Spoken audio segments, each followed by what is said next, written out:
We are back in Oslo for the third stop of the Champions Chess Tour. And as the players are getting ready, we are making our way to the studio. And here we've got James Canty. James, how are you feeling? I'm feeling great. I got the Magnus Puma. Are you kidding me? I'm doing number 1,000 right now. How's it there for James? And here, David, Daniel, and Simon. Guys, are we ready? Yes!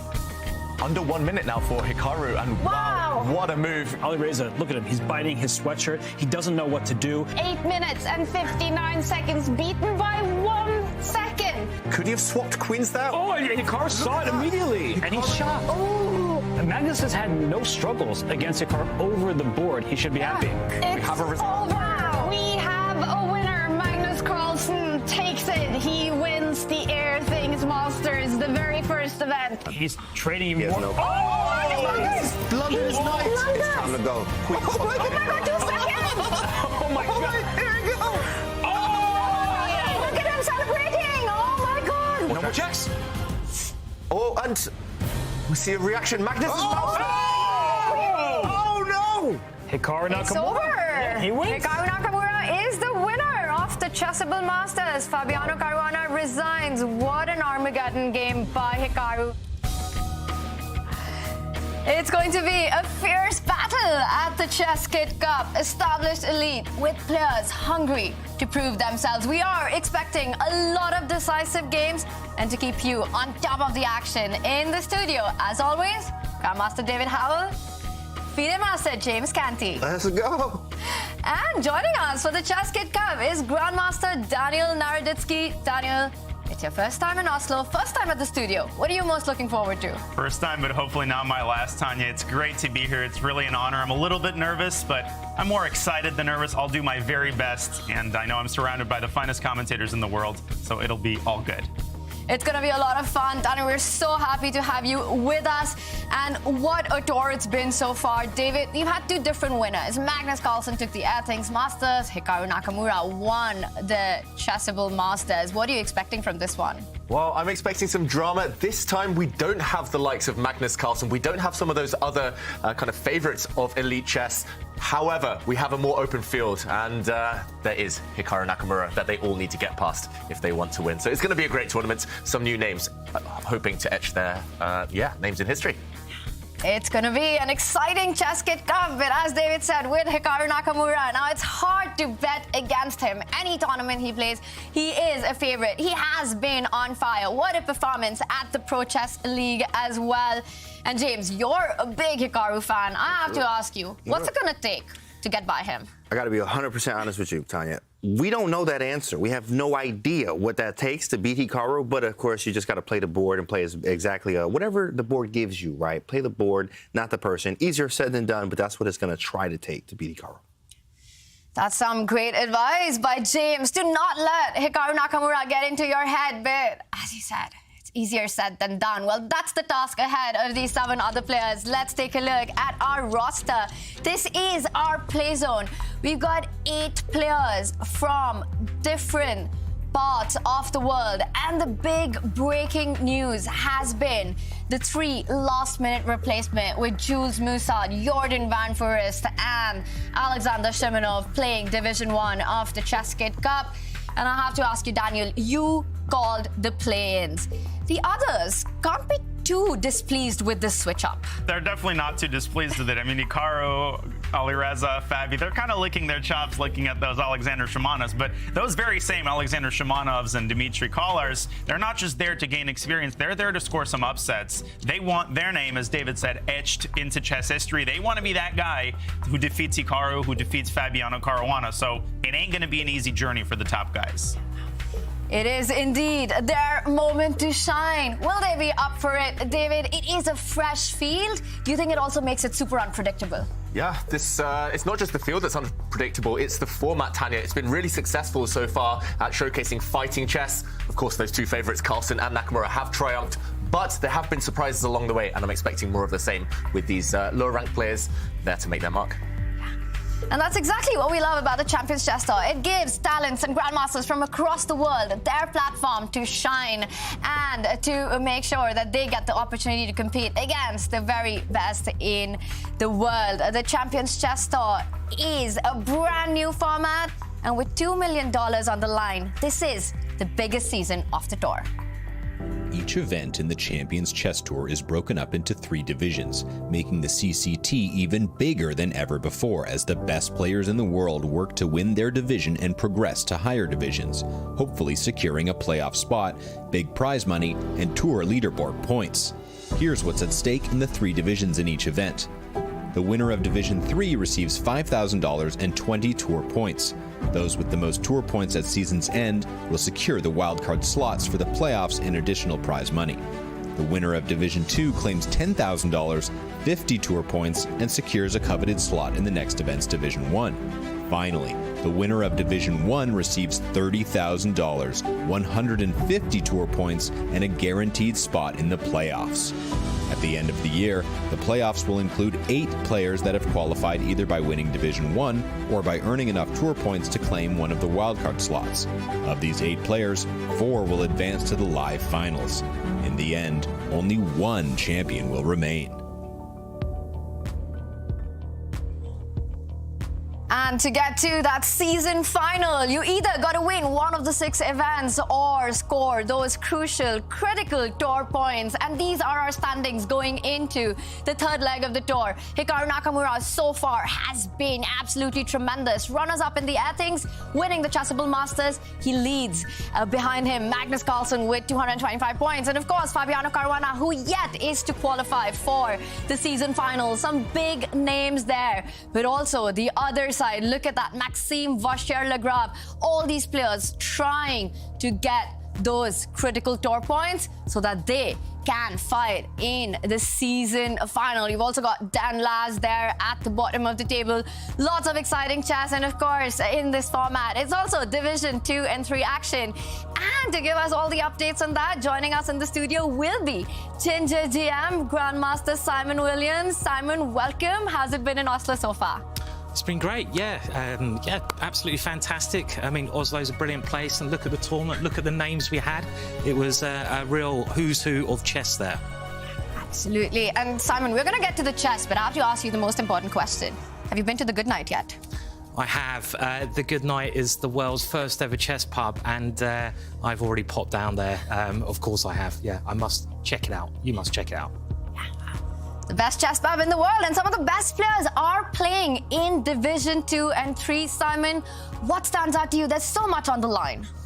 There is. So my job is to keep a look at these divisions and bring you any exciting news that comes along. So Division 2, we have some very strong players in there. And let's remind everyone, if you win Division 2, you get a place in Division 1, which is a fantastic prize. So each day we're going to take 2 players and just have a look at their games, see how they're getting on. And today we're going to have a look at Vladimir Fedoseev versus the Shaq monster Mamedyarov. 2 extremely exciting players there. It is going to be a big match as the big fish on Chess.com, Vladimir Fedoseev, who has been on fire. He was the MVP at the Pro Chess League, takes on the Shaq attack. And I have to ask you, Simon, who is the favorite in your eyes to win Division 2 this time? I'm going to go Mamedyarov. I love the way he plays. He's really exciting. He loves attacking. And yeah, I'd love to see him play in the top division. Well, Simon will be our eyes and ears for Division 2 and 3. And there's Division 3 action as well with some big names. There is indeed. So Division 3 has loads of talent as well. You've got lots of youngsters playing. I mean, just look at that list of names. The 2 players we're going to pick today are going to be Andrew Tang as our first player, the Blitz monster. This guy loves bullet chess. He loves playing very quick online chess, and he's playing another prodigy, Vincent Kamar of Germany. So that game, for my eyes, is the most tantalizing, but there's some other great lineups as well. So many youngsters there. Give me one name that stands out to you, Simon. Well, I mean, I'm going to go for Vincent Kamar again, just because he is a brilliant talent and he's been playing so well recently. It's going to be a lot of fun, and while the chess action will be live in a few moments, we are super excited to announce, chat, that Magnus Carlsen's Clyde Chess are live on Puma. The shoes are out. This is your opportunity to go get your hands on them. Simon, great blue suit. You're a man of impeccable style. What do you think? Well, I mean, look at these. They just look fantastic, don't they? They're lovely white. You've even got a cheeky little king at the start there, at the front. And yeah, I don't know if I'm on a chess channel or a shopping channel, but they're looking pretty cool, those things. What do you guys on the desk think about these bad boys? I need those. I need Magnus. Let me get 10.5. My guy, I need those ASAP. The real question is, what does Alireza Firouzja think about them? Gucci Reza, that is. That's right. I love it. And speaking of Alireza, well, I'm sure he's going to love these as well. These are the shoes, and it is a limited drop. So while you rush to get your hands on the MCs, let's also talk about a player who's been rushing his way through the world standings. 18-year-old Nodirbek Abdusattorov. He is the youngest ever World Rapid Champion, and he will be making his debut in Division 1 of the Champions Chess Tour. And it's been a hard-to-earn spot. The Champions Chess Tour is not just about the top division. Oh no. Not only does the Division 2 winner advance to the top tier of the next event, but points to qualify for the final are available. Plus, the cash is nice. At the Chessable Masters, the second event of the tour, Division 2 was won by Nodirbek Abdusattorov. The 2021 World Rapid Champion started the knockout rounds with a quick sweep of Anish Giri. This looks very over. Next, the young grandmaster from Uzbekistan had to defeat 2 of his fellow teenage phenoms, Arjun Erigaisi and Denis Lazovic. Lazovic in a lot of trouble. Very impressive by the young man. French legend Maxime Vachier-Lecave was Abdusattorov's opponent for each of the teens' last 2 rounds. And In a classic battle of youth versus experience, youth won this time. As with Giri, Abdusattorov needed just 3 games to advance in their first match. MVL then had to earn the rematch by first defeating Giri himself in the losers final. But Abdusattorov held him off yet again to clinch the division. Having secured a Division 1 spot at the ChessKid Cup, how will Abdusattorov do there? And who will win the second division this time around? There's only one way to find out. Nodirbek Abdusattorov had to overcome some big names and big challenges to make it to the ChessKid Cup. And today he will be taking on his first challenge. The quarterfinal brackets are matchups, and this is what we will be starting with. Nodirbek Abdusattorov's first challenge today will be the French grandmaster Jules Moussel. We see some big matchups there, and it can, of course, be super shaky as we get into round 1. David, I'm looking at the bracket, and the first thing that stands out to me is that perhaps there is a clear favorite in each of these matches. On paper, yes, Tanya, Hikaru Nakamura, Alireza, Fabiano, Caruana, and Nodirbek Abdusattorov should be winning their matches, but their opponents will have something to say about that. This is a chance for a big breakthrough for them. This is one of the tournaments of their lives, and it's going to be no easy games. Ambition and motivation will be at an all-time high. Now to start with, we will be focusing on Hikaru Nakamura taking on Jordan van Foreest. I want to start by you, Daniel. What are you expecting from Hikaru in the opening? It starts with white. Well, Hikaru likes to be solid. For a while, he was playing knight f3 on move 1 almost exclusively in these tournaments. Recently, he switched more to e4. He can basically play anything. He likes to start solid. I don't even think he minds a draw that much in the first game. Jordan is the one who will really have to lean into his famed opening preparation, Tanya. Everything will have to go right for the Dutch prodigy if he wants to score a shock upset in round 1.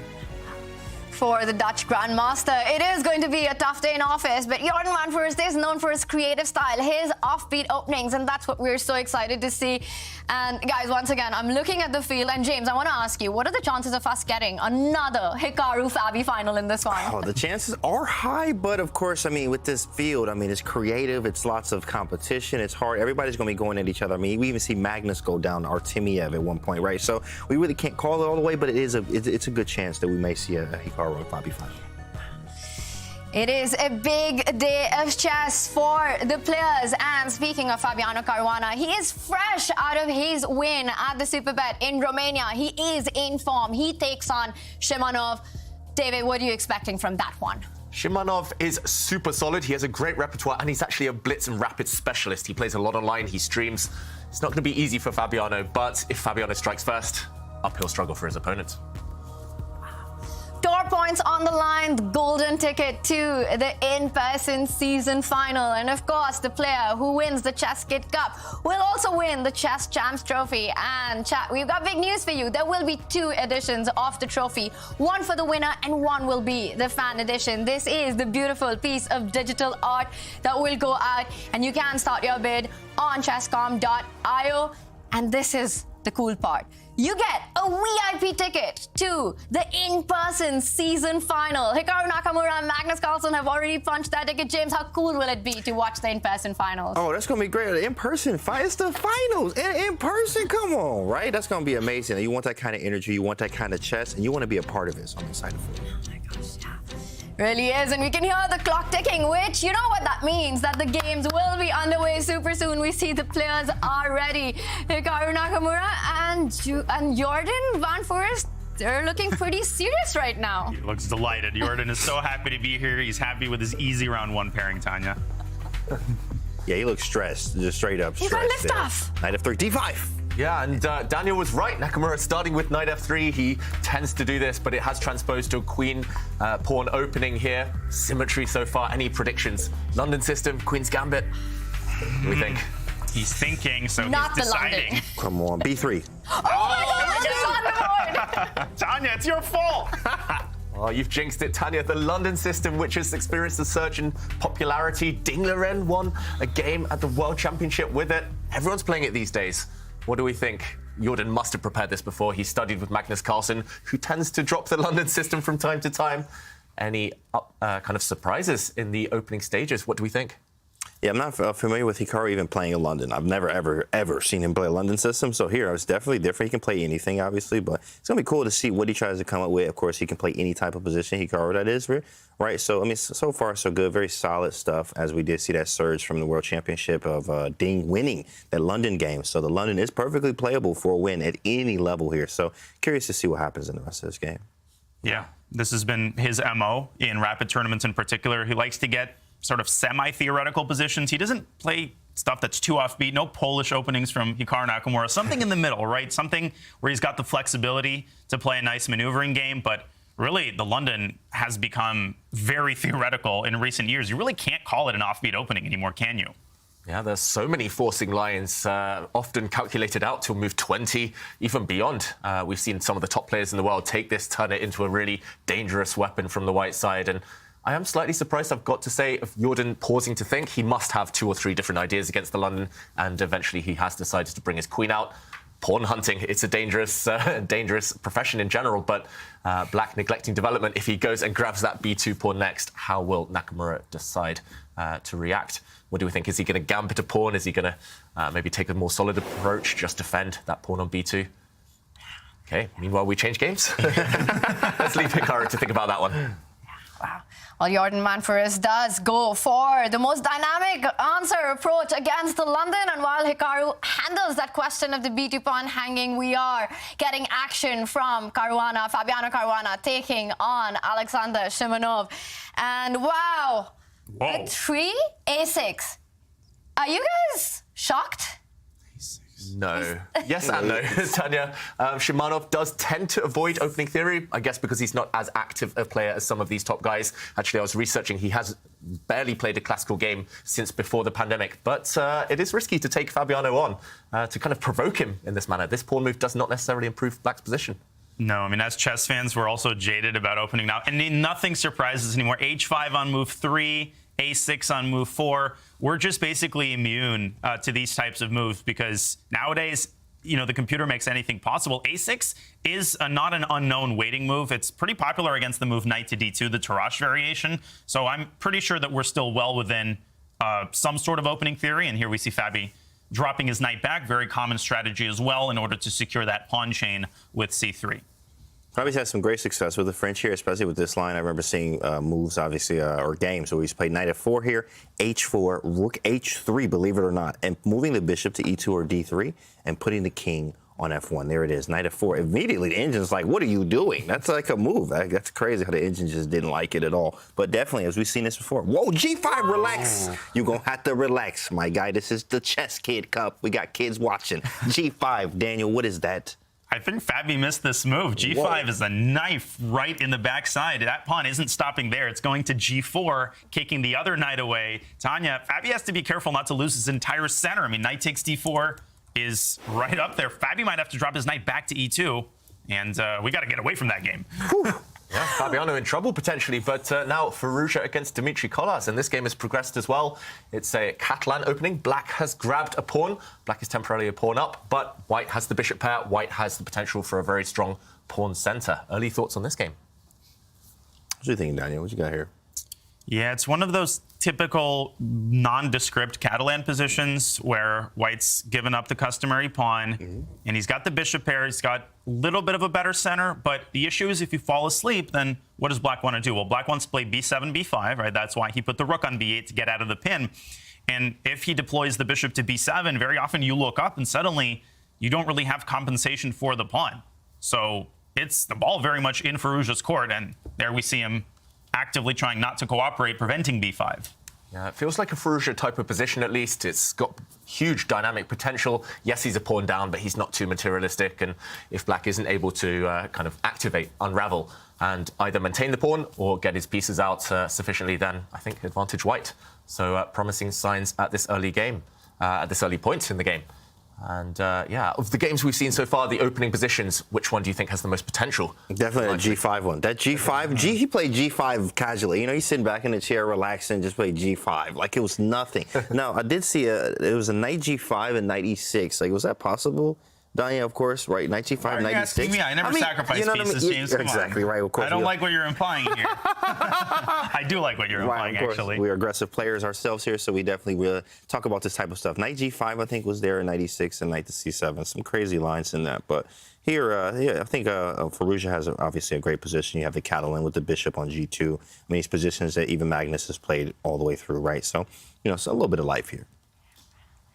There is life all across the board. We're seeing so much opening action with Jordan going pawn hunting, G5 on another board, and in the last one as well, Black is up a pawn already, and this is the fourth game that will be lifting off really soon as Nodirbek Abdusattorov takes on Jules Musa. Two aggressive fighters with the white pieces. Are we expecting Nodirbek to start with 1e4? Before I tell you the answer to that question, you know what Jules likes with his burger? What do you like? Ketchup and mustard. All right. Oh, wow. We can talk about the chess now. I'll allow it. Nodirbek has played everything. He likes c4 on move 1 as well, but I think his first move will reveal his intentions in large part, David. Yeah, completely agree. And very quickly there, we do see it is e4, an open Sicilian, and wow, add some spice to that mustard burger. Queen takes d4, coming out early, and okay, provocative stuff. This has experienced a bit of well, a lot of attention actually at the top levels lately, just bringing the queen out and aiming to just develop as quickly as possible. But a surprise for sure for Musard here. Abdusattorov, you mentioned the English opening and others. Anytime he kind of puts his stamp on an opening, it tends to really take off, and he must have come prepared with ideas. Just developing his bishop here, very calm stuff.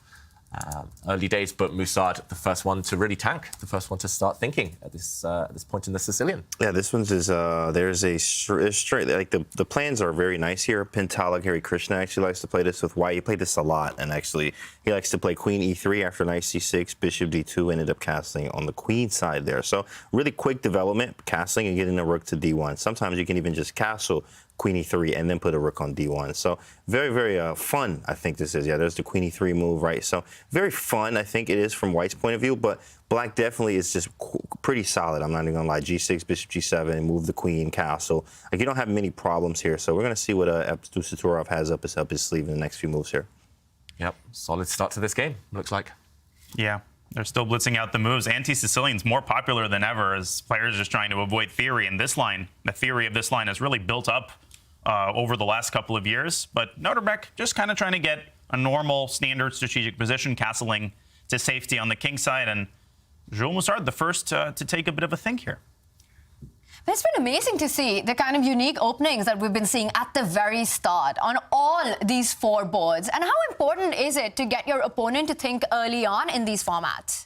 It is important, and it's important to put your stamp on the mini-match, really in the very first game, because there's obviously the results, but there's also the psychological flow of the match, and especially if you're the lower-rated player, if you can catch your opponent off guard in game one, Tanya, that's exactly what Alexander Shimanov is doing. He's not playing e4, e5 and trying to make a grinded-out draw. He's playing for a win in game one, and I think that is the approach which gives you the best chances as the lower-rated player.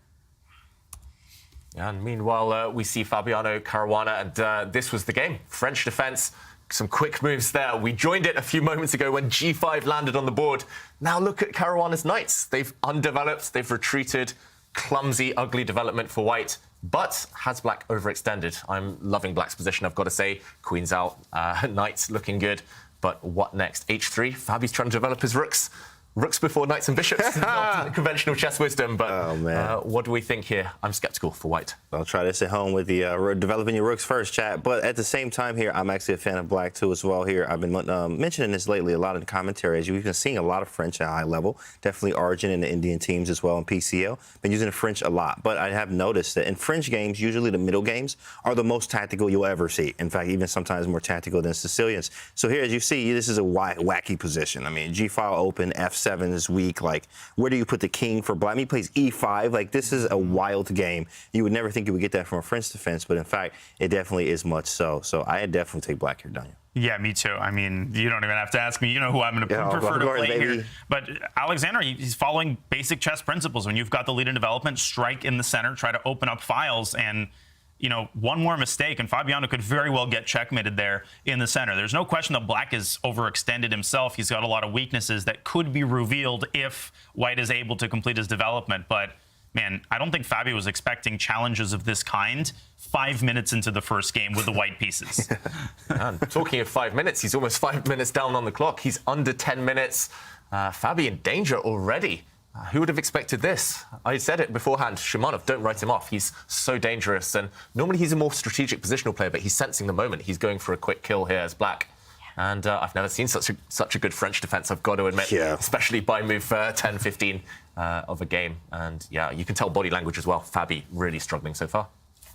Very ambitious play there by Alexander Shimanov. He starts with the French defense, plays a 3 a6 on one side of the board, and then we saw him marching down with that g-pawn, really taking control of the squares for Fabi to develop his knight.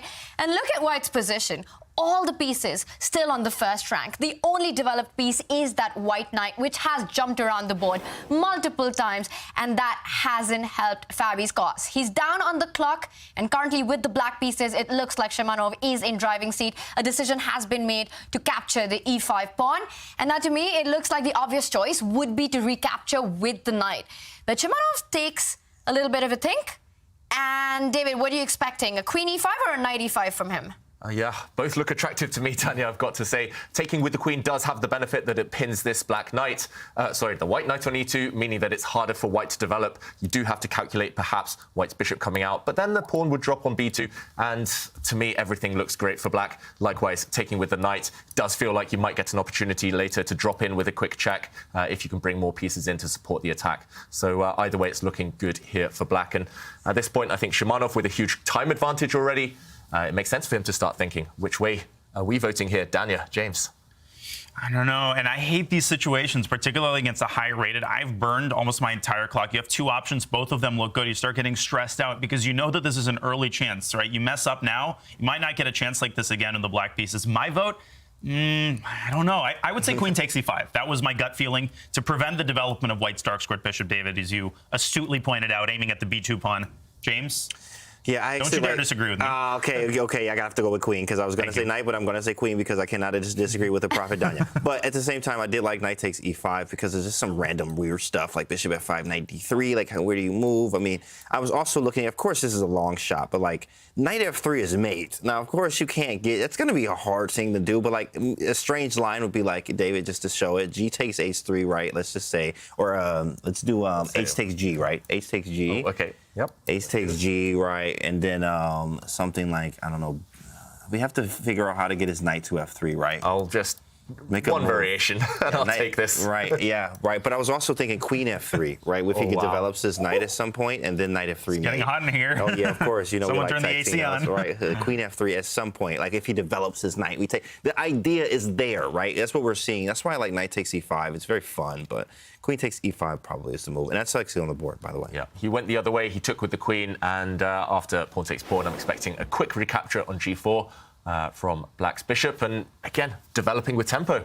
I'm struggling to see Fabi's next few moves. I've got to admit, 4 pieces out against 1. Sometimes it's that disgusting. Simple. I think knight f3 is an incredibly strong move, though, both positionally and tactically, because looks like black snaps off on f3, but that gives white sudden tactical chances. If black takes and castles queenside, there are some ideas where the light squared bishop can now develop to h3, and then the dark squared bishop from c1 to f4, and you can lose the lady here really, really quickly. So I think Shima might have underestimated this move, knight f3. It poses him with another dilemma, David. Now he's got to burn more clock to figure out if he gives up the bishop or not. Fabi getting back on his feet here. Yeah, great move. And a lot of players at home, myself included, we would be thinking, okay, this is ugly. We allow a set of doubled pawns. What is our king doing in the center? What are these pawns long-term in the endgame? But sometimes you have to use these small tricks to gain time to force your opponent to think. And at least white does have the long-term advantage of the bishop pair too. So really classy stuff. This is the current position. And yeah, at least one question, one difficult question actually for Shimanov to answer for the first time in this game. And as we see, the clock situation is also getting level as Shimanov takes a think in this position. Fabi, with that trade, the minor piece trade, does intend to develop his pieces with tempo. That bishop landing on h3 with a check. The other bishop coming to attack the black queen. And it looks like Fabi can breathe a sigh of relief. And while he does just that, we've got action on in the Alireza Firouzja Collars board. And that's the one that I want to pull up and get your attention to. We did see a Catalan position where Dimitri did go get greedy, picked up the c4 pawn. Alireza has managed to win it back. And how do we assess this? Because very often in the Catalan, if black gets a good e5 break, he's solved all his problems. Yeah, that's normally true, but here there are some extenuating circumstances. White's got the bishop pair, and Alireza's managed to recapture the c4 pawn, Tanya. So if you look at those queenside pawns on a6 and on c7, those pawns are weak. I think Alireza has not a huge advantage, but definitely a slight plus. This is exactly what you want out of a Catalan. And we see e takes d4, so we're going to get some more transformations and trades here. Maybe the black queen can come out to d5 and offer a queen trade, but Dmitry has to tread very carefully here, no question about it. Yeah, quick move there from Dmitry, plonking his knight in the center of the board, aiming to reduce White's advantage potentially by capturing one of the bishops. But no, Firouzja instantly reacting by bringing his bishop to target the backward and isolated c7 pawn. And yeah, these two black knights, they look kind of nice, but they do feel clumsy at the same time. And Firouzja, I love the pace he's keeping. Both players playing very fast, actually, at this moment in time. And it looks like one-way traffic to me. Yes, Absolutely. You all have isolated pawns, but White has the easier targets. Yeah, I think White has a huge practical advantage. I mean, it's just like, oh, yeah, White like White just a little bit, right? But practically, I mean, we have the bishops pointing at the queen side. You have everything you want in a Catalan. Now, of course, Black does have the bishop opposing the light square bishop on g2. In the Catalan, the light square bishop on g2 is an absolute monster. But when you can oppose it with bishop b7 or sometimes the early bishop d7 to c6, even a move like this, knight b4, saying, yo, bro, we got to get that bishop off the board here. But what a move. Knight b4. He just put it right there out there like that. What happens if I take it, Tanya? Well, Dmitry just taking the bull by the horns, or shall I say the position by the collar. Okay, forget I said anything. Queen takes b4. The idea is bishop b7 takes f3. That's what's called a discovered attack for newer players. That's when a piece moves out of the way and opens up an attack on another piece. In this case, the rook attacks the queen, so you can't take back on f3. The more trades, the less machinery White has to target those queenside pawns, the better Black stands. So I think Alireza will have to find a way to restrict the mobility of that knight and prevent it from jumping to d3, Tanya. Yeah, I love it. Knight b4, such a tactical way to try to solve problems. And as you're mentioning, there is the trick of capturing on f3, but not just that. There is a big threat on the board as well. That knight on b4 wants to land on the d3 square and just neutralize the bishop pair that we've been talking about. That is a big trump in Alireza's position. Some creative play there by Dmitry Kolas with his last move. And one of the creative players in this field is Jordan van Foreest. He's playing against Hikaru Nakamura. There is hot action on that one as well. We do see a lot of trades. 1 second, where are we missing a queen Where the here? queen? Where is his queen? Where is his queen? Okay, guys, how good is your counting? We need to do some counting here. What is the material balance? Black has lost his queen, but in return has a rook, knight, and pawn, I think. So it looks like level material, if you do a bit of counting there, but what do we think? Actually, I quite like Jordan's position, I've got to say, as Black. But great potential just to install knights in the center of the board and full blockade. The white queen lacking any activity at the moment. This dream compensation for the queen, can he? Knights on f5 and d5. Wow. Hikaru could get crushed here on the first rank. I mean, Evalvar giving a very modest plus for Black, but I like what I'm seeing here from Jordan. Yeah, it's crazy. Very creative, as we think. We always plays very creative. G3, that is not a move. And just like, yo, that's Garbo. Start a new one immediately. Actually, what is the move here? G3, maybe it's just knight d5. Or rook c3 hits g3. Okay, we move the queen. I love it from Jordan. He's going to start switching his attention towards the white king side. Those white pawns really loose. Just plant a knight on d5. I don't think you need to even worry too much about those queenside pawns for Black. And Hikaru, are you impressed by how calm he looks? I would be terrified here for White. Yeah, I'm not going to lie. I would too. I mean, he wins about 97.8% of these types of positions, so I think he already has the narrative established in his mind. He's going to get Jordan low on time. He's going to start getting nervous, and so important for Jordan to avoid that. Maybe go h5, h4. That's a Canty-like idea. Absolutely. To break down White's pawns, or knight d5. But David, Hikaru asking some questions here, and forcing Jordan to sacrifice some more pawns, which he does. Yeah, h5 definitely happened, too. That's crazy. h5, h4, he's going for it. I mean, yeah, the problem here is that, okay, yes, I do have the extra queen, quotation marks here, but look at the piece the quality. Bishop and knight look pretty gross. I'm just defending. I have a rook on d1 doing what exactly, right? Just defending the d4 pawn. It's not really active here. The queen's definitely going to have to be by herself in many cases here. Definitely black has huge compensation here. What a queen sack from Jordan here. Wow, creative, 100%. Creative and effective here. Just, I mean, I'm dreaming of a knight landing on this square. It's never, ever going to get challenged. And I'm not even calculating here if I'm Jordan. I don't think he needs to. Just start motoring forward towards that white king. And there we go. The knight lands. You've got to be really worried now. This pawn push is going to break down the white defenses. This pawn is going to be gone. And what is white's queen doing off on a limb on her own? Terrible position for white, it looked like. And that's the big question, right? You've got the queen on one side of the board, all the other pieces on the other end, the bishop on f2 not playing a role at all. If that bishop was on e5, we probably would have been singing to another tune. There would be activity, but it looks like it's Jordan who's got all the play in the position. And what I love is the speed with which he's playing. We don't often get to see Hikaru Nakamura with the white pieces, the absolute beast, one of the best players in the world, down 2 minutes on the clock and facing the pressure. But let's not forget, this is one of the most resourceful, if not the most resilient player on the planet. He's not going to make it easy. Right now, a clear threat. He is delaying h4. He is hitting that rook on c3. And notice how that rook on c3 needs to stay connected to that other rook. Where do you move? Good question, and a tricky move, as you say there, Tanya. I would never have this on my radar, retreating a bishop from a nice defensive post, but he is asking questions. And Jordan, maybe he just reinstalls his rook on the second rank. Rooks can be so deadly there. If you keep them connected, you could drop back and gain some time against the white queen, but there we go. He plants his rook on c2, and still the threats remain. Those black knights are hinting at jumping in already. And how does Nakamura react? How do you keep kind of prolonging this defensive setup? I mean, he's got to try to get a pair of rooks off the board, but that's much easier said than done because rook d2 would be met with rook c1, and black will start picking those minor pieces off the first rank. Another idea that's causing angst is rook b8, and then the rooks could double on the second rank. h5, h4, that was the initial idea, and Hikaru says, I don't care about any of that. I literally don't care. He's just grabbing pawns and making Jordan prove it, and we're about to enter a very exciting phase of the game.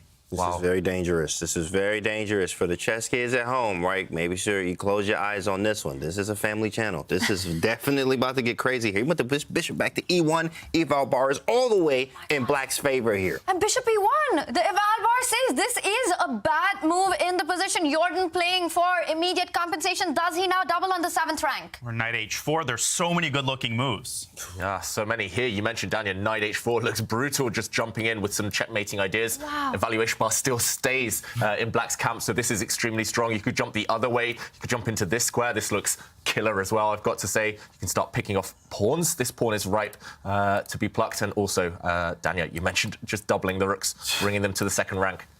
You're spoiled for choice. Maybe that's the only potential hazard for Jordan. 5 minutes, but 5 or 6 good moves to choose from.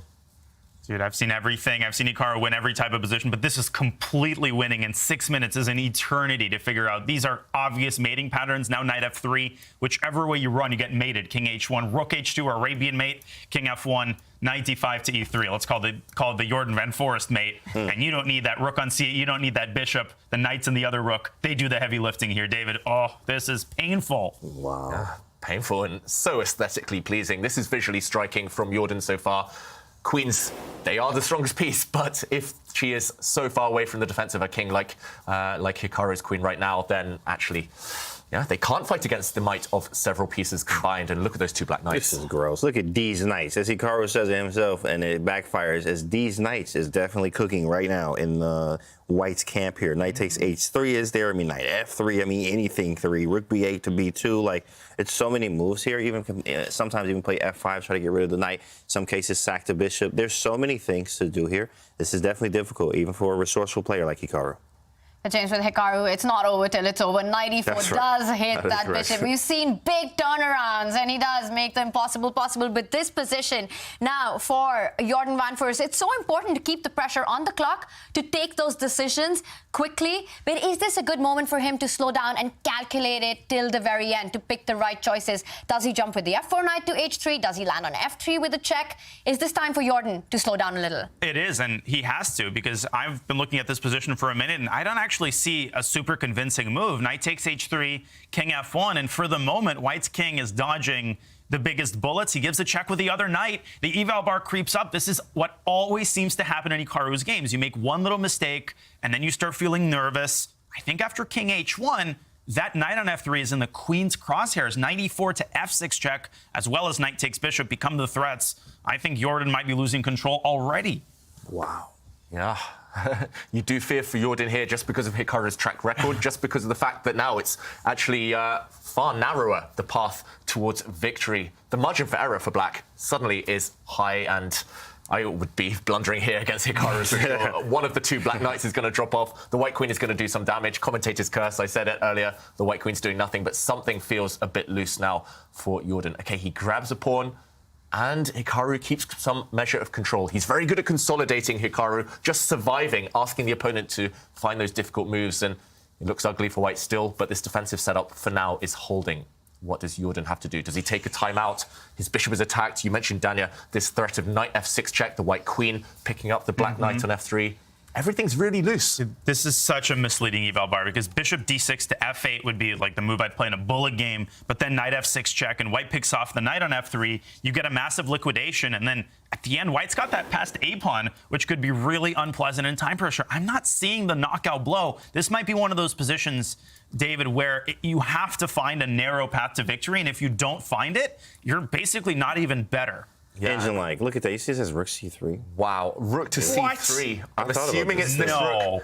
No way is Jordan going to find that. Rook to c3, giving up his bishop. What is the idea? There must be a checkmate. And the rook, too. I thought the same thing. Oh, and the rook. Wow. Yeah. Okay, I didn't even see this one. It's this is crazy. Just giving up the rook so that you can capture this bishop, and either the white king has to walk forward. I'm assuming there's a knockout blow here, maybe to do with some nasty checkmate. Oh, wow. Oh, look at that mate. H3. Put it on the... And rook h2. Oh, my goodness. Oh, wow. My goodness. No chance Jordan's going to find this with 5 minutes, but this is beautiful stuff. So either you take this way or you get checkmated in a different fashion, I guess. And two knights, two rooks against the lone white king. But this is incredibly difficult to spot. Do we think he's going to find it? Oh, my God. Engine says only one other move to maintain the advantage. That's difficult, too. Dropping your bishop into f4. Yeah. Looks like a bit of a nothing move. So margin for error now for Jordan, tiny. Is he going to find one of these two moves? Bishop f4 or even more powerful, rook c3? You know, it's funny. I actually spotted rook c3, but I was like, I don't even know what I'm doing. I'm just going to put the rook on c3. It looks great. But, what do you do afterwards? You have to spot knight f2, knight back to h4, and, that is ridiculous. That's just wicked calculation there after rook c3. Knight d6 is probably a little bit easier, but man, that knight c3 thing, and it's too much. It's a lot here for him to find, especially at the time right now, having thinking for 2 minutes, having 2.5 just under now, and bishop f4, the other move. What does that even do, right? It's just very difficult to figure this out here. Yeah, crazy. 2 minutes now for Jordan. He has to realize that this white knight is overloaded and actually cannot move in any effective way. But, okay, he didn't find this one. He's played his king to g7, and the game goes on now. Still a total mess. I guess his idea is to potentially swing his rook over to hit the white king. But Hikaru, according to the computer at least, is back in it. Yeah. Back in it. Yeah, I'm back in the game. Bro, where do you even move? What do I do? King g2? He hits both the knights, maybe? What is this? Take the bishop, maybe? Right. Oh, my goodness. Yeah, take the bishop. just take the bishop, rook h8, and hope for the best. Yeah, we saw the engine suggestions earlier. Maybe we can see them again. How many moves does Hikaru have to survive? He took the bishop. Super tempting, but now black winning again. Oh my gosh. Is this going to lead to checkmate? So I thought rook takes f2 is very strong here, but then maybe black can actually take back on f2, allow the queen to capture on f7, and maybe somehow the king dodges all the checks through h6. Oh my goodness. I'm not sure, though. It's pretty gross. That's it. Queen f4. Okay. And then king h5, and there are no checks. Look at that. Oh, but never mind. But now this is defended, this check, so maybe we have to... Oh, you can take the other rook. So you have to Yikes. play g5 first. Okay. And force the queen away from its defensive h2. Oh, you're right. Yeah. And now Check. king h5. Oh my goodness. Check, and you keep running forward. Unbelievable. Keep running forward, and where do we hide? Check. Queen e4 and king g3. Oh, man. And the queen takes the square away from the knight. This is crazy. So we could be seeing a king march here, but Jordan has to calculate this. Hikaru has to calculate this. This was definitely his plan, right, Dania? James? Rook takes knight and going in for this variation, but the only option now is potentially to bring your king forward into the firing line of this black rook. Looks disastrous for white right now, gotta say. Moment of truth. I mean, is there a mate after King G2? Like, King G2... Is there a mate? It has to be. I mean, but you have to find at it. At a minimum, Black can play knight f2 to e4 and then pick off the knight on d6, and then it's target practice against White's king. So Jordan's got that in his pocket. I think Hikaru just calculated that line as reflected by him sitting back in disgust. But Jordan's got a lot of bullets to dodge, even if Hikaru takes on f2, David. The game's not over there. Yeah, the game's not over, and you can tell Jordan looking very focused, leaning forward on his camera. He's still trying to work that out. He's hoping it works out for Black, and we know from that variation from the analysis that it does work out for Black, but Jordan, he's not going to be sure. Hikaru coming to that realization. What's he going to do? I think walking forward with the king loses in several ways.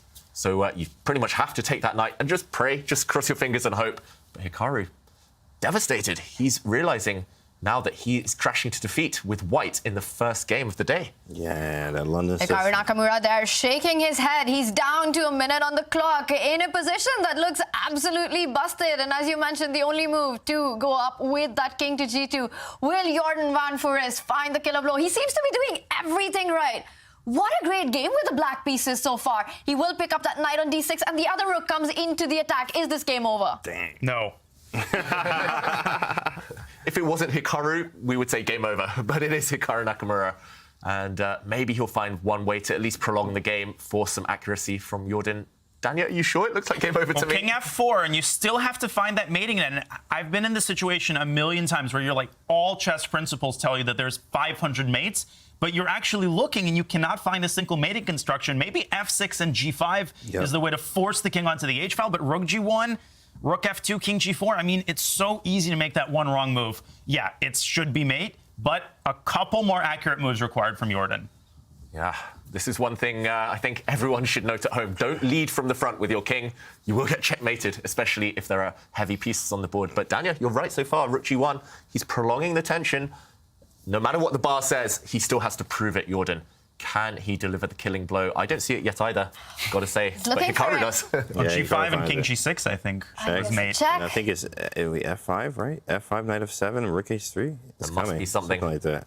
30 seconds for Hikaru. King g4 has been played. Jordan van Foreest is looking confident, and Hikaru looking like he's giving up. But you know, we all know that we can't get fooled by Hikaru's expression. Well, actually, Tanya, Hikaru has resigned. He didn't even ask Jordan that final question. He didn't even ask him to deliver the checkmate. He just resigns and storms off. Wow. Hikaru Nakamura resigns in a position. Daniel, you said it's still game on. Are you surprised with this early abrupt ending? Oh, it's just that Jordan has 2 minutes, and when I look at this a little more deep, I am surprised Hikaru resigned. I think he's just disgusted by the way the game went, but f5 check here forces the king onto a square where it can be checked by either the rook or the knight. At this point, I mean, it's almost impossible to mess this up for Black, so I get it. Hikaru kept it close, but Jordan with nerves of steel, Tanya. What an amazing game by Jordan van Foreest. And the other big favorite, Fabiano Caruana, it looks like he's the one in driving seat in this position. Look at that black king. That's got to be a checkmate soon. Yeah, let him rook, chat. Let him rook. Okay, that man's cooking right now. That's about to be mate in like 2, right? Mate in 3, something like that. Queen f4, rook g7, and then like just hit the button. I mean, rook g1. Queen f4, rook g1, hit the button, which is the resign button. Yeah. But okay, queen f4, queen e5, even better. Queen f4 was queen f5. So queen e5, but now rook f3. Oh, wow, look at the precision, Mr. Calculator. That's Bobby for you. Of course, the most precise way to do it. Yeah. GG. This is amazing. And we see the 2 rooks and the queen, the power of the major pieces. And one of the majors here at the ChessKid Cup, Fabiano Caruana takes the first win in his match against Shimanov. It started super shaky for Fabi. Well, action is on the other boards as well. And we see our eval bar, Dmitry Kolarz in a crushing position against Alireza Firouzja, while Abdusattorov looks like he's about to take the win. Where do you guys want to head to? Definitely got to go to Gucci Reza there. And well, something happened. Not anymore. Eval bar just jumped there. It definitely jumped. Kolarz looked like he was winning based off the eval bar once we get to the game. And now it's back to equal. Must be in some time scrambles here. Wow, crazy stuff. Firouzja was actually a whole rook down in that game. I think we'll jump over there in a moment or two. Firouzja was a rook down, about to crash to defeat, but Kolarz panicked, maybe with little time on his clock, and it's level again. It's queen versus 2 rooks suddenly. And, okay, actually, we're in with Abdusattorov and Musad. And this one, if we do a quick count, White has 6 pawns, Black has only 5. So White temporarily a pawn up, White with a safer king. looks like winning for Abdusattorov this one. Actually, every game we've seen queen and heavy pieces, and often a checkmating attack. Maybe we'll see the same in this one too. Smooth.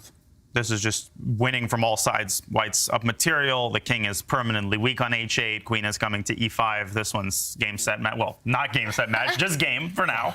But a good start for Abdusattorov. Yeah, with that extra pawn and the weak king, you need one rook left. Either the d1 rook goes to d3 or the a1 rook goes to a3, joins the attack, and Abdusattorov definitely looking good on this one. He's also up on the clock, the extra pawn. It doesn't matter. Black's got to spend some time if he wanted to pick that up, but that would mean danger for the king. Jules Musard trying to bring that rook into the defense. He's looking at covering the 7th rank and maybe going rook g7, trying to hide that king, block it. Do you think it's going to be enough? Hiding your king is one thing. You're also a pawn down temporarily. You're going to get kind of left with ruinous pawns. I'm assuming White's just going to trade in the center here, take on d5 with your pawn, and you're left with 4 isolated little guys there, which are going to be weak, are going to be targeted. So it feels like everything is wrong. And even if you survive to an endgame, you will lose there too. First, a check from Abdusattorov, and next move, he'll get ready to start picking some more pawns off the board. Absolutely. Position is just collapsing here. Trying to figure out what's the most accurate way. I mean, you can even do rook a6. You also can do pawn takes d5 here. Of course, it may be a queen b6, but then we have a pass pawn again, which is by pushing the d6 pawn. Just pushing it up. We can then go rook a3 to g3. Queen is centralized. Black has no real play here. Very tough game. Also 39 seconds. This one is a wrap. I like the look of c5 to deflect the queen off that long diagonal and then take on a6. I definitely like, so queen c5, rook a6, is that what you were thinking? Yeah. Okay, I was trying to figure out what happened on queen c5. Okay. Exactly. That's nice. Yeah. Very nice. And b7 is also a threat. So many, all roads lead to Tashkent here, but, Nodirbek, this is easy clap. He's enjoying this. Yeah, definitely. And 2 minutes, more than enough time for the young Uzbek player here. He can play any move pretty much and win, pushing forward, taking this pawn, and he should have this one in the bag. Musard, tough start to the day for him as well. It looks like some very, very strong play from one of the 2 players in all of these matchups so far. Not going to say one-sided, but really inspired attacking play, especially. And yeah, it's hard to imagine Black surviving this one. I just can't imagine any world in which you cling on and even get to that endgame, get to a rook endgame. Rook takes pawn first of all, Danya. Looks just as good. Yeah. I mean, Black's going to play d takes c4, and he's going to make a mate in 1 threat. Something tells me Nodirbek is going to see that, and he did. What a big surprise there. Right. And Musard's counterplay has been exhausted. Rook a7 is unstoppable. He'll probably try king g8, but rook a7 nonetheless. Rook d6, just lift a piece and put it on any square, and you're going to be winning. White's queen is so dominant. This is just the most beautiful queen you will ever see. This is one thing to remember at home. Just centralize your queens in these heavy piece positions. Have the safer king, and things will work out in your favor. Okay, curling up into a ball here, Musard, just protecting everything, but won't last for long. Rook a7. What is the killer blow after queen takes pawn on b6? There must be one there. Just rook g7, and the other rook comes to d7. Yeah. Oh, look at Jules. Little dirty move there. He's just resigning. Oh, but that rook coming to d8 would be game over after that trade, and Jules Musard in big trouble here. We've had 3 decisive games, and this looks like it's going to be the 4th decisive game. And with that one massive upset, Jordan Van Foreest taking his game against Hikaru Nakamura. So much action with 4 decisive results. David, take us through the big moment. Well, I want to highlight the one moment from Jordan Van Foreest where he came up with a really inspired, really instructive queen sacrifice. It was here. The black queen was attacked. The black rook attacked as well, and he decided it's time to ditch the queen. After taking this knight, first of all, queen takes queen, he actually ignored the white queen. He simply captured, and if we fast forward, all of the black pieces came together. They dominated the white queen, and in this final position, White resigned, about to get checkmated after pawn to f5. Disastrous start for Hikaru Nakamura. What a big win that is with the black pieces. Quite a start for Jordan Van Foreest. Let's take a look at our results going into round 2 of Division 1 first match, and we see the big upset there. Jordan winning his games on the other 3 boards. It was the favorites who took the point, with Fabi defeating Shimanov, Nodirbek, Abdusattorov. A great attack by the heavy pieces. Takes down Jules Musard, and Alireza Firouzja also made it look easy against Dimitri Kolas. It's been an exciting game, and this is what we predicted, right? With this playing field, it's going to be intense chess action, and more of that continues after this Twitch break.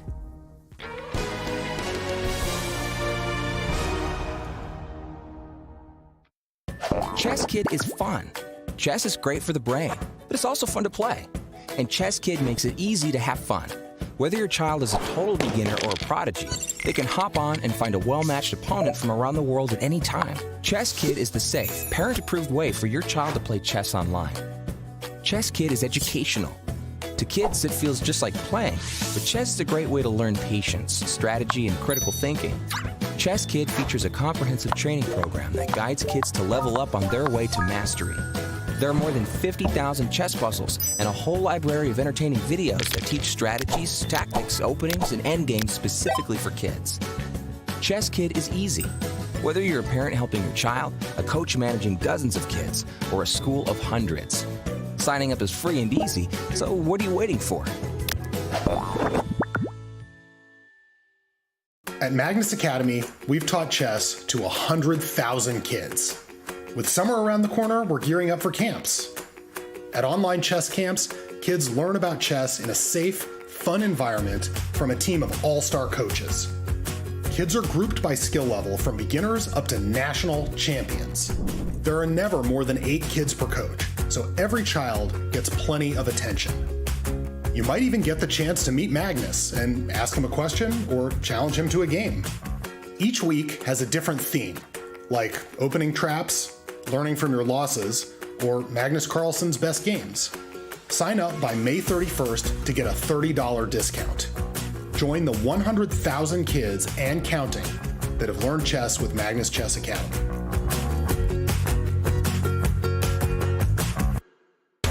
For over 75 years, we've witnessed moments that will last forever. Records and trophies, firsts and onlys, game-changing innovations. From the heroes we admire to the joy of watching them play. Our history defines us, inspires us, and pushes us into the future. Celebrating 75 years of changing the game. Puma, forever faster. A limited drop of the MCs, the Clyde Chess. It's live on Puma. Make sure to get your hands on them. They are the coolest chess shoes. And of course, we are super excited about this launch and about the ChessKid Cup. And we've got a very special guest joining us to talk more about ChessKid, the leading platform for kids to play chess and to learn. We've got Mike Klein with us. Mike, welcome. Firstly, where are you joining us from? What's going on there? Hey, Tanya, really apologize for my connection, but joining to you from Madagascar. The sun goes down very early here.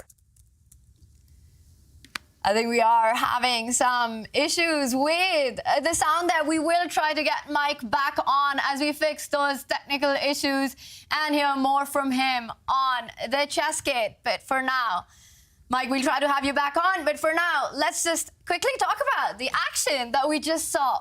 Jordan van Foreest, that's got to be the game of the round. Incredible. I mean, I'm not going to lie. Well, I mean, I don't think anybody expected that result. Hikaru with the white pieces, and he plays solidly. He almost never loses when he plays one knight f3. He was just trying to start off solid. Jordan with that queen sack, and then the nerves of steel. It was topsy-turvy. It wasn't easy, Tanya, but he gets the job done in the end. Huge game one, but that's just the tip of the iceberg when you're playing Nakamura. You got 3 more games, and now Hikaru's going to be mad. Jordan's got to be feeling the pressure. The only thing worse than playing Hikaru is playing an angry Hikaru, James. Oh, absolutely. Of course, right now, I mean, they call him Michael Jordan van Foreest, okay, right? But at the same time, when you have a angry Hikaru, like the Hawk, like, you don't like me when I'm angry. And that's just exactly what we got to see from Hikaru. 3 more games, he's about to swing. So Jordan needs to be very, very ready for this next one, for sure. And the other favorites did make it look easy. And I have to ask you, David, what do the underdogs, well, at least the ones on the paper, what do they need to do to strike back? Well, actually, it's different stories for some of those players. Jordan, the underdog, He's in the lead now. Dmitry Kolar's the underdog. He might have lost the first game, but he was in control. He was winning against Firouzja, so he just needs to do more of the same, but maybe with a bit more of a killer touch, a bit more confidence in closing the game out. For Shumanov and Jules Moussad, it's more difficult. They need something different. They need to maybe attack, if they can, in these next games. A big round 2 coming up, and we are talking about the ChessKid Cup. The action is on. Now remember, every grandmaster was once a chess kid. And as we celebrate the big games, the big action that we're seeing, we're also celebrating with the ChessKid Cup the big talents across the world. And we had the opportunity to meet one such talent, Shreyas Royal. Take a look. I think when I was 5-6 years old, I said, I want to be a grandmaster.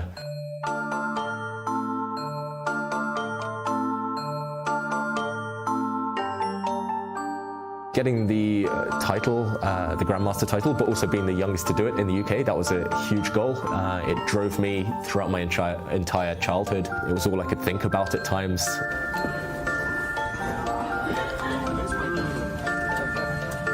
My friends, they would be out playing football, out, hanging together, and I would just be at home studying chess, playing chess whenever I could, and it was all with that one specific title in mind. So when I got it, it was just, the feeling was incredible. I ran back from the tournament hall to meet my mum. She was crying with joy. It was, it was amazing. I felt that I had kind of repaid some of what my parents had sacrificed, bringing me around the world, around the country, every weekend. The record has been mine for 16 years, but I'm about to lose it. How are you? Nice to meet you. You too. I'm currently thinking about the Grandmaster record, which currently stands, I think, at 16 years and 1 month old, by the man who's sitting right opposite me. I would be the youngest English Grandmaster if I were to get the title before then, and I'm currently 14 years old, so I think I have pretty high chances. I could try to get it this year. I don't know how many records I've held, but this would be probably my biggest one so far. I got into chess through my father at the age of 6. He taught me the basic moves, and then I went to my local primary school and they had a chess club there. I guess my first major achievement was when I was 7 years old. I was feeling very happy. I felt I was good at something and I was better than a lot of other people. But just as his chess career was starting out, his future life situation became uncertain. Shreyas was essentially Britain's chess hope, and his father was here on a work visa. That work visa was running out, and essentially he was going to be deported. The people in the country, the English Chess Federation, they didn't exactly want to lose me. I was also, really used to England. I liked being here. I had a lot of friends. I also wanted to stay, and I guess English Chess Federation and my family and some more important people also fought for my case. We launched a PR campaign to try and keep Shreyas in the country, which gained an enormous amount of traction. In the end, we got an unexpected call from the Home Office saying that our visa has been extended. It felt pretty good. I even got the British passport, so whenever I travel to tournaments, I can use the British passport and skip the long lines. Recently, Shreyas Royal started working as an ambassador for ChessKid, this tournament sponsor, helping others learn the game. I'm really happy to be working with ChessKid to help get more players in the UK playing chess. I do some shows with them, and I play every week on ChessKid against some of the players on the site. Let's do this. Okay, 3, 2, 1. Oh, one hand behind my back. No, so nervous. Okay. 38 seconds. Okay, but I have to mention there was one rule that you did not follow. Oh, no. Supposed to take one piece at a time, not 2 pieces. Oh, 3, 2, 1, go. Ooh, 46 seconds. I did 38 the last time. But I was a bit naughty the way I did it. Well done. So David, how would you feel about losing the record? It's about time. It's been too long. I've held on to it too long, so I'm glad someone is about to take it. We have a bunch of young teenagers now who are breaking through, and if I can be the wise old man, kind of supporting them, helping them along, then I'll embrace that role. I want to be a top-class grandmaster, hopefully 2750-ish, and that's pretty much my main goal. I have a feeling we'll see him in the top 100 of the world within a few years, and from there, it's up to him whether he can hit the next level if he really dedicates himself to chess. 14-year-old international master Shreyas Royal from England with a big, bright future ahead of him. And right now, it is Hikaru Nakamura who is looking for that big, bright future as he is playing with the black pieces against Jordan. He's playing catch-up, not something that Hikaru is used to. Jordan gets the white pieces. What's going to be his approach, James? Will Jordan try to play solid, or are you expecting him to go for it with white? Well, he's very creative, so I think he's just going to play his game, right? I think it's best to play what you know best. Don't play anything crazy, don't play anything weird, right? You just play what you know, and of course, crazy and weird is actually how he plays. But, of course, just play what you know. Here we got a modern. Whoa, Danya, modern? Typical Hikaru. I mean, he's been playing this opening since the Civil War era. He knows the ins and outs of the modern, and he plays this when he needs that win on demand with black. So this isn't tilt. This is standard Hikaru fare. And even a lot of top grandmasters, David, they don't exactly review the modern. That's not on the top list of openings that you're reviewing. So Hikaru, I mean, he wants to get Jordan out of theory, but Jordan, as I like to say when I'm tilted, he knows everything, he sees everything. You're right, Danya. Confession time. I've never studied this position. It's only move forward, but Jordan's on his own, and, well, at least if he's not in his own, he will be forced to answer some very difficult questions. It's up to him now how to develop, and no opening theory in this one. You guys kind of highlighted that as one of Jordan's strengths before the game, before this match. And, wow, provocative play by Nakamura, I've got to say. Pushing pawns on both sides of the board and neglecting development slightly. That's 4 pawn moves out of the first 5 moves. But is that exactly what you expect from Hikaru when he needs to win to level the match? Weirdly enough, this modern opening, the way that he's playing it too as well, you actually sometimes can get worse positions as white by making natural moves, so like knight f3 or even playing f4, knight e2. Like that's probably when I would go for f4, maybe knight e2 there, just to get some space in the center. But lots of times you can just find yourself being in a worse position after making natural moves against the modern, usually because of the pawn breaks and the flexibility and the options that it gives you. And Hikaru has a lot of options in this position. Wow, and another pawn move. 5 out of 6 now from Hikaru Nakamura. I wonder how many more pawn moves he'll push before he decides to develop or castle his king. Don't try this at home, kids. A couple, yeah. Hikaru, playing Hikaru chess, Tanya. But who's that guy? Fabiano Caruana. Can we get some famous players in here? Enough with the obscure amateurs. Wow, Fabi with the first round win starts with the black pieces. Some crazy openings on the Hikaru board, but this one starts more sane. The knights are developed, so the more pieces coming out on the board. And we see perhaps an English, or is it going to be d4? Yeah, ahead of this tournament, I did a bit of research on Shimanov. We're similar ages. I played him a few times when we were young, but in recent years, less familiar with his games, perhaps, he does tend to open games in this way. Tends to be something a bit offbeat, just something a bit quiet, risk-free with white. But now, looking off to the side there, Shimanov, he's just picking what to play. He goes for the fianchetto, very logical stuff. And I don't think it's his style, Shimanov, to kind of burn his bridges and go all-out attack from move 1. Despite the fact he's 1 point down in this match, still a long way to go. So sticking to his normal openings. And he's fighting 2 enemies, right? The first is that he actually has a game to play. The second is that he had that great chance, apparently, with something like -2 out of the opening in the previous game. We've all been there. During an over-the-board game, you've got a position in front of you. All you're thinking about is that other position where you could have made that move, could have been 1-0 in your favor. So Shimanov has to push all of that aside. Right now, he's got to decide whether he plays d4 and transposes it into a Catalan, or b3 and plays this reverse Benoni style, which is what he's going to do. Yeah, the problem is Caruana has studied everything in this type of position, and if he's in a solid mood, it's going to be very hard to beat Fabi here. So Shimanov, is he going to trade off pawns in the center? Is he just going to develop his dart squared bishop? Fianchetto that one too. Lots of questions, but early days and very balanced, very equal this type of position usually, if black knows what they're doing. That's really interesting what you say, David, about Fabiano being one of the best prepared players in the world. Would you agree with that? I think I saw Hikaru mention something about Anish also being top there. What do you think, Anish or Fabi?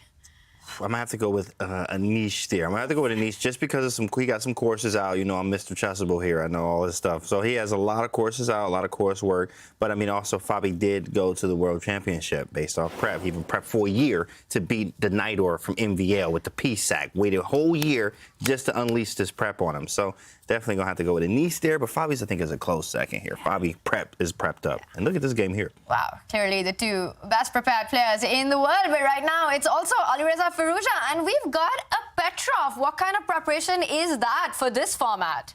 Wow, Firouzja just playing the moment, playing the match. He's 1 point up, so why not just choose a solid symmetrical opening like the Petrov? Total symmetry almost right now, and it's going to be hard for Dmitry to whip something up other than going for theory. And has Firouzja done his homework? This tends to end up in very theoretical positions that have been deeply studied. So interesting choice there, Danya. Yeah, and the Petrov, one of the oldest openings in existence, named after Alexander Petrov, who was the top Russian player in the 1850s. Yesterday, I was actually reading the Russian chess magazine, the first ever Russian language magazine. It was edited by Alexander Petrov, and I was curious to see how he referred to his own opening, and he referred to it as the Russian game. Then later, people started referring to it as the Petrov. Alireza doing what everybody seems to be doing now. That last game, David, it was a heartbreaker for Dmitry. He was up a rook, then it was a dead draw, then he blundered one rook, and then he blundered the other one, and now he's down a point in the match.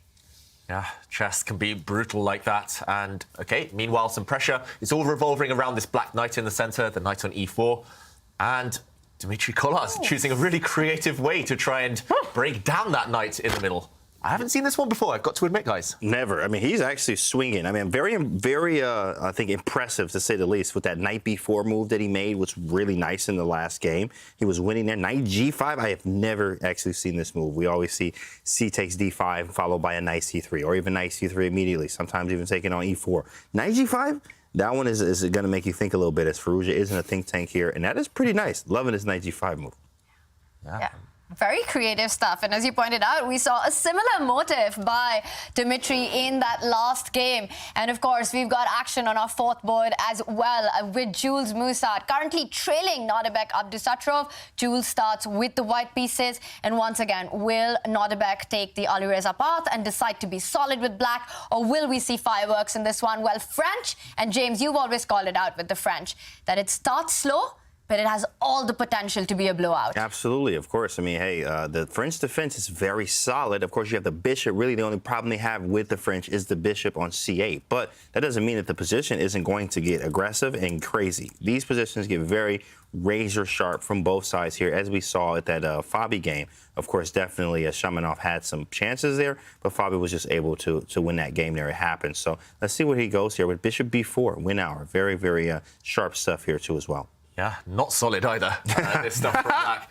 I've got to say, Abdusattorov playing the French opening against the French champion. That is brave stuff. Wow. I would not have predicted this beforehand, and I don't think Jules Musat would have done either. No, this is a bold choice by Nodirbek, but if you don't know this line, the win hour becomes the lose hour. Jules already revealing his intentions. He doesn't play e4, e5, which is by far the most popular move, but one of the hard things about playing the French, that there are all these tricky sidelines, and one of them is, in fact, knight g1 to e2, usually followed up by a3. And either to cling to the pawn, you have to give up the bishop pair and leave yourself with that bad canty bishop on c8. Or if you play bishop to a5, white could chase that bishop away from its pinning square and then recapture on e4. Yeah, what do you think we'll see? Abdusattorov, from my experience at least, tends to love his bishops, a bit of a bishop fiend. So I think he'll be reluctant to capture this knight right now. Often black gives back the pawn, if possible, just to get developed. OK, he does take the knight, still one of the main lines. The knight comes out to c6, attacking white's pawn on d4. Still logical stuff, still well-known theory here. And Jules, I'm expecting him to either push that pawn forward or defend it right now. Lots of choice, but still early days in all of these games that we've seen so far. Yeah. Do we think some of the underdogs are going to bounce back? That's exactly what they're looking for. Currently, one of them, Jules Musat, he starts with the white pieces. Will he develop that bishop to b5, bishop to e3? But he says he's going all out. Strikes in the center, offers a queen trade, but if black does accept that, the knight jumps to the center of the board, puts pressure on the c7 pawn. We're seeing moves being blitzed at, and Jules has managed to recapture the e4 pawn. Players are in familiar territory right now. We will take this moment while this one heats up to jump over to the big game between Hikaru Nakamura and Jordan van Foreest. Jordan, the player who scored the first big upset, and we've got another crazy position out of the opening. Wow, another crazy position. It took me a moment there to find my bearings. Looks like white has stacked up his bishops in the centre. Hikaru has lost a bit of time with his queen. The last move has been retreating the queen back to her starting square. And I've got to say, I'm loving white's position here. Just feels like more space, easier, quicker development. What is that black knight doing? Black's pawns on the queen side, vulnerable, potentially. It's possible to attack those later. Hikaru setting up a threat, meanwhile, threatening to take the white knight. The white dark square bishop would be vulnerable in the centre, but very loose play from Nakamura. It feels like he's really taking huge chances in his bid to strike back. Taking some risk here. This is reminiscent a little bit of CGC Chess Global Championship with Wesley So actually beating Hikaru when it came to a modern. It was really a crush there. It was pretty tough, hard to see there. But here, I mean, it's definitely similar, I think, in those aspects of White just has the development. We got the pieces out. We're for choice here. We have a nice center. Pieces look good, right? Everything principled is very nice for White here. But, of course, Black still, I mean, hey, it's solid. Like, I don't have any real weaknesses, really. I mean, I can castle. I can play E6 at some point, develop my knight, right? And of course, the engine, oh, hold on, Yep. E6. Wow. There we go. My goodness. There we go. Danya. There we go. Danya, talk to me, Danya. Michael is on fire. Michael Jordan Van Forest. It ain't game 7, but he's playing like it's a game 7. Forest fire here from Jordan. And wow, this tactics, alarm bells must have been ringing as soon as Hikaru decided to delay castling his king. And let's talk through this variation. Sacrifice, but only temporarily. Nakamura, is he going to survive the next few moves? Is this the big question? Right now, of course, bishop takes knight is possible, bishop takes bishop. There is a threat against Black's undefended bishop. And if we take this one, Danya, I think simply pawn takes pawn is pawn takes pawn. This is terrible, because if the king takes the pawn, it steps onto the mined square. You can take the bishop with check. That's all she wrote. If the king goes the other way, king d7, then you could just play down a bishop. Queen takes f3. Look at that king. Look at that pawn on f7, David. Bishop takes d4. Rook a d1 at a minimum. I mean, this is, Hikaru will not touch this with a 10-foot pole. Now, if you take the bishop on d4 in the initial position, then White can just be calm and take back on d4. And even if Black castles, White will take on f7, ruin Black's structure. You can counterstrike with c4. I mean, Rook can come to d1. Jordan, he senses the moment, right? He senses that this is his moment. If he plays a couple more accurate moves, he can go up 2-0. That would be crazy. Hikaru has played f6, David. Now knight h4 has to be considered. You know, strike while the iron is hot. Yeah, it looks really scary here. The Black King is going to be vulnerable no matter where it ends up. Another move that you mentioned earlier, Danya, just bring the rook across, yeah? Just eye up this Black Queen. There are some tricks here just to show one final one. Bishop takes knight does not win a piece for Black, because after queen takes bishop, this queen is loose, and you can jump out the way, discovery tactic with a check, gain some time. Next move, the queen is captured. The queen falls, and with it, Black would lose the game. Looking beautiful for Jordan, and just the fact that this pawn is landed on e6 is huge thorn in the Black side. How is this knight ever going to develop? I hate it for Black. Yeah, absolutely. Michael Jordan Van Forest right now. The man is playing very strong. That was sick. E6, and now the pawn is stuck on E6. He played bishop E4. Maybe try to trade one of the only pieces that can get rid of that pawn, of course, is the bishop, and maybe the queen that can maybe slide over to C8 to take the pawn on E6. So he says, oh, let's get rid of that bishop there, open up the file a little bit, put a rook on D1, pawn on F6. Like, oh my goodness, this is really gross. I mean, but of course there is chess left. You do have to convert what you have here, or at least try to, against a very resourceful player like Hikaru here. So it is a task, but at the same time, he is definitely for choice in this game. I'm loving what Jordan is doing, and he again keeps the clock advantage as well. He's up by almost 4 minutes on the clock. Again, something we're not used to seeing with Hikaru. Down on the clock, big pressure on the position. You can tell just looking at Hikaru. He's not loving the way this match has gone. It's not something that he expected. This last move, bishop e4, if Black was to capture that e6 pawn, White is threatening to either take on g6 or c6. Perhaps you want to take on g6, destroy that kingside pawn structure, and pick up that bishop on e6. You're not letting that Black king castle. That king is not going anywhere. Is Hikaru in big trouble in this one? He's in huge trouble. I mean, his back is against the wall. Obviously, if he loses the second one, the match isn't over, and he very well could win 2 games in a row to force Armageddon, but that would be walking, you know, a tightrope of tightropes. 4 minutes down on the clock. I mean, this is unthinkable right now. Bishop e4, maybe not the best move, Tanya, but Jordan, from a position of strength, he's keeping his advantage. Man, oh man, this is crazy. A practical decision there. You want to get the rooks to those central files. Bishop e4, and we see Hikaru Nakamura is going into a think in this critical moment. He really needs to bring out those defenses, and we will take this moment to check in with Ginger TM. Simon's with us in our corner studio. Simon, what's the big update? Yeah, well, hi there. Some great games going on. I mean, I don't think anyone expected this match between Hikaru and Jordan to go this way. So we will keep a close eye on that. But going to Division 2, and remember, the person who wins Division 2 gets into Division 1. We were following the match between Mamedyarov, I have to get that right, and Fedosev. And so far, Mamedyarov has won the first game with black, but then Fedosev won the second game with black. So all black pieces are winning that so far, which is a bit of a surprise. And the other match we're looking at in Division 3 was between Andrew Tang and his young prodigy of opponent, Vincent Kmar. And Vincent Kmar just won the second round there to go one game up. So there's a lot to play for, lots of stuff going on, lots of excitement, and they're all trying to move up their divisions and get into the big boy division and to maybe face the likes of Hikaru. Amazing. So much action and decisive games in Division 2 and 3. And Sai, before we let you go, I have to ask you about what we're seeing on the board. Can Hikaru make a comeback in this match? What's your prediction?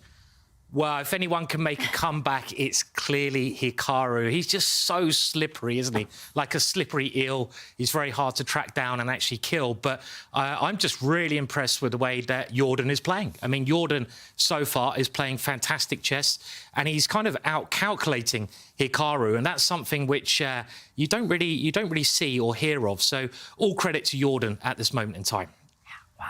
Some amazing play there by Jordan. Thanks so much for those updates, Simon. We will check in with you in some moments. But David, we've got action. A few more moves have been made, and at least the eval bar confirms that Jordan keeps up the precision.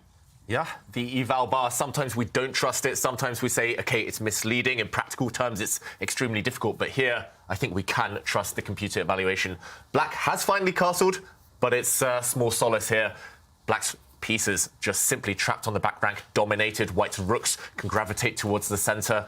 Already you can start thinking of picking off pawns. Really nice move there from Jordan, lining it up his white rook with the black queen. And wow, Nakamura needs a miracle here. He needs to somehow get the black knight onto a more active square, but even that alone will take several moves, and it's a luxury he won't have. Yeah, you can tell Jordan woke up and chose violence today. I mean, this is the day that, like, you know, everybody's like, oh, Hikaru's going to crush him, Hikaru this, Hikaru that, which it is. I mean, of course, he has the accolades, but today is not his day right now, especially as we might see an 0-2 from Hikaru in the first two of the ChessKid Cup today. This is actually really bizarre. But I mean, Jordan is very creative. If it's anybody that's very creative and to make things and pose problems, it's someone like creative and strange type of chess. Creative, we say, like Jordan. Very, very impressive. And Jordan's got to keep this momentum going, right? Not let Hikaru's resilience get into his head, not get flustered by the math situation currently. And B4 on the board, you just compare White's pieces to Black's pieces. What is that knight on B8 doing? Far from developing. Currently, Hikaru's playing without the knight, without the rook, without the queen. He's shaking his head. He trades that bishop on C4. The only active bishop in Black's position is now off the board. And Hikaru trying for some counterplay, Daniel, on the queen side. Yeah, and Jordan, he oversalted it on the queen side. I think he overcooked it a little bit. Maybe you should have brought the other rook to D1. I was going to say Hikaru's flight to D7 International Airport has been canceled, just like my flight from Newark to Oslo. Thanks, SAS. But you can go through A6, right? You can fly through a different route, and Jordan is trying to prevent that. His last move, rook B1, it X-rays the queen. So if you play knight A6 here, White will take on A5 and say thank you for the pawn. But Hikaru can avoid that. He can play A4 to close down the queen side, or he can take on B4. So the eval bar dropping a little bit, but David, I think you'll agree with this. Important not to overstate it. Very much still in control of the game. Is Jordan Benforst. Queen A6 can be considered. Hikaru has to slither around on the sides, but also keep an eye on that E7 pawn, which is under fire as well. Yeah, so many questions to answer for Hikaru. Like you say, Dania, one move, if you could get it for free, maybe reroute the knight, either capture this bishop or bring it round towards the center, then you have kind of at least some argument for the decent foundations of a position, a playable position. But right now, it's far, far from playable. Still, you have to decide what to do. And I'm struggling here after A5, rook B1. What do you... I mean, I don't want to open this. I don't really want to allow the white rook in. Even if you can try and exchange queens, it feels like at the very minimum, you will lose this pawn at the very end. James, I'm struggling, I've got to say. I need help.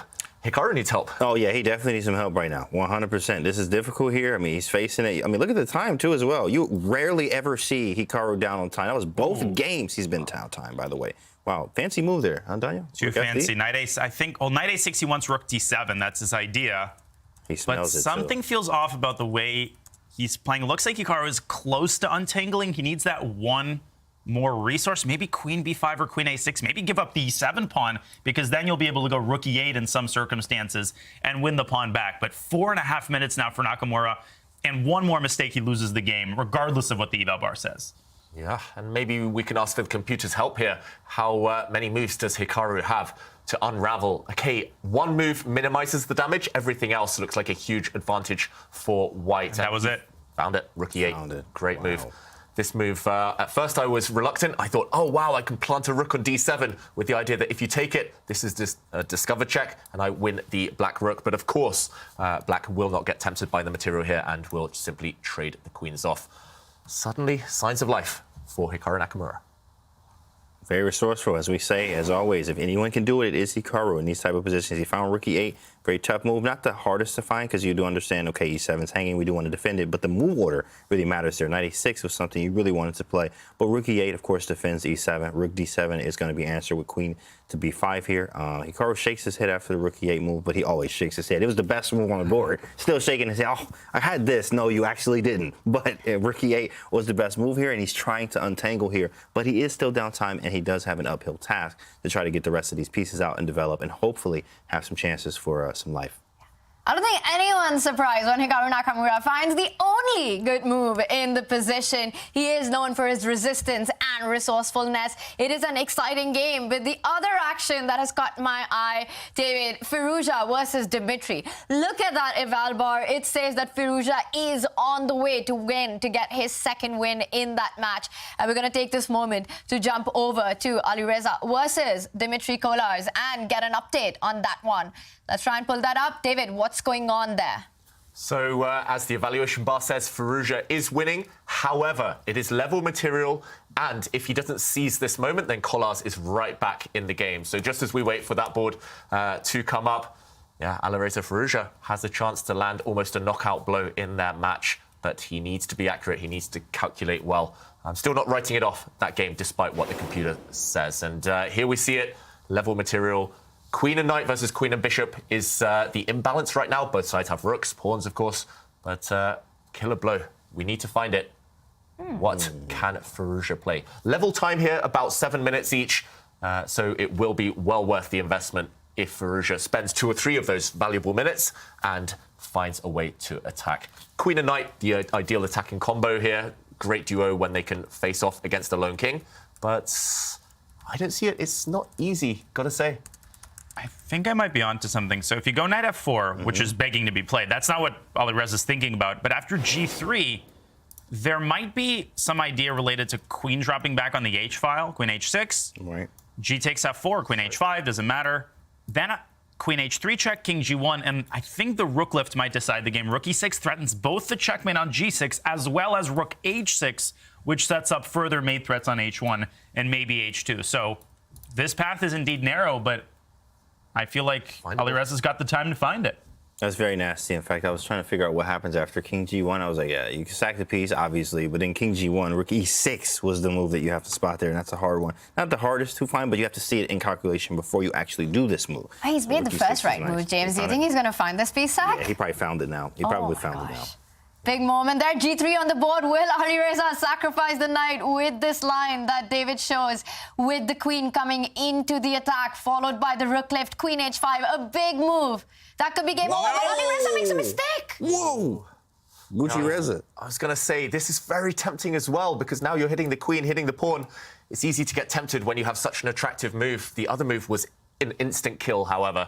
And now maybe white has chances of fighting back. Maybe you can use the fact that this black rook is slightly loose, so you can perhaps play... OK, he's beat me to it. Queen a3 on the board. And now you do not have time to take this pawn, because after knight takes a queen capture, you have been deflected away, and this rook will hang. Chance missed, and white's back in the game. Not only that, but the knight on e2 is stranded. James, rook e1 is a huge threat. Right. This isn't just black having all the fun. White's having some fun too now, isn't he? Absolutely. Of course, as we know, we like tactics here, Tactinos, for breakfast, lunch, and dinner. After knight e2, we do have a rook e1. That knight's looking trapped. e7. You have to be very accurate here. What do you even do? Maybe like a rook e6? Is that possible? Rook e1, and then we could take on g3. It's possible. Maybe we just move the rook up 1. And then, yeah, that's probably the move here. So it is doable. Yeah, rook e6 is fine. So maybe go f4 first, but then queen g4. Yeah, still some, we got some work to do. Definitely have some work to do with the white pieces. Yeah, both sides have work to do here and very much in the balance after a huge missed opportunity for Firouzja. What a big miss. It could have potentially been game over had Alireza found that attacking idea with the queen transfer to the h file, giving up a piece, but falling for temptation there. Knight e2 looks so strong, but now he goes into a think, realizing that it's not as easy, and great call there by James. Rook e6 on the board. It looks like Dmitry Kolarz is on his way to make a comeback in this position. And of course, the big question also is, can Hikaru make a comeback in his position? We're going to take this moment to jump straight back to the action with Hikaru against Jordan. Hikaru currently down a point, and it looks like he's managed to salvage the opening disaster that this was. He's back in the game. That black knight still on the edge of the board, but it can trade itself off for white's bishop at will. The whole queen side had disappeared. All of the pawns now on one side of the board. That means that at least there's less danger for Hikaru. And how is white ever going to break through towards that black king? Unclear. So, OK, still in the balance, this one. Anything could still happen. What do we think of the chances? I think this is what he wanted. I think from a mindset, psychology standpoint, Hikaru's feeling much better. You can even see, like, he feels better. Usually you see this face when he's, like, focused in Title Tuesdays. He feels a lot better about the position right now. Also, I think the knight's going to reroute to c6, maybe more centralized of the knight there after he removed the queen here. It's pretty good. I think he feels much better. But I still actually like white here. We got the pawn on e6, h5. The like margin of error here is very, very small. You have to be careful still with black. But definitely he's feeling better. And pawns all on the same side, same amount of material here too as well. Definitely some errors there from Jordan. But he is up time, and it is up to Hikaru to make some things happen out of this position, especially with this pawn on e6. Still, white is definitely the one I would like to have here. Yeah, I was going to say Jordan in the first game sacrificed his queen. Could he have left the queen on that square? Tried to sacrifice it again, but he is a point up in the match. He doesn't want risk, so the queens have come off. But this endgame, Hikaru tends to be so good at wriggling around here, and that white e6 pawn, I do fear for Jordan. If Hikaru does start attacking it, maybe long-term it might drop off. Bit of a weakness, do you think, Daniel? I think Jordan needs to try to bail out and play bishop a3, and Hikaru could force a draw there with knight a6 to c7, and the e-pawn is traded for black's e-pawn. But, man, compared to what this was about 15 moves ago, you feel like you're winning if you're Hikaru. Now, you have to put things in perspective. If you're Jordan, okay, it's a draw, not the end of the world. I think Hikaru's playing for a win because knight c7, David, that was a forced draw. I think rook c3 signals that Hikaru actually feels that he can pull this out. There might be some tactics here with bishop takes c7, but they have to be calculated. And white's bishop is not very comfortable. You don't want to go back to c1. You want to keep contact with that e7 pawn. So maybe the way to do it is to swing your rook to a5. But suddenly, Jordan's the one who's got to make some decisions here. Yeah, big decision. You can defend it, as you say, Daniel, but then another attack, this time against your e-pawn. How do you control this? Again, do you want to put your piece on bad squares? Do you want to kind of tie down your own rook? Maybe you need to at some point. I think the dream now for Jordan is actually to get these guys traded off the board and make that draw, as you say. I'm not sure how you achieve this. OK, rook a7 played on the last turn. Very, very sensible, I think, there from Jordan. And the idea, of course, after knight takes, you can even capture with the rook. Everything off the board. And 3 versus 3, in terms of pawns on the same side, this will fizzle out to a draw. Oof, Jordan cutting it fine there. Hikaru still feeling ambitious. He does not want to bail out, though. He does not want to simplify down. Maybe there's no rush yet. Maybe as black, you can play a move or two, kind of wait a move or two before capturing on e6. But either way, feels like equality now. 100%. I mean, very impressive from Hikaru here. Of course, Jordan was, it's difficult. You did have a great position early on. I mean, almost winning. I think the eval bar was almost like +3 at some point. But, I mean, having this position now, it is kind of like you with white, you're like, oh, man, it hurts, it sucks. But, hey, you up in the match. If it's a draw, right, you just say it is what it is. It's a draw. We try to take our chances with the black pieces. Bishop f8, he literally doesn't care. Literally doesn't care. He just wants to go for the win at all costs, Daniel. There's 2 people who would go for the win in that position. Magnus Carlsen is one. Hikaru Nakamura is the other. Everybody else, oh, thank God I made a draw. I'll take that e6 pawn. faster than I'll shake Magnus's hand if he offers me a draw. But Hikaru, no, he's feeling it. He's down 50 seconds on the clock, but it's all about the trend of the game, David. That fact that Jordan is winning, he knows it, right? He's not blind to that fact, and that might be hampering him from playing this objectively. But Jordan, he is staying afloat. He's keeping his composure, and I love what he's doing here to try to force those pawns off the board. And Hikaru saying, not a chance. Wow, that Black Knight is feeling so uncomfortable right now, but it is the glue holding together Black's position. And yeah, I think that's what separates Hikaru Nakamura and Magnus Carlsen from the rest of us mere mortals. No fear, willing to take chances, and momentum definitely on Black's side. Okay, Jordan pushing his pawn forward. I like that, and I don't like it at the same time. It feels like he's playing for the attack still, when maybe there was something a bit more forcing for Jordan. Hikaru drops his rook back, controlling the White Knight from jumping forward anywhere. Watch out for that Black King to start advancing as well. Still, Jordan's a bit stuck. If any of his pieces move, that White E6 pawn will fall off the board. And it could well come down to a bullet game now, and we know how dangerous Hikaru is there. That last pawn sacrifice with h5. If it would have been captured, White would have jumped with the knight forward, found its way to f5. But rook c4, nice move by Hikaru Nakamura, taking control of the 4th rank, making sure that White knight doesn't indeed find itself on the f5 square. Notice how the move g3 actually wanted to get that knight from h4 now, all the way to f5. So both players trying to get their initiative in the position. The one thing I don't like in Black's position is that bishop on f8. Can we just talk about that bishop? What is it doing there? Oh, that's a bishop, right? Yeah, exactly. I don't see one either. Yeah. What is that? Do you see one? No, I don't. Bishop? Okay. No. Well, the good news is that it defends the e7 pawn. So it might be a bad bishop, but it has a purpose. Now, Hikaru, as you're mentioning, senses the momentum for the first time in this match. He's the one who's up on the clock by 20 seconds. He's going to try to put pressure more on that time advantage. And now we see the move bishop to b2, some pins on those diagonals, potential knight jumps to g5. Can this ambitious play by Hikaru backfire? Absolutely. Jordan's playing great right now. Bishop b2 using tactics. I mean, Hikaru is walking on hot coals. We're just so used to him doing it successfully that sometimes we forget how dangerous this strategy is, David. Yeah, completely agree. And actually, we can just show that moment. You mentioned the tactics there, Danya. If Black had got greedy, knight takes pawn, it looks like the white bishop has departed from its threat against e7. Then suddenly rook takes pawn would be a killer blow. You give up one rook, but you get 2 pieces in return. Next move, this knight would drop off when Black replies to the check. Hikaru was forced to start bringing his king to the edge of the board. He did force this exchange, but now, okay, developments. And if we catch up with the current position, it is certainly Hikaru who's trying to change things. He's trying to wiggle around with his king and remove this pawn from the board. I said don't lead with your king from the front earlier, but now queens are off the board, the black king relatively safe, and Jordan is a bit stuck. The white rooks look nice and pretty, but they aren't doing too much, and the rest of your pieces also lacking a purpose. So, okay, white just waiting, hanging around. Can Hikaru do the business and keep improving? The clock time suddenly all in black's favor. Wow. This is going to be a grind by the two players. Let's take this moment to jump to all the excitement that's happening on the Dmitry versus Alireza Firouzja board. Oh. We see there, the Evalvar says that Dmitry is on the brink of victory, making his comeback. He's up a piece. And he won that knight on e2. That knight that jumped to e2 incorrectly, it's gone. Wow. This is the second time we should mention today that Kolas has been up a piece. In the first game, he was up a piece against Firouzja. He went down. He crashed to defeat. But surely this one looks like a safe version. Everything's protected for white. Simply a bishop for 2 pawns up, and those black pawns are not making a great impression. This one must be a victory for white. Absolutely. It's looking very clean. You can do something, of course, even as simple as queen a7. I mean, even here, queen a7 and go back to d4. Like, what do you do? What do you have? What are you threatening? No, I don't really see it. We take a7. We come back. We go queen d4. We try to trade the pieces off. The rule is trade when you're up. Now, when you're down, everything's defended. It's a very nice game here. It's going to take a lot or blunder like what happened in the last game. Queen d4. Hey, however you want to do it. We're definitely winning here. We're up a piece. He's trying to convert.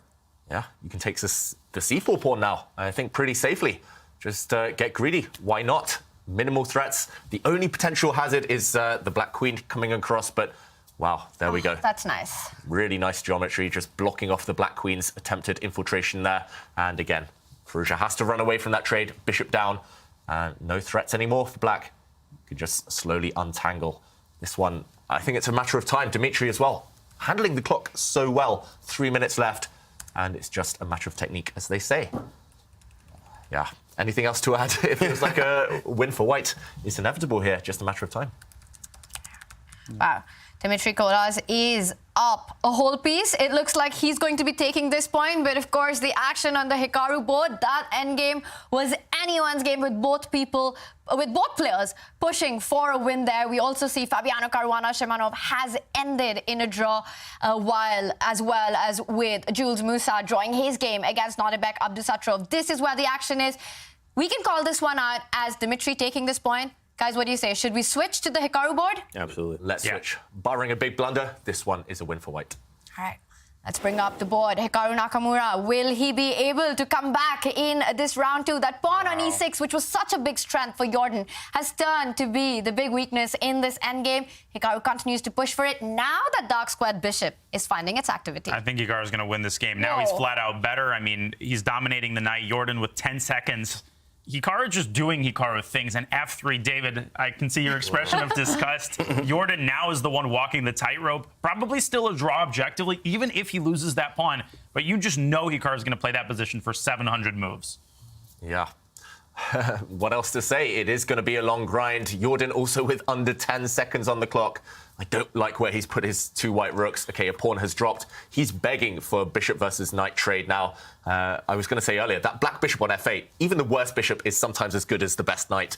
And here it's definitely a case of that black bishop having sprung to life. And Jordan's just hopping around, hoping now, but the pawns are coming. Soon that white king is going to come under an attack. Oh, my God! E4. Bring that bishop in. Oh, goodbye. Yikes. End of the game. C1 winning more material, and Hikaru Nakamura making it look easy in the endgame. That was actually incredible play by Hikaru. Yeah, that was literal wizardry. I mean, that was, at some point, a completely winning position for Jordan. He started going a little bit wrong, overcooking it on the queen side there. But to win that endgame, you had a 3-on-3 where Jordan was dominating and Hikaru putting the finishing touches on that game. But at this point, there's nothing to say. It's over. Yep.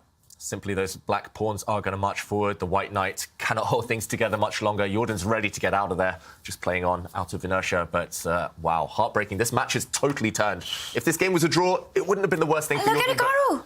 Yeah, this one hurts. This one definitely hurts if I'm Jordan. That one definitely hurts. You have to, as even Hikaru says, he has a quote like, hey, when it comes to losses, you got to get over them very quickly. Short-term memory loss, because like this one is going to sting. You knew you were winning. You were doing better. You know, you were trying to clinch this match here. 0-2, 2-0 Hikaru here.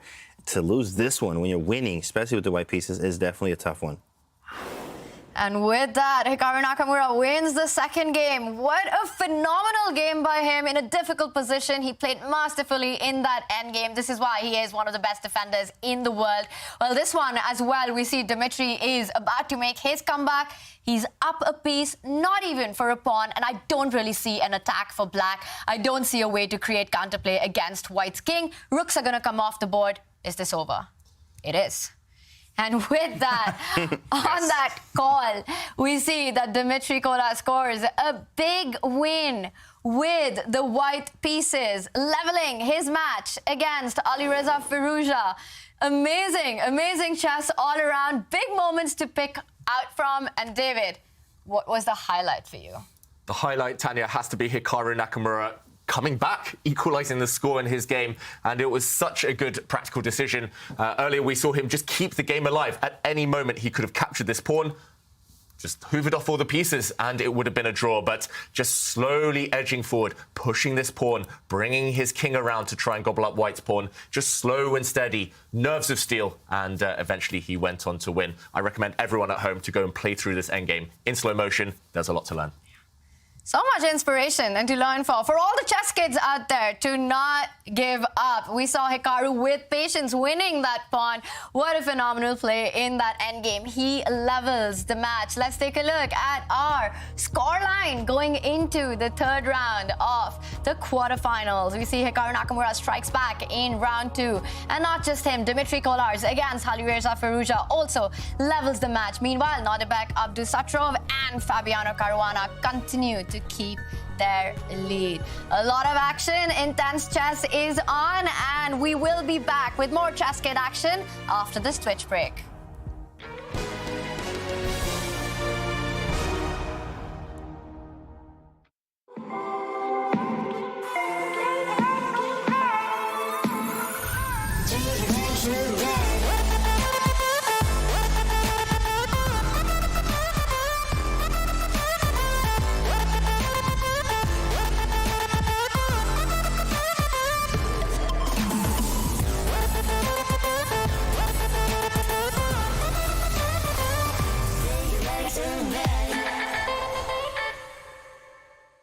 An air of focus, concentration, performance. Airthings puts you in control of air pollutants that cloud your work from home space, shifting your state with every breath. Find your air of clarity now.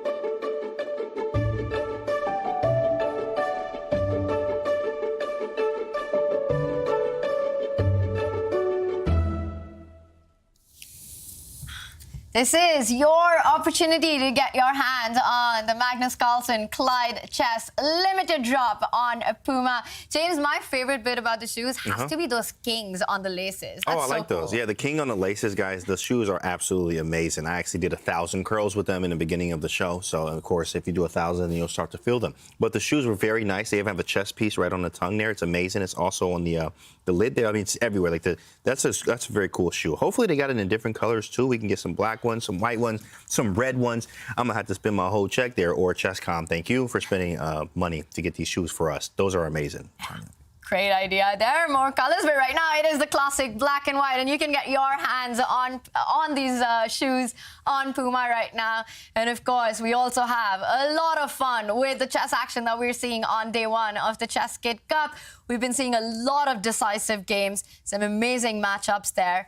And I want to ask you, David, how difficult will it be for Jordan to let go of what happened in game two, simply because he was better out of the opening? Yeah, we've all been there when we've crashed to defeat, when we thought we had everything under control, and that is hard enough to recover from. To recover when you were completely winning, when you were already a point up in the match, when you saw the finishing line in sight, it's going to be extremely difficult. I'm not sure if anyone is up to that task. And Hikaru, he smells blood. He's going to be ready to pounce and really kick the boot in now. So Hikaru, big favourite. Wow. Some amazing play by Hikaru. He bounces straight back in round two, winning a difficult game with the white pieces. And of course, the other impressive performance was by Dmitry Kolarz, taking his win against Alireza Firouzja. That was some great chess, Daniel. Man, and Dmitry showing incredible resolve, losing a heartbreaker in round one, a game that he never should have lost. And then on the edge of defeat in game two, Alireza had that winning line. We were predicting that he would play it, but maybe some of that rust showing, and Dmitry not giving Reza a second chance. It's 0-0. And if you're the lower-rated player, Tanya, you want this to go to the Armageddon, right? Because that raises the likelihood of something crazy happening. Not just the players, the fans and us as commentators, we want to see those Armageddons. Now the clocks are ticking, which means that the players will have liftoff in just a few moments. Our focus will be on the Hikaru versus Jordan matchup. And guys, I have to ask you, we've got to do a little prediction here. Hikaru, will he try another London after the disaster of game one? No more London systems, please. Yeah, unless it's a Joe Bava, Jar Jar Binks line. Come on, yeah, Daniel, you already know we like the Joe Bava, baby. Let's go. But if it's that, that's what we're doing. I think he's going to play e4. Hikaru head in hands, probably thinking about what he needs to start with, but I would agree that it would be an absolute shocker to see another London. It did not work out at all for the American champion, the five-time speed chess champion Hikaru Nakamura in game one. Daniel there predicting 1e4. It's also going to be interesting to see what Jordan comes up with. He is a player who's known for his offbeat opening ideas, very unique preparation. 1e4 by Daniel. It's not the case. He starts with a reti structure. Wow, that's pretty uncommon from Nakamura, who likes to develop his queen's bishop first. When he plays knight f3, he usually follows it with b3. David here clearly adhering to the same strategy, trying to avoid theory, and immediately settling into a think after g6, which is a very fashionable move. Yeah, I've seen Jordan employ this before, and we should also mention Jordan's air quality not great.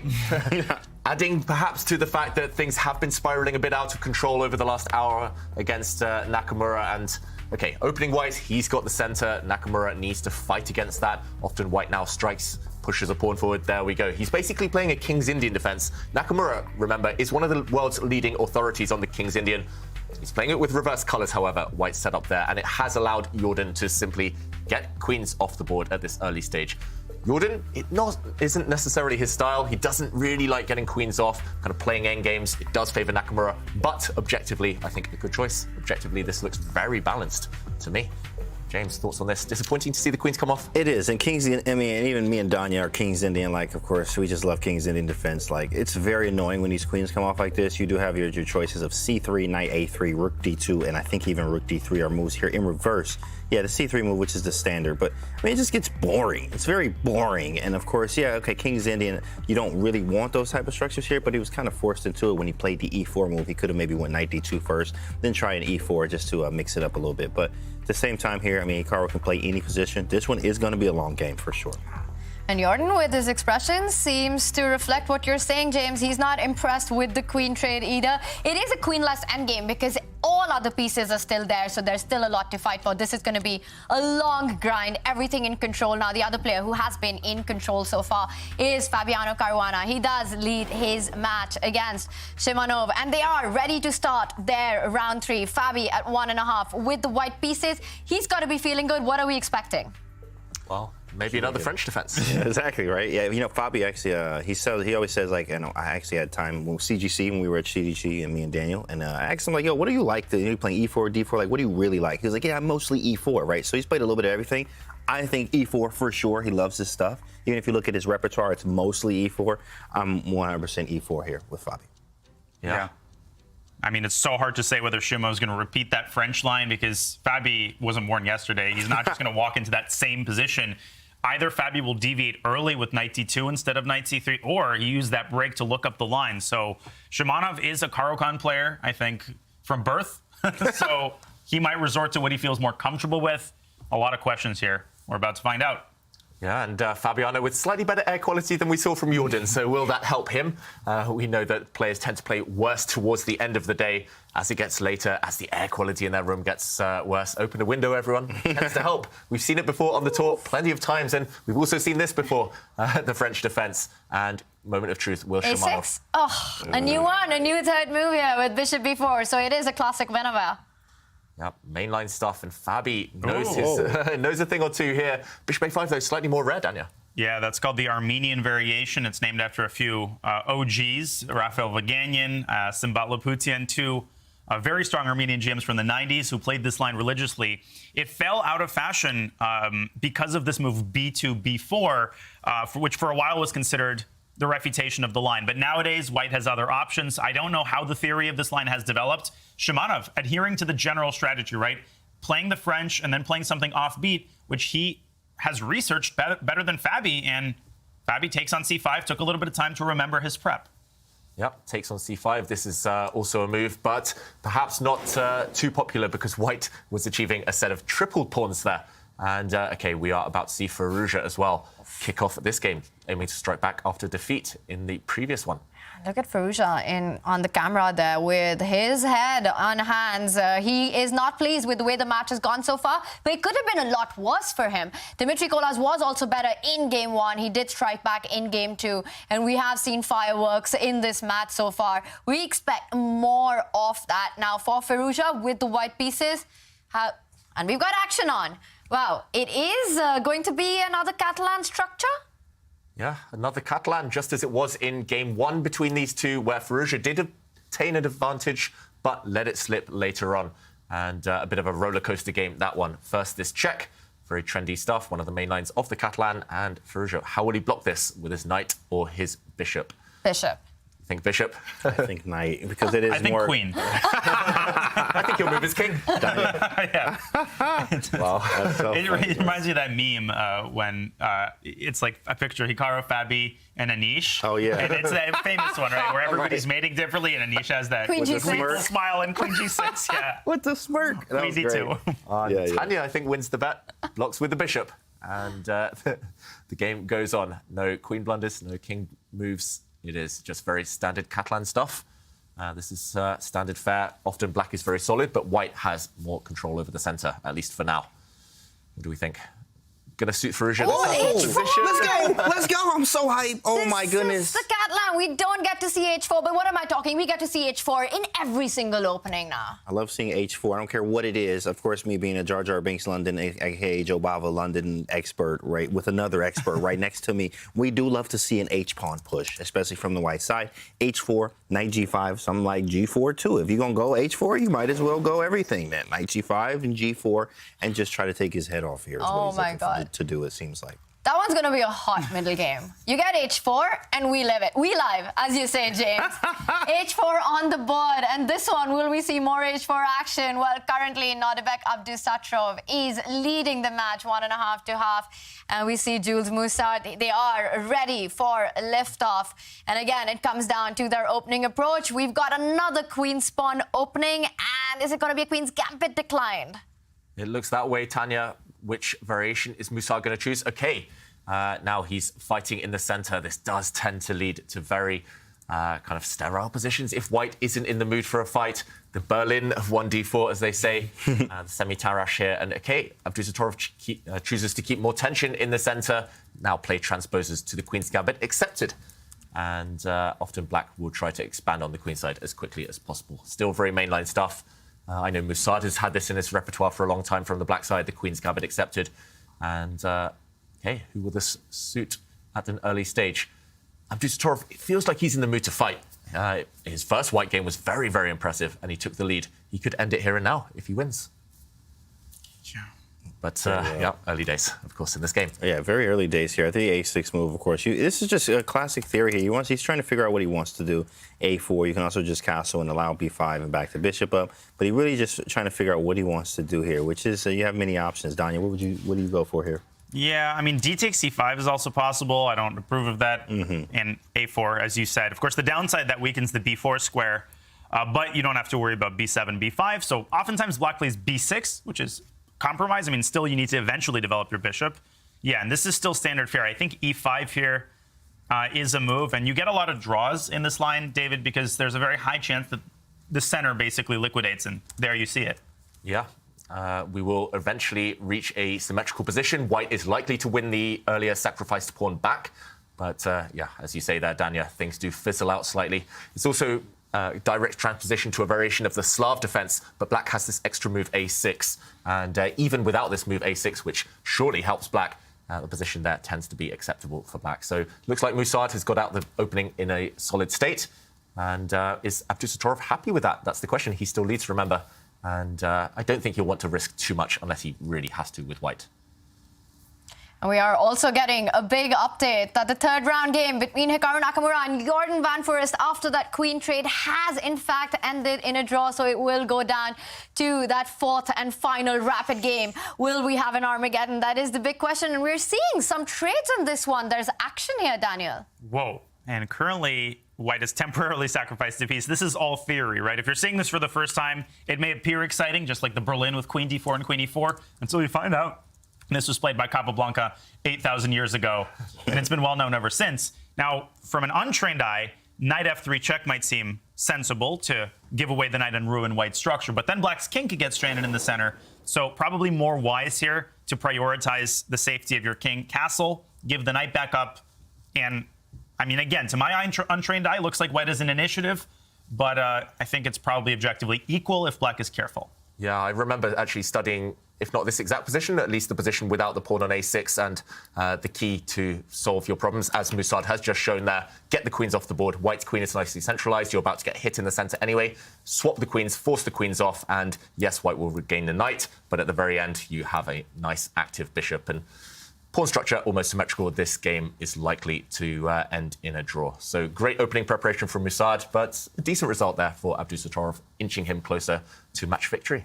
Yeah, if this one ends in a draw, it means that Jules will have to go all out in that final round, but he will get the white pieces, and that very well could be his mat strategy.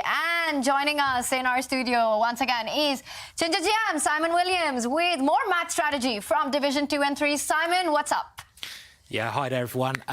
Well, I heard someone shout H4, and I thought I'd better come in the studio, basically. And we've got lots of updates in Division 3 and 2, and I'm just going to bring you some of the matches that ended in Division 2.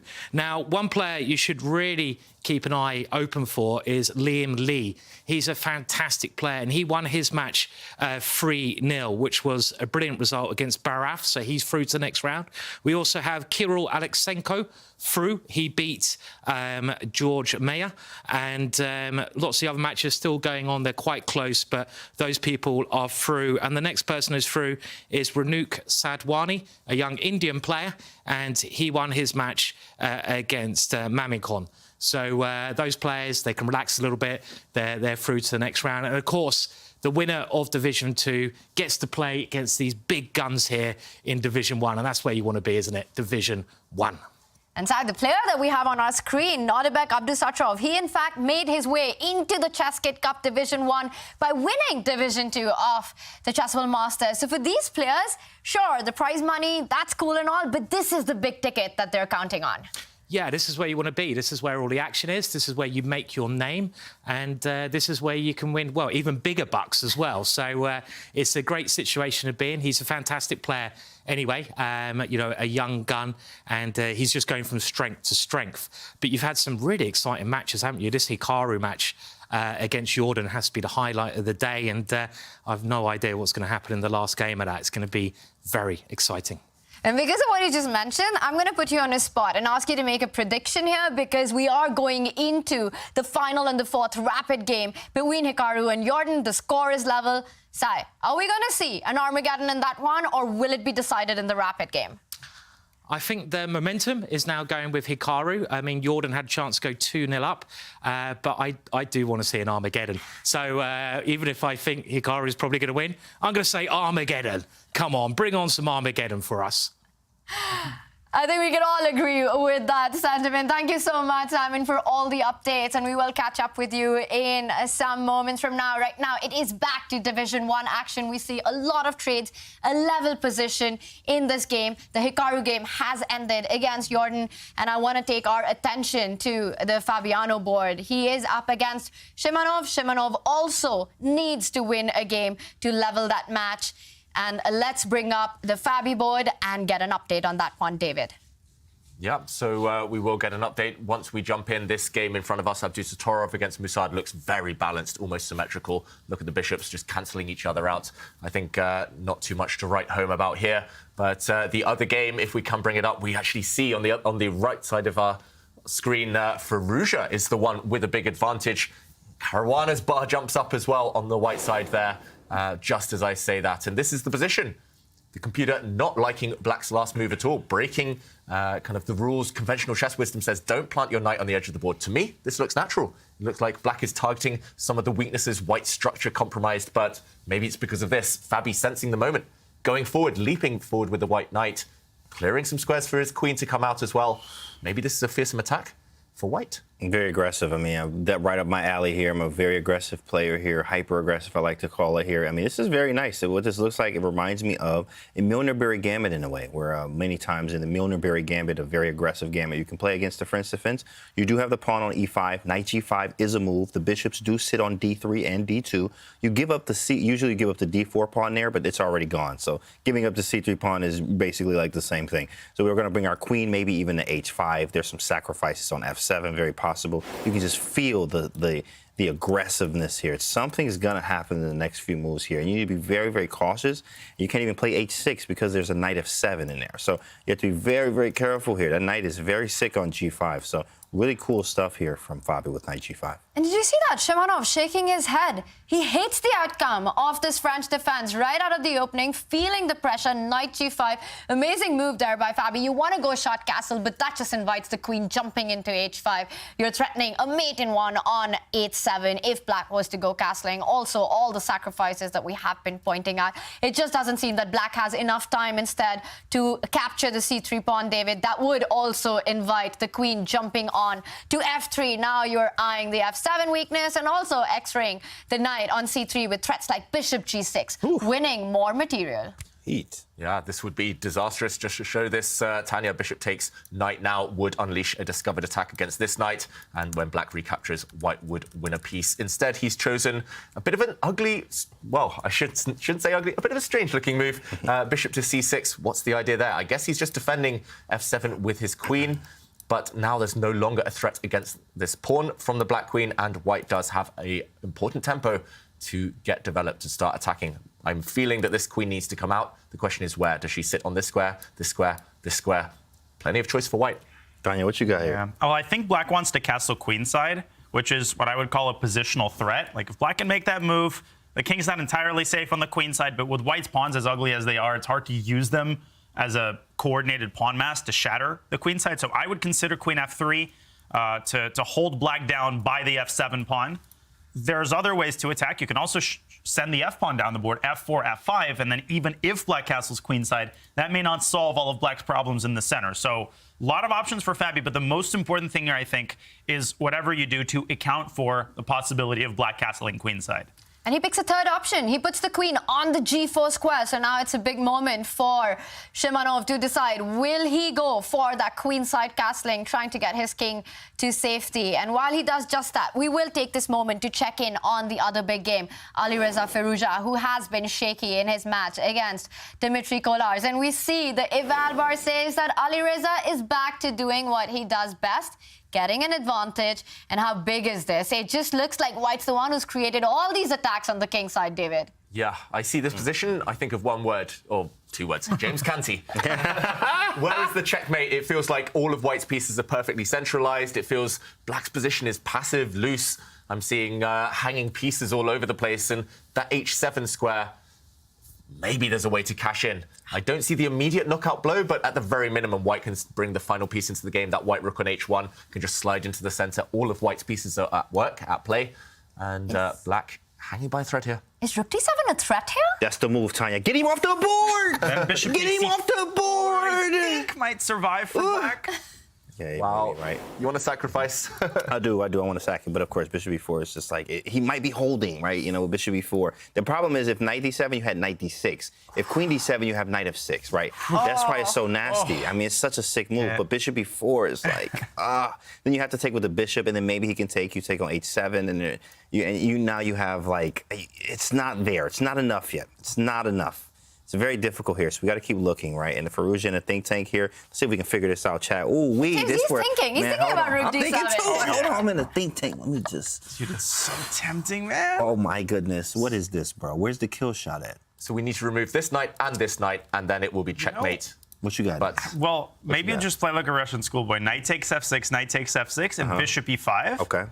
Was my idea. Yeah, threatening like bishop f6, trying to force black to play g6, and then just attacking normally. Bishop takes bishop, and then h5. Like, there's always the option of playing without sacrificing, which is more tempting the older I get. Right. But of course, this is not ideal. I'm sure a killer blow exists. I can't find it either. What's the engine say? Wow. What is this? Oh, bishop d6. Wow. What? Ain't nobody playing that, man. That's so hard to do. That's Gucci. Yeah. Bishop d6, such a hard move. You guys got to explain this. Bishop d6, the strongest move by the engine. What's the point? It's so counterintuitive to exchange this bishop, David. Yeah, I agree. I was looking at this bishop thinking it's a tactical target, it's loose. Why trade it when you can try and win it? That's why I was kind of inclined towards bringing my rook across, which I think is the second best move, but at least according to the computer. But bringing your bishop in, and now if it's captured, you're spoiled for choice. It's like we said earlier. You can choose with two pieces to recapture here. It's really tempting. How do you recapture, David? Yeah. What do you do? Maybe you take with the rook. Now you're threatening this kind of capture, this kind of destroying maneuver here just to crash through on h7. If black does play bishop takes e4, as we mentioned earlier, maybe you still take back. Valuation bar says it's winning. I don't think it's human. Yes, I don't think it's that natural, I've got to say. But you are very active, and black is stretched. So difficult, I've got to say, for Firouzja to find this one. Time to wake up Mikhail Tal. Grandfather Tal is what we call him. We are related, as you see me and Danya look exactly alike, exactly. And we are related to Tal. Grandfather. Yeah, I'm sure Simon would find that move as well. He would have played h4 in a heartbeat. And, all of this forced, clearly. He's happy to see Harry the H pawn advance down the board. Can Alireza channel his inner Mikhail Tal right now and find the move bishop d6, rook e1? David, you mentioned it's the first move that came to your mind. The second best move in the position, but there is a lot of difference between these two moves. One of them close to winning, the other one gets closer to leveling the game.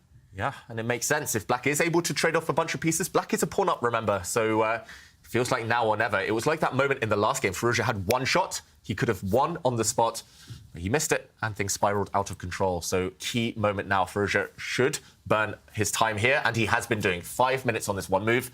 I'm expecting to go even deeper. Yes or no?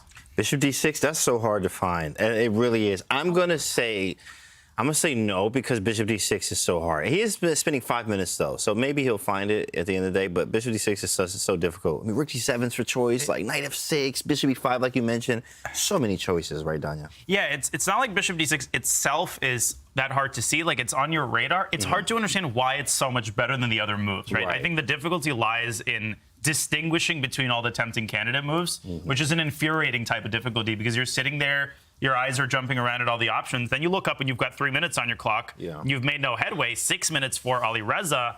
Time to make a decision.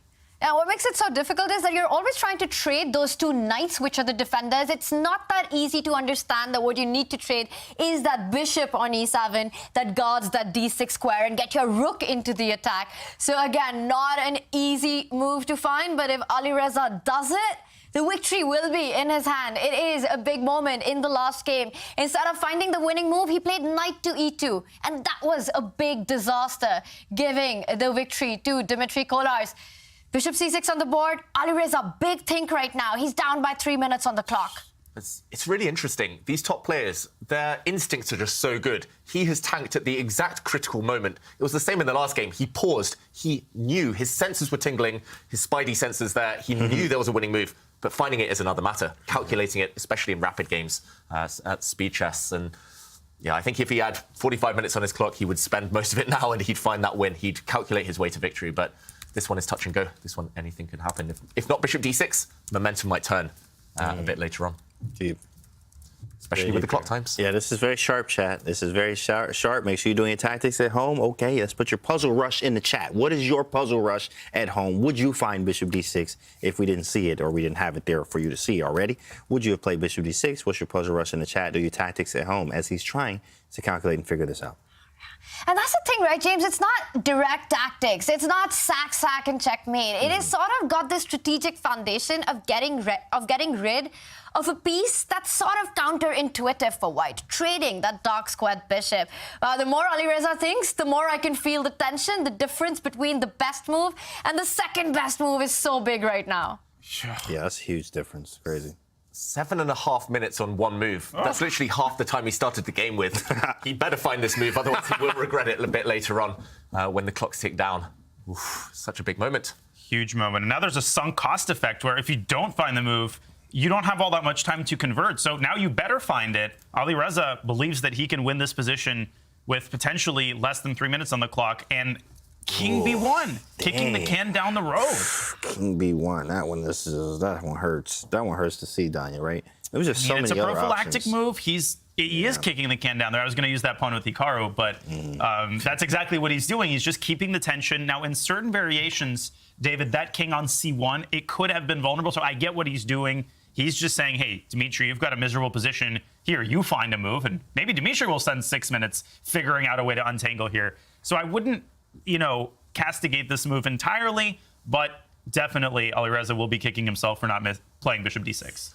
Yeah, and I think he would have had the same reaction inside to the reaction we had here in the studio. He would be like, oh, I don't want to play this, but time's ticking, the clock's ticking down. I have to do something. Why not play a move that's useful long term? And we do say if you castle on the long side, castle queen side, you should always spend an extra tempo tucking your king closer to the corner. It's just safer there in general when the tactics begin. So good kind of practical move, but just not the killer blow that we were expecting. That's the thing, right? If you want to play King B1, you play it after 2 minutes. Burning 8 minutes on the clock and King B1 on the board, he decided not to play Bishop D6, not to play Rook E1. It feels like he's still finding his rhythm today. We've seen a shaky start from Alireza.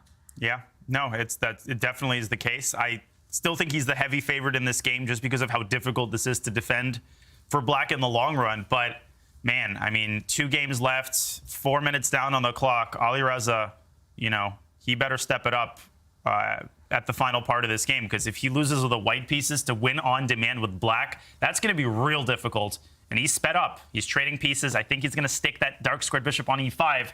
And the attack burns on. On the board, great call there by Daniel. Bishop e5, big threat, David. You want to pick up that knight and give mate on 8-7. Yep, big threat. So easy reply. Pretty much forced now. Just you have to block that white queen's diagonal towards the h7 pawn. It's not a move you want to play, of course, pushing pawns in front of your king when you're getting attacked. Often leaves weaknesses behind, but needs must here. And it looks like the only move to me, unless I'm missing something.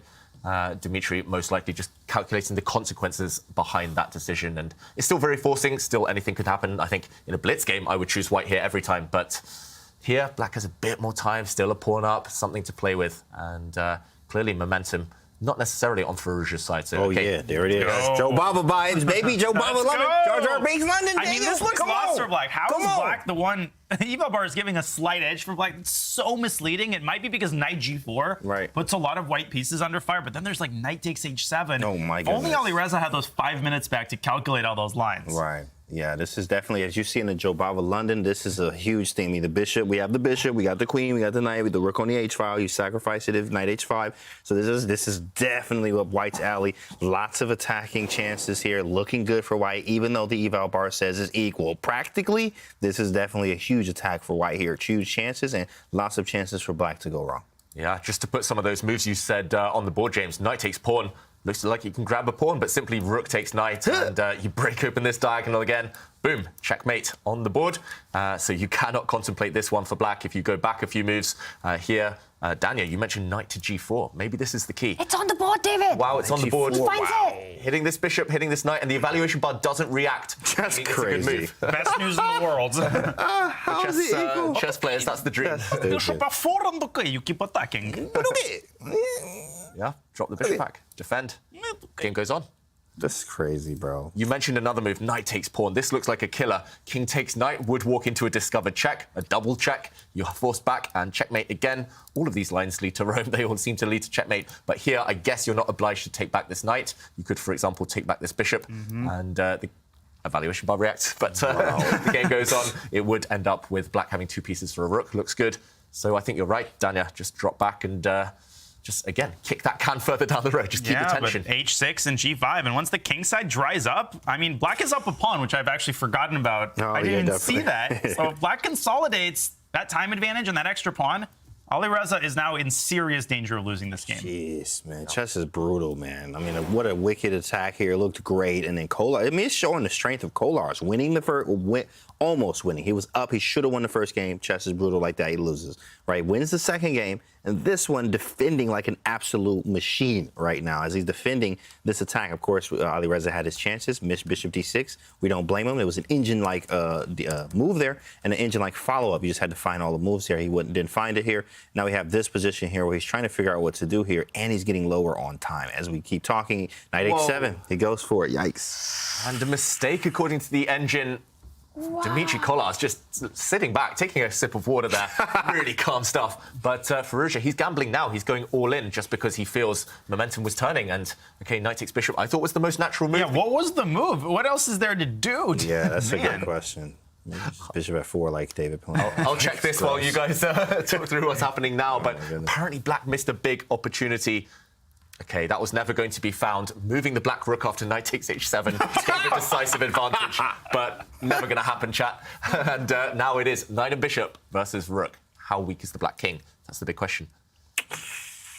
Daniel, what you think? I don't think it's that weak no more, bro. There's obviously Alireza is messed up. It's clear the black is in the driver's seat now. The problem is if you play h takes g6, black can recapture the queen.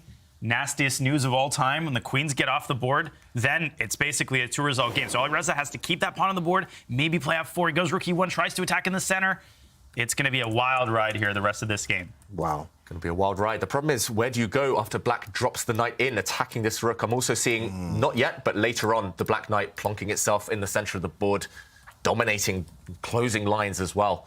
It definitely feels like the stakes are far higher for Firouzja than they are for Kolar's. If Kolar's can survive the next 5 moves, it might be just simply winning for black. Big drama in the Alireza Dmitry board, but also we've got big update coming in from Fabi against Shimanov. This is their round 3, but if Fabi wins this game, it is match over. That position on the king side, it looks like it is heading there. This mate in 6, easy. Eval Bar says something else, but this mate in 6. You got bishop f6, you got rook g, you got sack here. Like, whatever you want to do, you can do it in this game right here.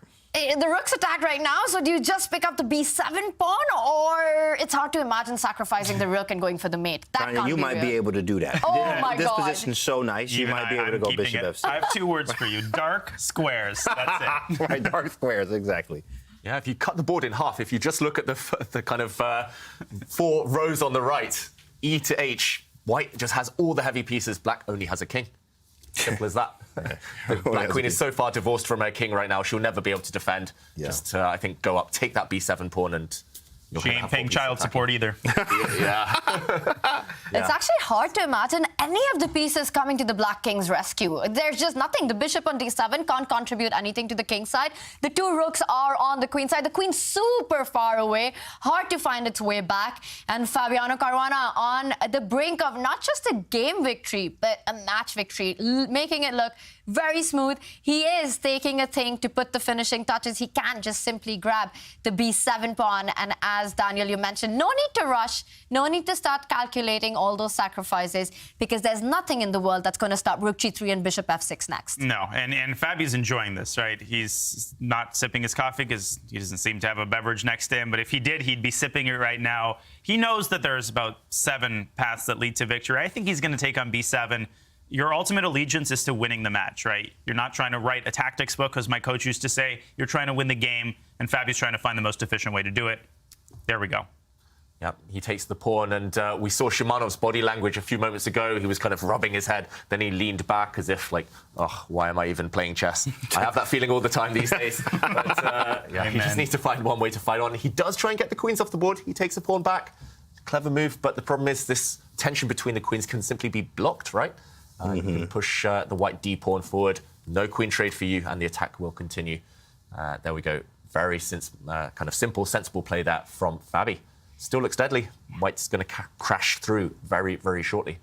It's also amazing to notice that how black can actually get both the queen and the rook to the first rank. You can give a check on c1, you can arrive with your queen to d1, but white's king is so safe on g3. There's absolutely no check once the king gets to g3. Meanwhile, the bishop on d7 hangs, bishop f6, queen g5 ideas always on the board, and it just looks like black's attack has no firepower. Yeah, game over simply. He gives a check indeed, and when the white king moves, I think he doesn't resign yet, but he does drop his rook back. That pattern is going to emerge surely. White can just jump in with the bishop maybe. Well, maybe you have to be slightly careful here. So rook g4, yeah. Bishop f6, rook takes d4, queen g5, rook g4. Rook really g4. enough, yeah. Maybe just rook d3. Yeah. It's a lazy man's move, so don't calculate. Rook f3 also looks good. Oh, rook f3 is solid. I like that. Definitely a fan. What about rook d7, bishop f6? Just trying to have some fun. Ooh, Tanya just don't care about nothing. Sack it all. It's game over. Yeah, that's nice. Feels like all works. Yeah, everything works now for Fabi, and he still has over 2 minutes against just 10 seconds for Shimanov. As long as he finds any sensible move here, Fabi will win. I want to see rook d7 on the board. I don't know if it works or not, David, but it's so pretty. It's so impractical, but so pretty at the same time. Yeah, that is pretty. Rook d7. Oh, yeah, rook rook f3. It's a f3. solid, right? Yeah, it's like when your TV is. Oh, it's on the board! Tanya for the win. Let's Put her in go. there. Sub her in. Chat sub. Rook takes d4. But the Is he going to sacrifice his queen here? No. Oh, Okay. Oh, that is such a utilitarian move there. Rook e4, queen takes a7. Yeah, just clean up shop here. No time to win the white rook. Black's queen, if she went to take that white rook last move, the black rook would have dropped off. So now Fabi making a bit of a face there, maybe realizing it's not as easy as he thought it would be. Yeah, go and take that pawn. Defend your rook at the same time. Extra bishop and ongoing attack. I wonder if queen c5 was a move there, Danya. And then if rook takes, you take on f8. Is there a mating idea there? Rook f7 after that. Maybe rook g7. Maybe just perpet. Something similar. Definitely. Was it possible? Takes, check. Oh, rook d8 would be mate there. Oh, my goodness. No, but black's queen takes d7, though. Oh, yeah, correct. Queen c5. And that's over. Fabiano Caruana does does win the first match of the quarterfinals. And what an end it's been in this game. Rook d7, we do see Alexander Shimonov. He is disappointed. It started bright and good for Shimonov, but Fabi kept it under control. Impressive play there by Fabi. And Shimonov, we see him on the camera. The first game, it could have been very different. That's what's eating at him right now because, you know, he wins that first game. It's a completely different story. You're more in Jordan Van Forest territory. You know, he expects a lot of himself. These 2600s, yeah, they know that they're the underdogs, but that doesn't mean they're any less disappointed. Speaking of disappointed, Dimitri will be disappointed if he doesn't carry this upset through. He's got, along with Jordan, a great chance to score a massive upset. What is going on here? 16 seconds for Reza. And a mad position. Look at that black king. It's absolutely in the wild. Yeah, if the queens come off, black is winning. No doubt about that. The black knight and black bishop will be far superior to one of the white rooks. But with queens on the board, that black king is feeling really, really exposed. It doesn't have any clothes on right now. It's going to be hit by the white rooks, by the white queen. Okay, he's dropping back, trying to curl up into a ball defensively here. I don't see any knockout for white here. You want to line up your rooks. 3. Ooh, you got to move. Just double the rooks. Wow, he made that with, wait. Few seconds on the clock. 6 seconds here. That's tough. It's very tough to do. Yeah, great move. Queen h7 check is a paper tiger, but Alireza trying to use all available files. Now he's starting checkmate. Yeah. Sort of. I mean, still the rook e8 meets with rook f8, so the king kind of sliding away. Right. But maybe rook e7 is worth playing here to get that pair of rooks off the board. Yeah, you can. If you can trade pieces, you will be loving life. But right now, wow, there's a steal from Collars, calling white bluff, saying there's no threat. And maybe he's right. The black king running out into the open. Now there's a threat of checkmate. 96 might be the only move. Ooh, what a move there. That's sick. I love 96. Oh my god, 96. And if white picks up the knight, white's the one who gets checkmated on b2. Made it. Drop a threat in. Why not? Farouj only has 6 seconds to react. Will he find it? It's on the board, David. Oh my god. Threat. Queen takes pawn. The black queen on the diagonal, coming and taking the pawn in front of the white king. White's queen has to swoop back and defend. Uh-oh. What happened? I don't like that move. What G5 happened? maybe. Ooh, Get him off the board! What happened there? He blundered me. Oh my goodness. It hurts. And that's it. A one-move made blunder by Alireza Firouzja. And Dimitri Collars. And he was winning too. If he had played G5, white's in charge there. Let's see that. I think it was a mouse slip. I think he was bringing his queen to f5 maybe, and he would have been winning. Oh, he wins a piece. I think he wins a piece, but horrible mouse slip and heartbreak for Firouzja. Because he did make the move queen to c2, defending that mate in one. And as David is pointing out, it could have been a big mouse slip. We do have action on one more board remaining. Abdusattorov going with that a-pawn. And to me, it looks like an unstoppable a-pawn. Looks like it should be, but the black rook will come behind. And the white rook will go forward. Yeah, you push your pawn now, 1 square. If you could get your bishop and sacrifice it for that a-pawn somehow, you live to fight another day. The problem is the black bishop is so far away from hitting that white a-pawn. Yeah, I think you're right. Game over. Rook d8 in the air, maybe even knight a5, rook a5 in the air. That a7 pawn is definitely getting to that square for promotion. We see on our scoreline, Fabiano Caruana has taken the match victory in 3 rounds. And a big disaster for Alireza Firouzja means that he has to win on demand the final game of the Rapid to level the score. And in this one, Nodirbek wins this, he wins the match. Yep. I think we will see the first decided match, or the second decided match, I should say, in a moment after Caruana won his 2. Abdusattorov leaning back. He knows he's got this one in the bag. Just no source of counterplay for black. Just one move too slow. We just got to put it out there. I mean, he's been playing so good, guys. I mean, Abdusattorov has been playing. I mean, he's already, youngest, Rapid champion ever. But, he really is playing out of his mind. And he's someone that people aren't really talking about as much. Of course, because you do have the heavy hitters here. But Abdusattorov is one that is coming for it all. Yeah. That's it. We start getting ready to resign. You can see the body language. White's about to make a new queen. It will cost black his rook. And okay, he goes pawn hunting. Okay. Good move, actually, but I would just promote anyway. I mean, yeah, it happened. Big deal. Rook a4. You won a pawn. Congrats. Cute. No, that's you want a medal? Yeah, I think we will see Jules hit the resign button now. Tough day for him. Just Abdusattorov looking so good, looking inspired. And the white rook will decide this game. Okay, he's fighting on. The white king's simply going to move towards the king side now, and those pawns are going nowhere. Wow. Game over any moment now. And now we see knight d4. He's up an entire rook on the board, and Jules playing on seconds, but the clock doesn't matter. It is a dead loss position, but this loss would mean that the match is over, as Abdusattorov with 1.5 points will wrap it up in just 3 rounds. A check given if the king moves forward, the knight can start checking. Not much to fight for with black here. Those pawns are never getting down the board. And I think he's just resigned because king e5, knight f3 picks off the g-pawn.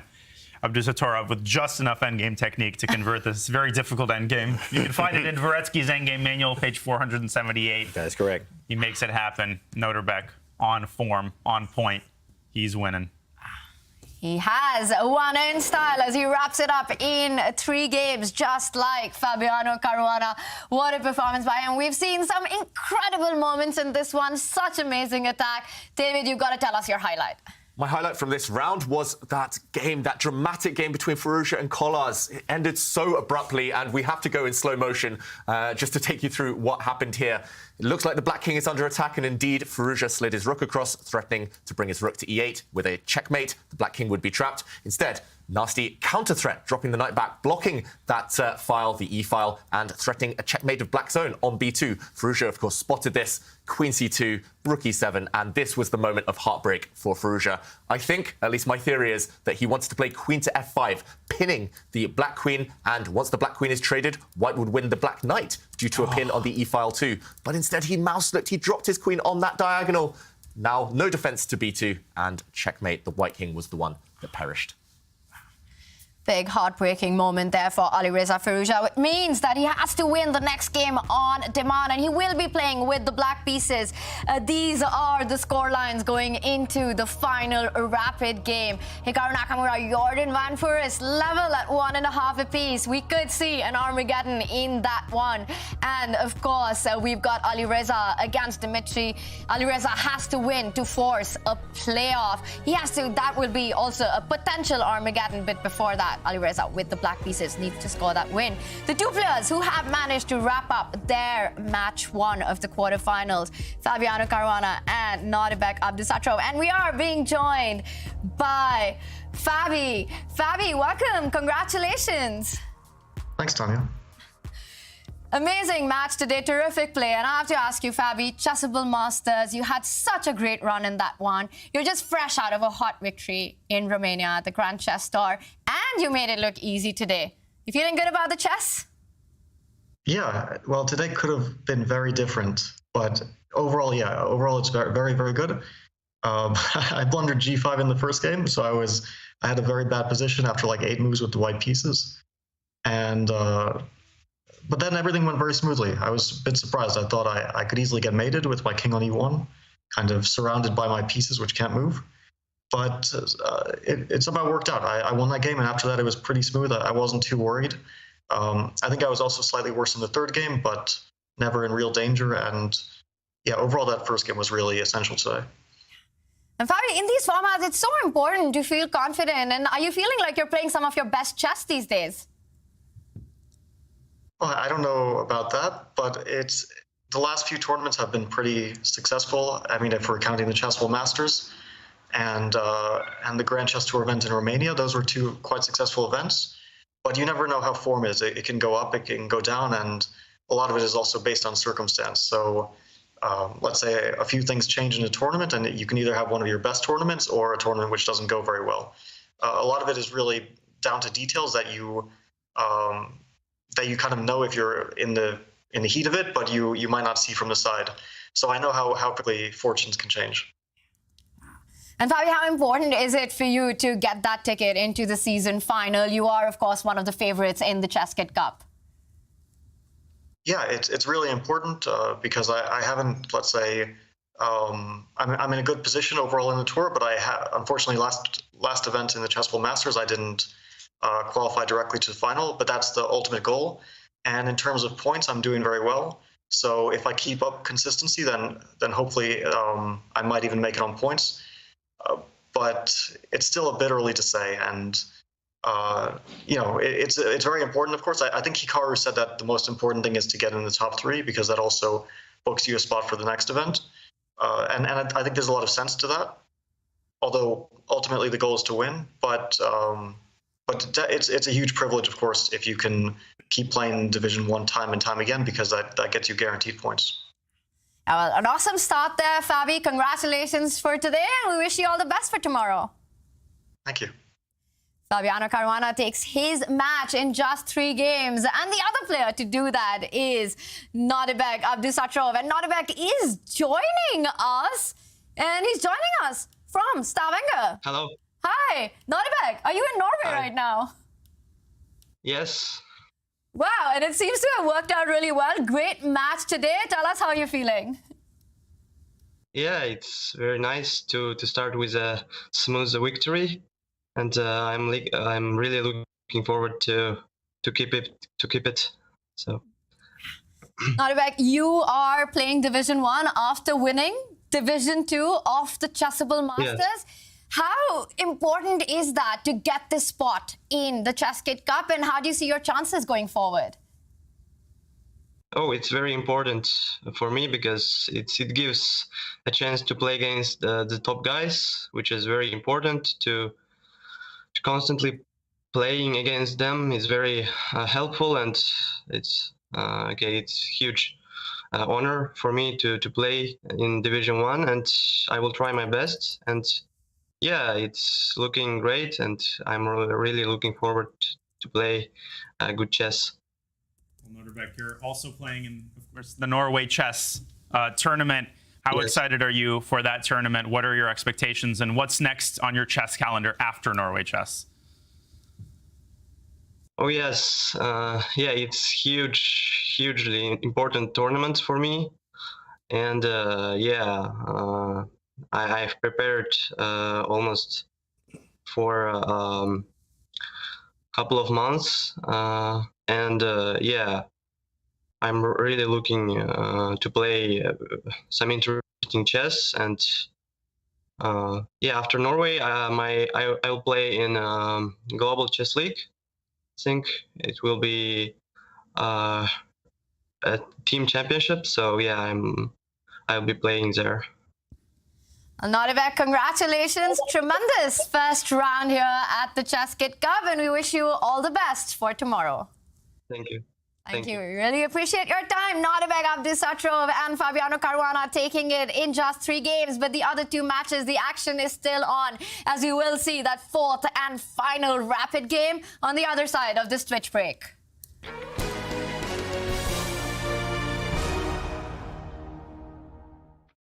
ChessKid is fun. Chess is great for the brain, but it's also fun to play. And ChessKid makes it easy to have fun. Whether your child is a total beginner or a prodigy, they can hop on and find a well-matched opponent from around the world at any time. ChessKid is the safe, parent-approved way for your child to play chess online. ChessKid is educational. To kids, it feels just like playing, but chess is a great way to learn patience, strategy, and critical thinking. ChessKid features a comprehensive training program that guides kids to level up on their way to mastery. There are more than 50,000 chess puzzles and a whole library of entertaining videos that teach strategies, tactics, openings, and endgames specifically for kids. ChessKid is easy. Whether you're a parent helping your child, a coach managing dozens of kids, or a school of hundreds. Signing up is free and easy, so what are you waiting for? At Magnus Academy, we've taught chess to 100,000 kids. With summer around the corner, we're gearing up for camps. At online chess camps, kids learn about chess in a safe, fun environment from a team of all-star coaches. Kids are grouped by skill level from beginners up to national champions. There are never more than 8 kids per coach, so every child gets plenty of attention.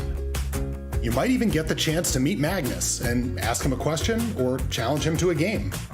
Each week has a different theme, like opening traps, learning from your losses, or Magnus Carlsen's best games. Sign up by May 31st to get a $30 discount. Join the 100,000 kids and counting that have learned chess with Magnus Chess Academy.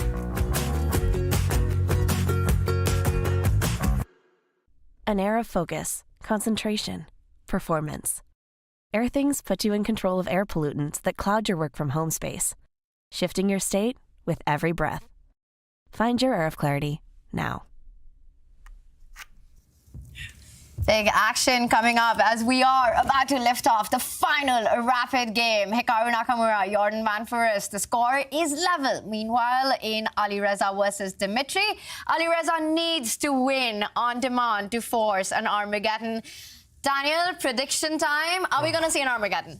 Man, I mean, that maiden one, that's going to be so hard to survive.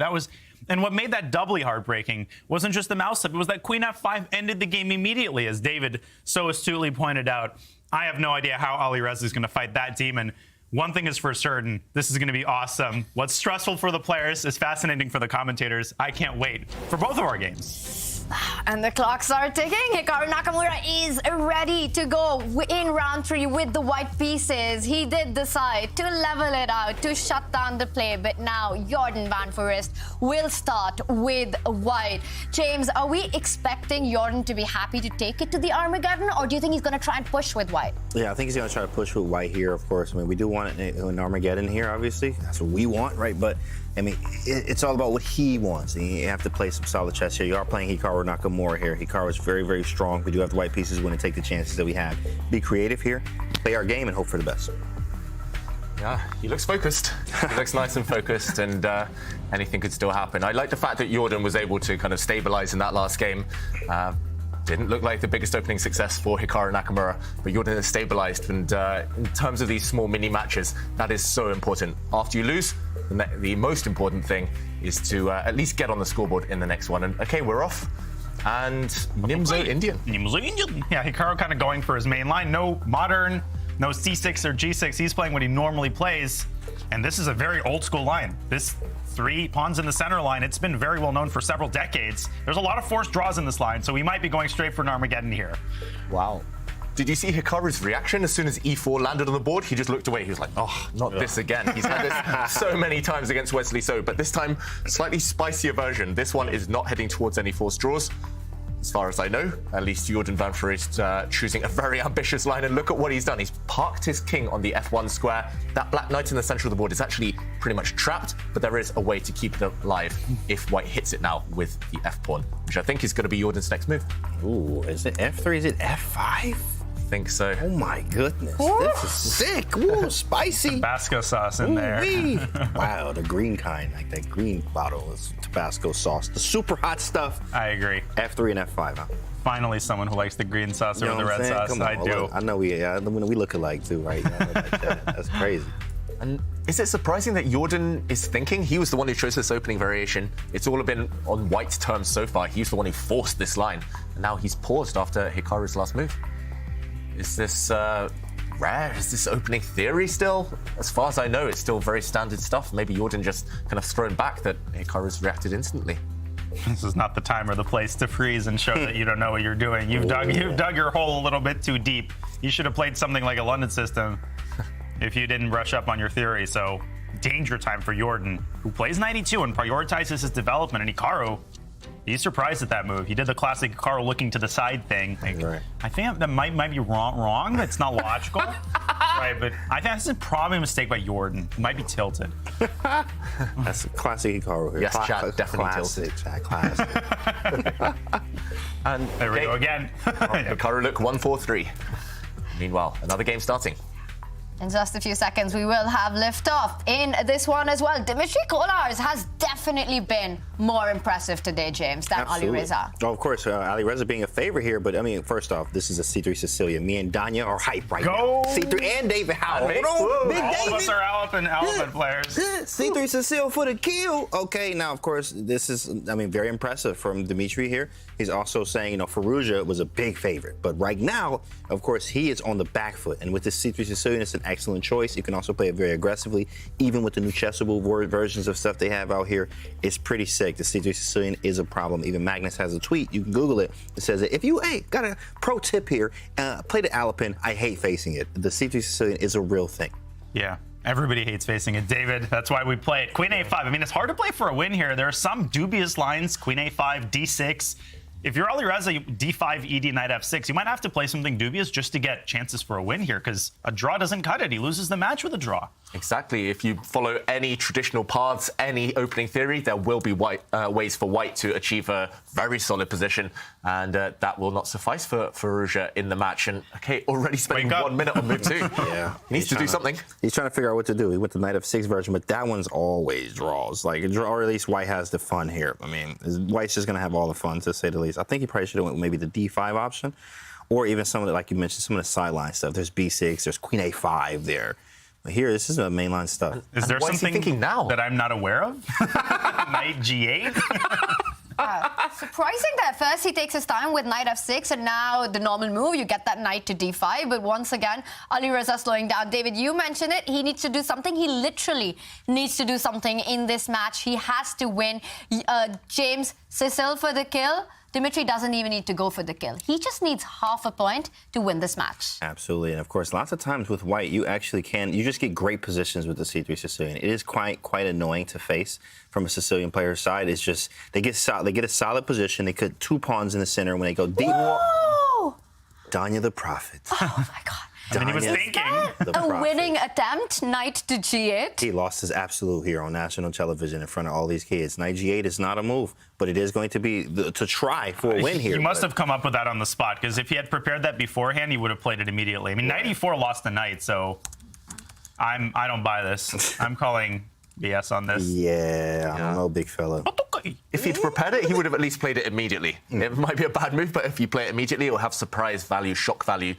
Knight g8. There is a kind of sister version of this in the Alekhine defense, where you play knight f6 on move 1, e5, and then go back to g8. But here, just black's given white 2 free moves. White has space for free. You don't want to transpose into the French defense now by locking in your light squared bishop as black, because then you've essentially given white everything he could ever hope for. And yeah, bit of a dream position. Can Dimitri hold his nerve here? If he just plays sensible moves, develops, he's not going to be in any trouble anyway. I think you have more experience here too, actually, I know you like Caro Kann here. This is Caro Kann-esque, very Caro Kann-like. Also maybe French too as well, but of course if knight f3, then you see bishop g4, e6, and you have a great French or some type of Caro Kann position. So I think it's a pretty, it's practically, actually he made a great choice after knight g8. It was very strange. I've never seen this move ever, right? But knight g8, okay, it's not that bad here, but for white, what do we do now? Maybe it's bishop e3 or bishop e2 maybe to stop this bishop development. Bishop's coming to f5, we're going to play e6, and we have ourselves some type of Caro Kann. Yeah, I think you're right, James. We don't want to allow black's bishop to come out on an effective square, maybe pin any white knight. So now he's asking the question, that c8 bishop, it's all about that piece. Black wants to play e6 over the next 2 or 3 moves, but you don't want to lock in that piece. You have to pretty much bring it out now, or you're going to suffer, you're going to get cramped. And that could come with consequences. Daniel, you play the Caro Kann as well.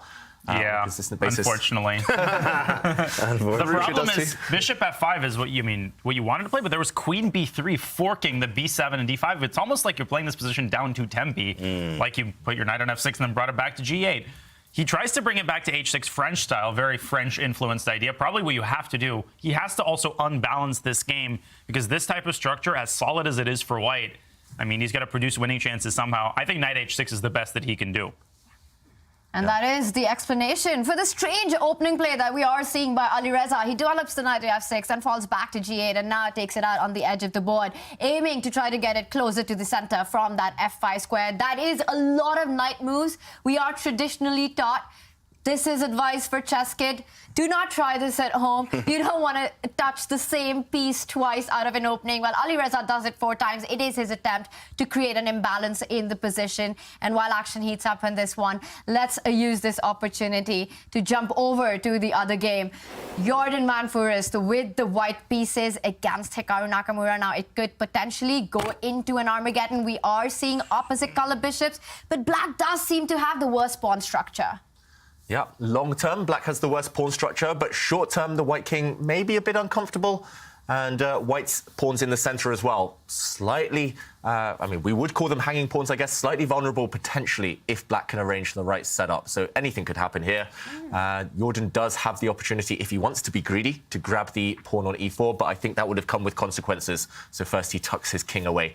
watch out for h4 for the score. It's going to happen over the next few moves, James. Oh, that's right, baby boy. h4 for the score. You already know. Yeah, h4, h5 looks good. Maybe rook h4 in that idea as well. You develop the rook via the h file. You see this a lot in French-type structures. h4, h5.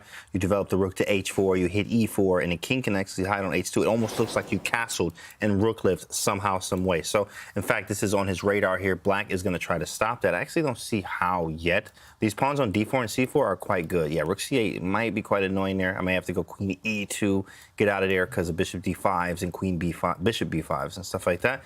It's possible. I like both sides here. Actually, believe it or not, there's positions where you can like both sides here. So I do like white for the ideas of h4, h5 and rook lifting via the h file. But I also like black. We can double on the f file right now, and potentially even if we're able to move the f6 rook, move the knight somewhere, and maybe go knight g4.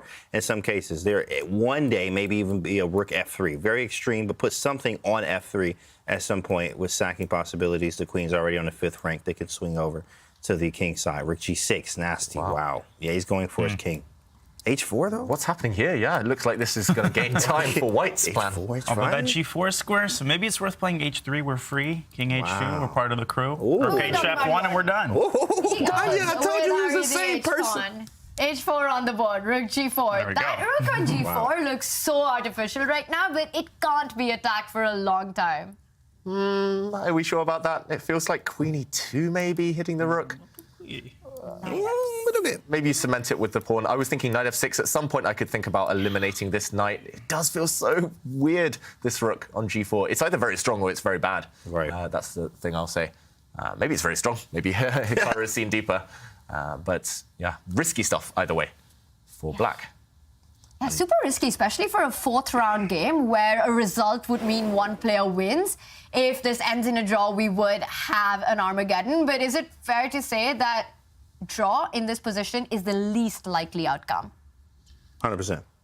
100%. This is a crazy. Well, okay, we did have that crazy modern game where we thought he was going to win, Jordan, that is. But he played h5. I like it. Stopping h5 himself. Knight f6, queen e2. Yeah. h6. What is going on?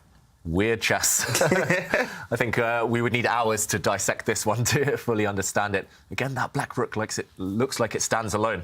But still, the idea here is to stop Jordan's rook, that white rook on h1, from entering the game. You mentioned it, James. If it could have slid up to the 4th rank, it could have activated kind of horizontally there. But yeah, hard to find a plan for white, I've got to say, if you can't activate that rook. Whose position would we choose here? Yeah, Dan, what you thinking? This is like the feeling I got in college, and I would open up the test booklet in math class. Like, okay, I can answer exactly 0 of these questions. I don't really understand anything that's going on here. I would just take black because I think his king is marginally safer. And this is the downside of pushing that Harry the h pawn all the way up to h5. If you play king h2, that king can be sent back on demand with rook h4 check. And the g4 square is a lasting weakness. One day, perhaps a knight could replace the rook. So Jordan trying to remedy that by pushing the rook up to h3 first and opening up that little envelope, that hiding space for his king, which doesn't need to move away from g1 yet, but you're playing Hikaru Nakamura. You can't be too safe. Look at this strange maneuver. Knight f1, knight h2, because the the rook is trapped. Oh like, what a stupid maneuver, but it actually works. I mean, knight f1, and maybe, well, now he has knight h5 there, so that's a very good move, because now it's definitely going to trap this rook. Knight f1, knight h2, you have no squares, or you have to give it to exchange with rook g5. So now I don't have that plan, and I'm just trying to figure out how to untangle my pieces here. Are we sure, James? Maybe you've just kind of stumbled across the jackpot there, stumbled across golden concept, because if you drop your knight back, yes, this pawn can be taken, but suddenly you can throw a pawn in the way, breaking the connection between... I've just realised that bishop a4 is here, and it gets super complicated. Wow, but then you have queen e2? What is going on? Knight f6, bishop f4, bishop h6. It's crazy here. Black's rook is barely surviving, Madness. Wow, this is total madness. And like you say, maybe if you don't want to kind of reroute the knight yet, first you bring your queen across, and this idea is on tap for later. This rook trapped, but just so complicated. He goes for it. Wow, let's initiating go. Chaos. Come on, Jordan. Hey, yeah, look, I'm a creative player myself. Creative players. I love that type of chess, right? Got the Richard Rapports, the Jordan Van Forests, the Daniel Naroditsky's, of course, right? So I love this type of chess. It's creative, very creative. Knight f1, knight h2, with the idea of trying to trap the rook. Create a little bit of chaos here. He actually won a chaotic game like that, sacking his queen earlier, so right up his alley. Yeah, do you think he played that one on feel, on instinct, or was it pure calculation? He played it relatively quickly. I would have tanked there for 5 minutes, I've got to say, before kind of going into such a forcing line. Daniel, was it COE there or was it intuition? He's managed his time so well. And honestly, no matter how this match goes, just hats off to Jordan. He's played such inspired chess. Even the game that he lost, I mean, he was off with a bang. He was that close to winning it.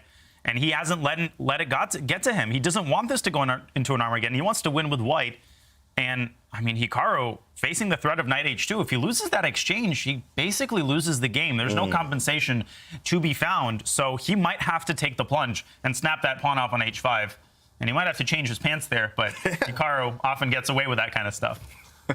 Yeah, and he's puzzled. He's puzzled. Is he puzzled? Is that a word? Suddenly it's such a weird position. I'm questioning everything. Yeah, he's struggling to come up with a way to kind of untrap that rook even, and I don't see it. I think he has to just bite the bullet and take off that white h-pawn and hope for the best.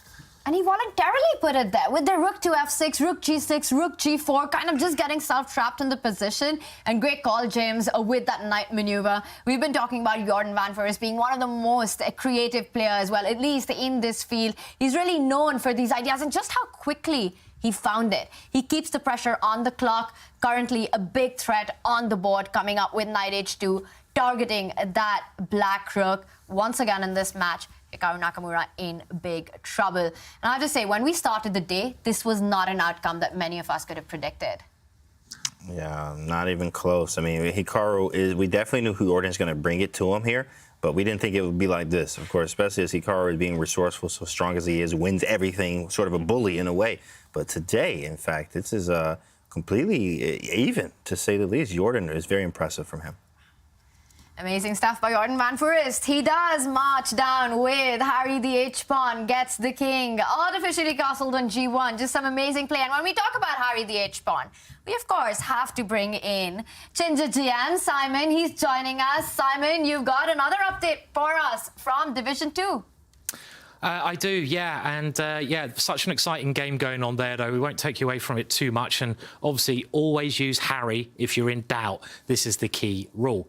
And we have some more results from Division 2 coming through, and the big one we said at the start of the day was Fedosev versus Mamedyarov. Both of these players, incredibly strong players. They could easily win that group, and it went all the way down to Armageddon, and it went with Fedosev winning that game, winning a very important game to knock out Mamedyarov. So very hard news for Mamedyarov there. Very tough pairing for him, but Fedosev has won that result. Other results in that division, Pavel Ilyanov went through as well, the Ukrainian, against Volga Vashilov. And there's one playoff still going on with Dmitry Adriakin playing against Nyong. So they're getting near to the final results there. And Division 3, loads of games going on still. They're into the second round of the day there. So there's a lot to update, but I think we should probably get back to Harry the H-pawn and our big game over there shortly. Thanks for that, Simon. Wow, Fedosev, the big fish, taking it in the Armageddon against Shakhriyar Mamedyarov. I have to say, Daniel, that sounds more like a final matchup in an elite tournament than a first round of Division 2. That was a brutal pairing for Fedosev, and he says, I'm going to take that pairing and I'm going to embrace it. And he defeats Shakhriyar Mamedyarov. That is an incredible result. Of course, just the first step on a very long journey, but what a first step it is. And it also looks like Jordan van Foreest has taken all the right steps into staying in the winner's bracket. Currently, he is in driver's seat. Rook d8 has been the move of choice, and we see Jordan up by 4 minutes. Now, d4 is protected with that bishop on e3. And he continues with his plan. And there's an exchange sacrifice. Is this enough compensation? Wow. And he gives it up for the bishop so that the d4 pawn is softened up, and so that when the queen recaptures on g5, he gets the threat of e3. So very smartly done by Hikaru, making the most out of a difficult situation, David, I think. Yeah, really, really creative way of sacrificing and not panicking, actually, that he will go material down. As you say, Daniel, bishop takes rook, most likely move to happen. The queen will recapture. Suddenly, some hints at a threat against this g2 square. Not just that, but 2 pawns under fire. This d4 pawn no longer protected. And also, remember that this little guy, Harry, about to fall off the board too. If the black knight comes in, suddenly there could be danger for white. And Yeah, white is one material, but what remains in the white position isn't too attractive. This rook not really playing a part. This rook feeling a bit clumsy suddenly, but it's actually the knight that's worst of all. It now needs to kind of trace its steps back to the center, and it does take a few tempi to reactivate that piece. So really clever stuff from Nakamura. I've got to say, I like it. Initially, I was very skeptical. I saw this position, I thought, nah, you're winning material with white. It's just going to be a mop-up job after that. Just kind of trade down and win with the extra material. But Nakamura, clever, clever stuff. Really sophisticated, as we're used to, we're kind of expect from him these days. Yeah, one thing about Hikaru is that resourcefulness. Of course, yes, I'm going to lose some material here. Of course, I maybe have got too ambitious with the rook g4 thing and stuff, but knight h2, and then I lose my exchange. But I'm giving it back in a manner that gives me initiative and also practical chances. Of course, h5 is hanging. I do have pressure on g2 as well. He played d5. Wow. That's strong. That's real strong. Another amazing move, because now you take on g5, and then you can play h6, and Harry the h-pawn lives to fight another day. Gary the g-pawn might be under some fire, and you've given up Desmond the d-pawn, but Kyle the king might be in some trouble there in the corner. Oh, it's David the d-pawn that's going to run through now and win the game for black. But yeah, really clever stuff, breaking the connection between the black queen and her rook. And I think, like you say, Dania, just trade here. I think that last variation I was a bit careless, kind of rushing through with the white pawn. First, trade off on d5, and next move, I'm not sure which way black recaptures, but you could think about pushing forward with Harry or finally reroute that knight, as previously mentioned. If the knight sits on the e3 square, it will be unbreakable, and I think white's extra material will eventually count. Wow. Classy stuff from Jordan. Both players playing extremely well in this game, gotta say. I mean, d5 is an amazing move, right? He could have just simply picked up the rook, but first he disconnects the queen and the rook, and he wants to destroy that pawn structure. That is some super GM level chess that we're seeing. d5, love it. He's still up on the clock. And for Hikaru Nakamura, it is a tough moment, but he decides to keep going. Bishop a4 hits the queen, so white still doesn't have time to pick up that rook on g5. Do you simply sidestep with the queen to e2? You sidestep somewhere. I'm not sure where the white queen goes. e2 does protect the h5 pawn. That could be very relevant a bit later on. The black rook might survive, though. The black rook could just sidestep. Oof. Might get trapped anyway. There we go. Queen e2 on the board. I'm wondering whether black can keep counterattacking at some point. I don't really see anything else here. Maybe you just have to sacrifice and hope for the best. Yeah, Tanya, you're right. Queen e2. The black rook still trapped. Where to run to? Not looking good for Hikaru Nakamura right now. It's on the board and actually on the clock too. Oh, tough situation here. Queen e2 defending that h5 pawn. It might be tempting to put black's queen on c3, hitting that rook on a1, but eventually once that rook moves, the queen on c3 will come under fire with that other rook on h3. So not going for that. Hikaru makes the move rook e5, and we see the eval bar creep further up for Jordan van Foreest. We do also get an update on his air quality. It says it's poor, but his chess has been fantastic. Anything but poor. But now he's got a big... This is again what Hikaru does. He forces you to make decisions. So rook e5 isn't all bad. There's bishop d4. There's bishop f4. Jordan, though, he is on fire right now. Bishop d4. He might snap that knight off the board. Then e4 is going to fall. Hikaru is so close to collapsing here. Yeah, I love the fact that it wasn't just anyone commenting on the air quality. It was Fabi, and Fabi says, bad air quality, but it seems fresh. And his play is just mind-boggling right now. Jordan van Foreest, despite the air quality, he is feeling inspired. Queen c7, oof, not the move you want to play. That rook is trapped now. You can take it, or you can maybe even delay a move or two. Is there anything better? Grab the material? Or? Yeah, probably just grab the material. I am looking around here. I was trying to see if f4 works, but he just goes rook f5. He just takes it, yeah. Don't blunder the rook in the corner. No, and there it is. Rook e1, he gets out of the way. Yeah, white's just sub material. I mean, wow. Great chess from Jordan today. Yeah, black has just one pawn for the rook for bishop right now, the exchange, as we say. And I don't think it should be enough. There's plenty of open files. The white rooks will eventually find their way in. I really want to get that white knight into the game. I'm not sure if you spring it forward, try and trade off those white knights. That's the first move that comes to my mind. There might be some tactics there, though, to avoid. Uh-oh. Ooh, I did blunder, I think. Some tactic, yeah. Let's just show this on the board. Maybe the most natural move isn't always the best one. And I wanted to say knight g4. Why not trade things off? And then I realized, whoops, pieces on the same diagonal. This is how Jordan lost earlier in the day against Nakamura. He put his two rooks on the same diagonal. You better stop talking about it, David, or you know what's going to happen. Oh, commentators curse. Maybe bring it round the other way, yep. If in doubt. You also have plenty of tempting moves. This one comes to mind, maybe trying to get the queen in behind, attacking the black bishop in the process. looking good for white either way.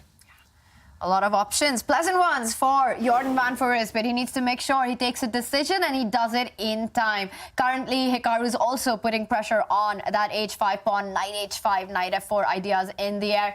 Knight f1 rerouting it to try to bring it to that e3 square, potentially just centralizing the pieces.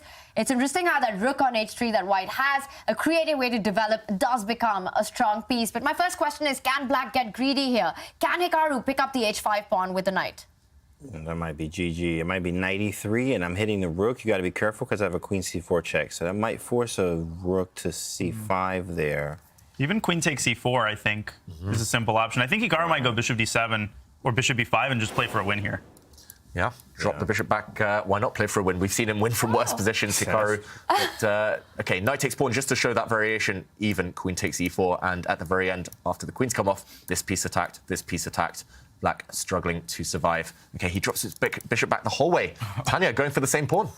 Yeah, but I'm amazed at what Daniel just said, that Hikaru potentially could be trying for the win here. He's down in exchange, but we know Hikaru Nakamura, well, not bishop d7, but just one step more back. He does put pressure on h5, and now that rook on h3, well, it's kind of far away from getting active. So Hikaru still has the time to make more of his piece activity. There's definite compensation on the board.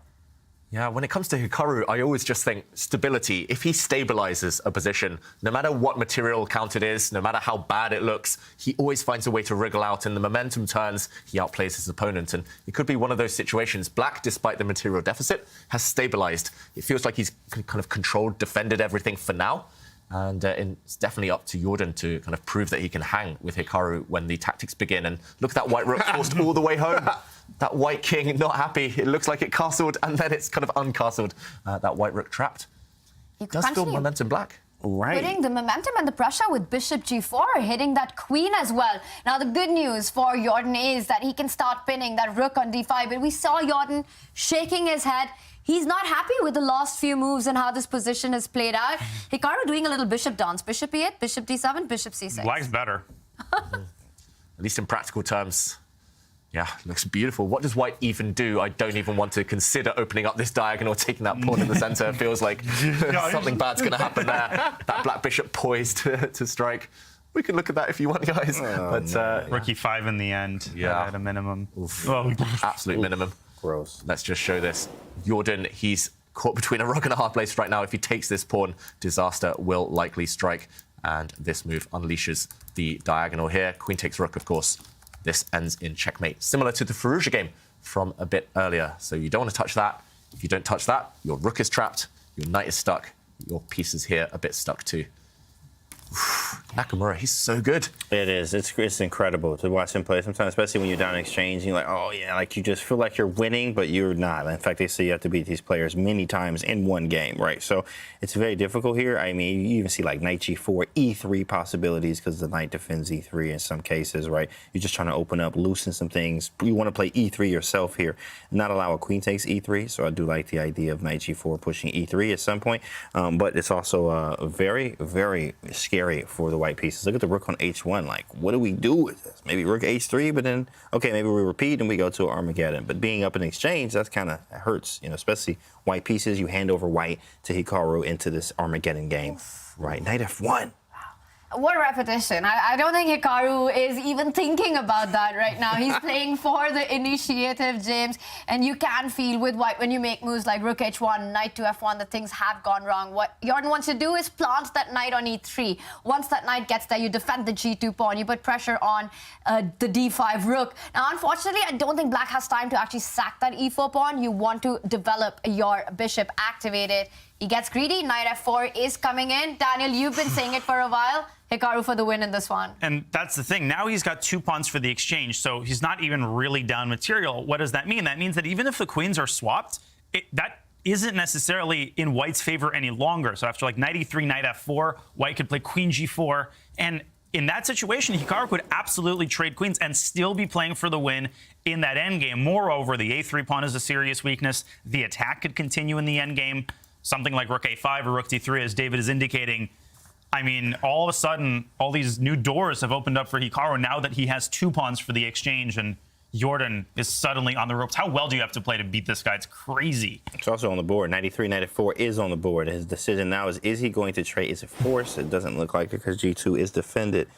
But, I mean, if we don't take it, I mean, that knight is menacing. I mean, even Gary Kasparov says a knight on F5 wins games. Now, of course, this in reverse is the F4 knight. This knight is very strong on F4. Luckily, we have the counter knight on E3 to defend G2. But, I mean, if you move the queen, probably you may go to A2 to try to pin the rook. And then there might be some rook D3, rook takes E3 options available at some point. I mean, really, do you trade the queens or not is the question here, Daniel.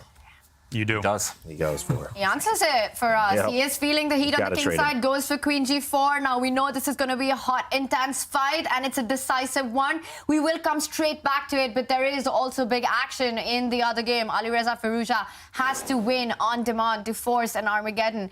And it does look like, has he created chances? Because he is up a pawn.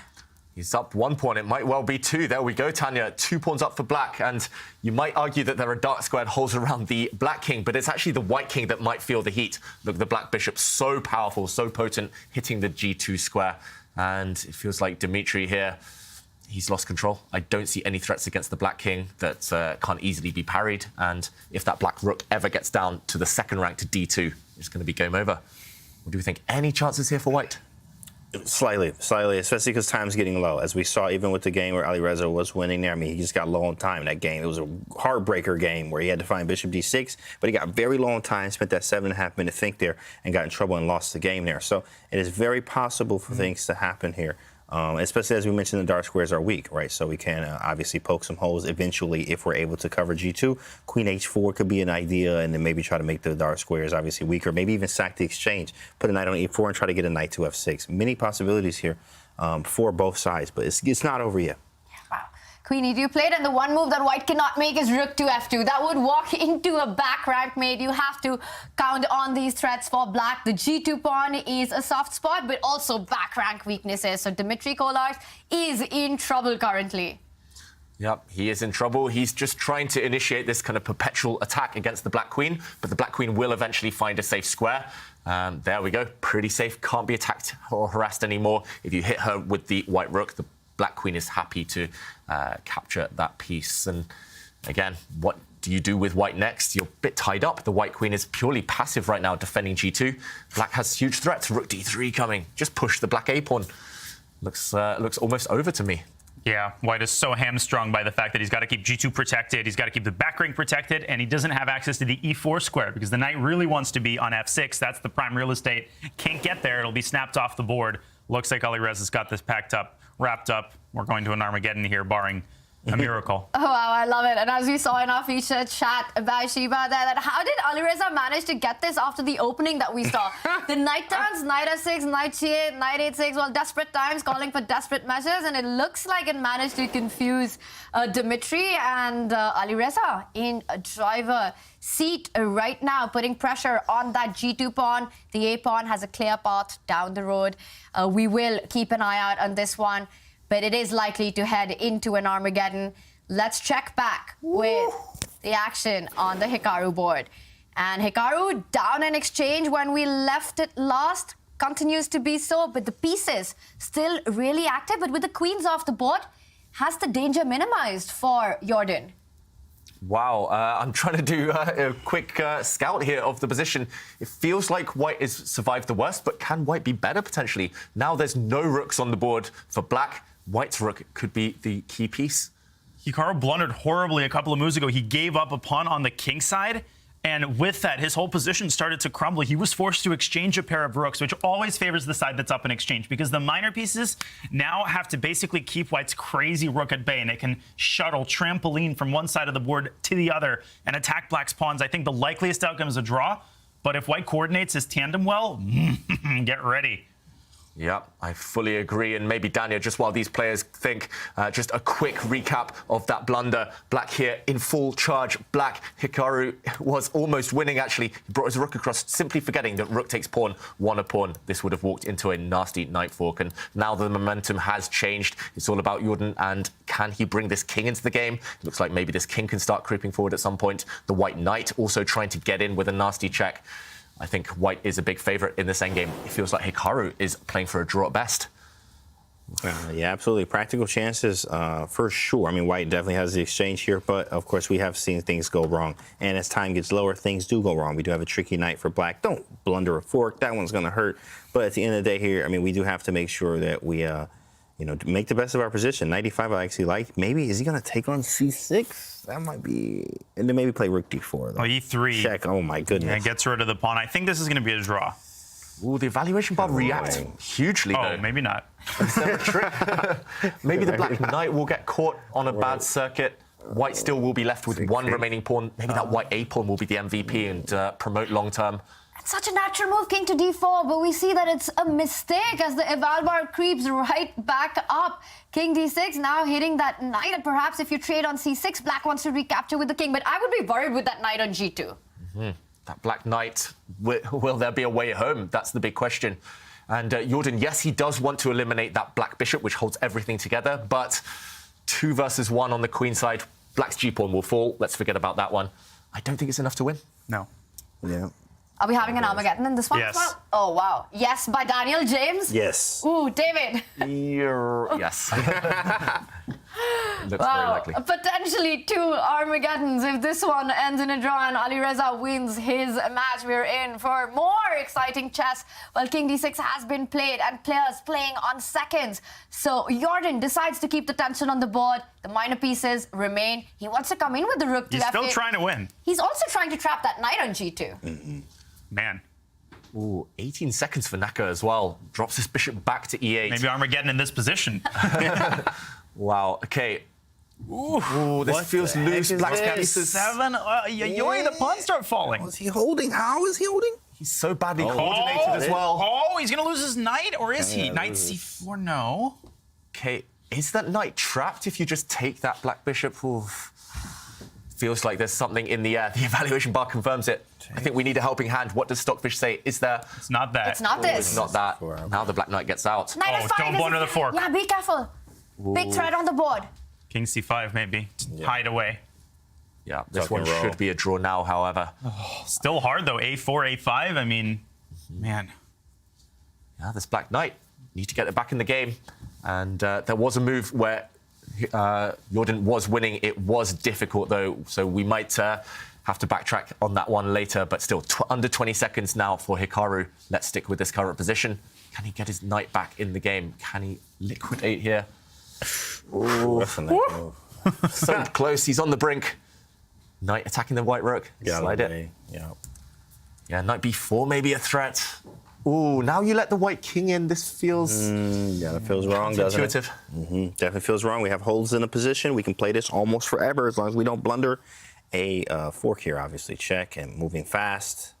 But I feel like Hikaru's holding. I mean, his pawns are so well defended by the minor pieces. Jordan has to find some geometry here. Yeah. That somehow knocks black's pieces off to awkward squares. It's really hard to do with no time. Yeah. Really good play, I've got to say, by Nakamura in the last few moves, defending when any slip would cost him the game. But now he drops back with his king. Maybe the white rook has to go round the other way. And, okay, just cut off that black king. Just put the rook on d8. Ooh. Don't mouse slip and don't miss a fork. That's it. Those are 2 big ifs, especially. King b6. Wow, How do you win so this? tense. Right, I mean, you just play forever and hope for a blunder. That's how these positions are. When's the 50 move rule? Are we there yet? 95 maybe? You know, that's the kind of trickery you have to put on the board to milk clock, time off Hikaru's clock. But Jordan keeps trying to find new avenues for his knight. But his rook's getting kicked away. Hikaru's still defending everything so far. Black king can start heading back soon. Wow, look at Eval Bar creep up like that. I mean, Here it comes again. Knight a5 and king b6. Ooh. Yeah, you're right. Knight a5. There it is. Pawn is dropping. Oh my Hikaru, gosh. 17 seconds. This is literally a 30-second game, but under 30 seconds, obviously. How do you hold things together? Maybe you can't. That pawn is threatened now. Quickly, b5. Now the a6 pawn is Rook super a7. weak. And that's He's it. losing. Oh, my goodness. Now he needs a miracle. Yeah. Oh, slam. I can see Oh, you can see the anger. You can see the anger there. Rook f6 would have been very strong as well, but this is just, looks like game over. Black king in huge, huge trouble, and the remaining black pawn falling now. Ooh. Check. Tough. Just take it. Tough. House of cards.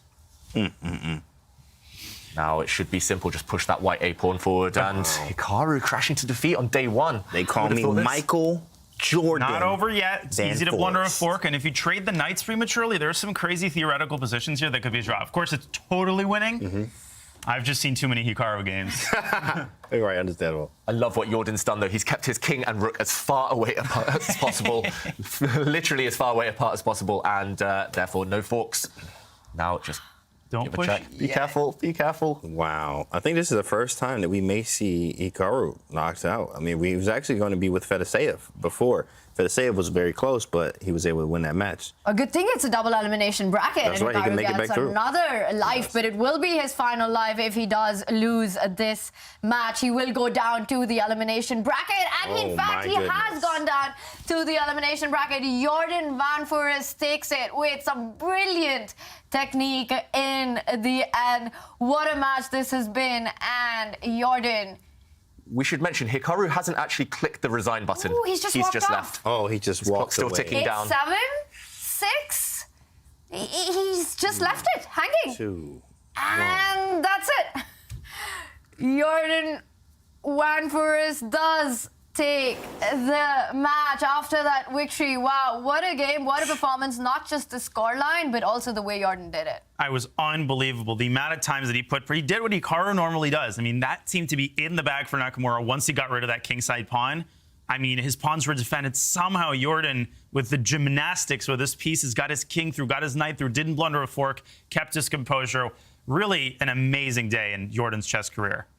What an amazing day. It's not easy to take down Hikaru Nakamura in the match format. David, what made it happen? Take us through the big moment. Well, it was a bit of a roller coaster, up and down game, this one between Jordan van Foreest and Hikaru Nakamura. But I think it was decided in this one move. Hikaru had done everything right. He'd negotiated, navigated his way through complicated waters. And it was just here where Black has a huge advantage that he slipped up. Black, for example, could have pushed his pawn forward, b5, b4. This lone white pawn is an easy target. And actually, Black's knight dominates the whole board. Black has a decisive advantage. But rook to f5.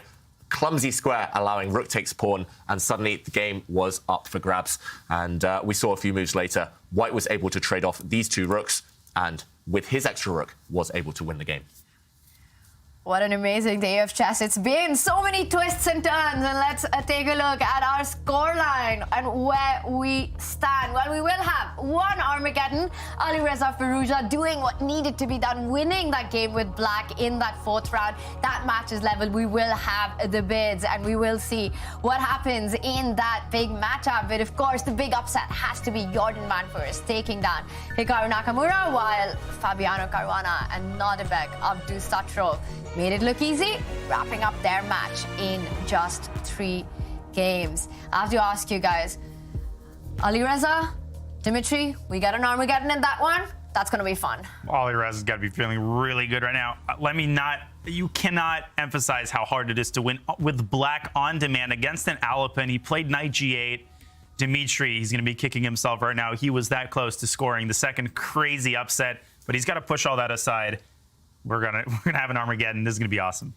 It's going to be super awesome. And the one player who's got to be feeling really awesome is Jordan van Foreest. What a win when you take down a player like Hikaru Nakamura. That's a huge confidence boost, David. Yeah, no matter how you play, as long as you get the win, as long as you get the result, especially against a giant of the game like Nakamura, you're going to be on top of the world. So Jordan, it was a bit of a bonus that he played well all day. He was able to hang with Nakamura, and just when he got his moment, he seized it. Yeah, he's going to be one to watch for the rest of the tournament now, riding high, Jordan van Foreest. Just amazing stuff. Definitely riding high. And we're going to take this moment to go into a short Twitch break. Don't go anywhere.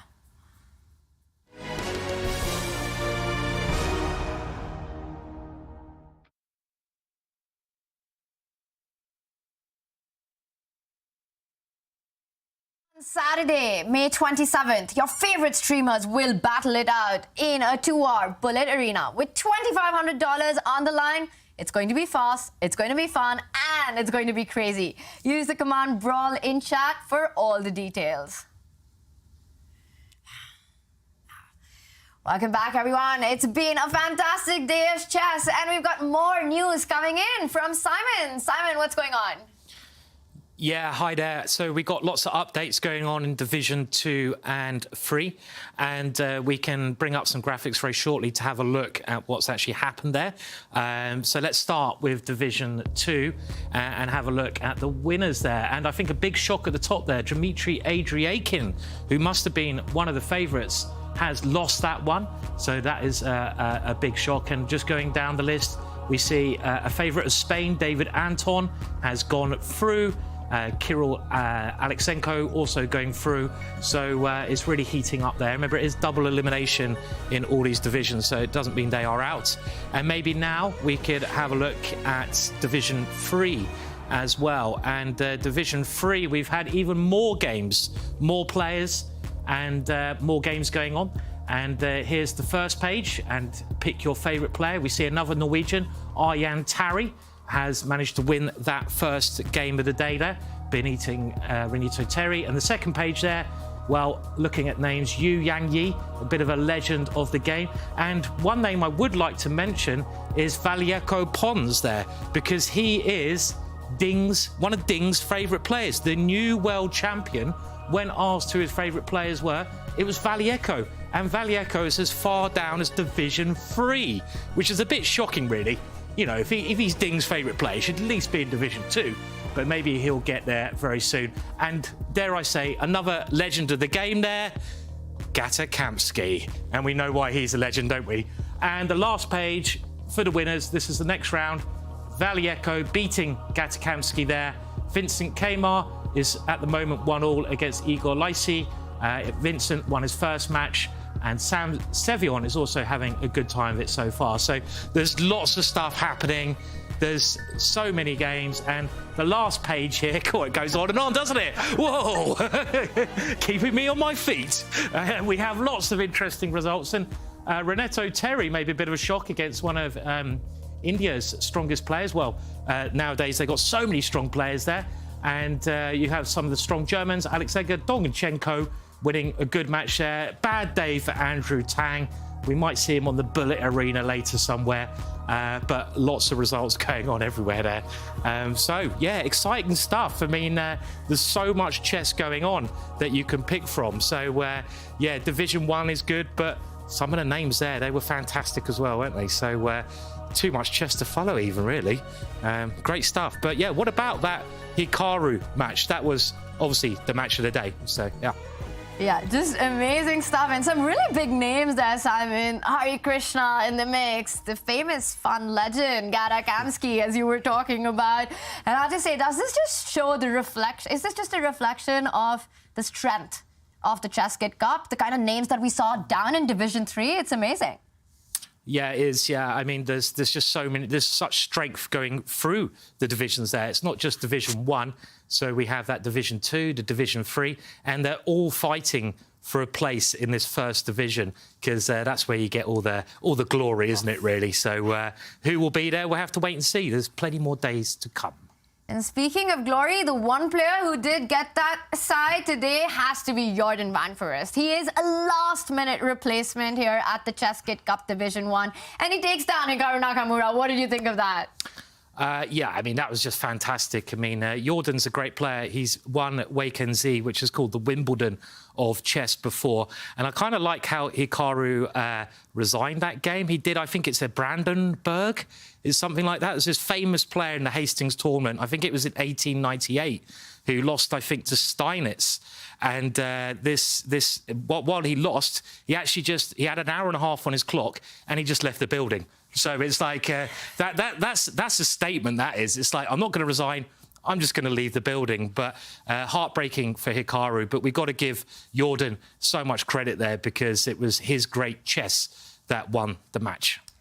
At the very end there, Hikaru literally left the chat, but of course he does have one more life left at the ChessKid Cup, and you can never rule him out. And action also continues with Alireza and Dmitry Kolarz going into Armageddon, and we do have the bids.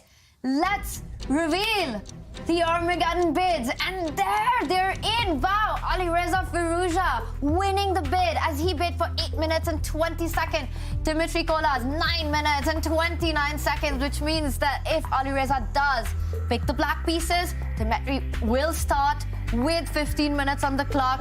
What are you expecting? Will Alireza go for the black pieces here? I think he will, especially given his success in the previous game. He had the lower bid. I think he's going to go with black. He seemed a lot happier in that photo than Dimitri does. He's a lot happier to be in the Armageddon than Dimitri is. And we are getting an update that indeed Alireza Firouzja has chosen the black pieces, which means that Dimitri will start with 15 minutes on the clock. Alireza, 8 minutes and 28 seconds. But Alireza does have the draw odds. Dimitri has to win to take the match.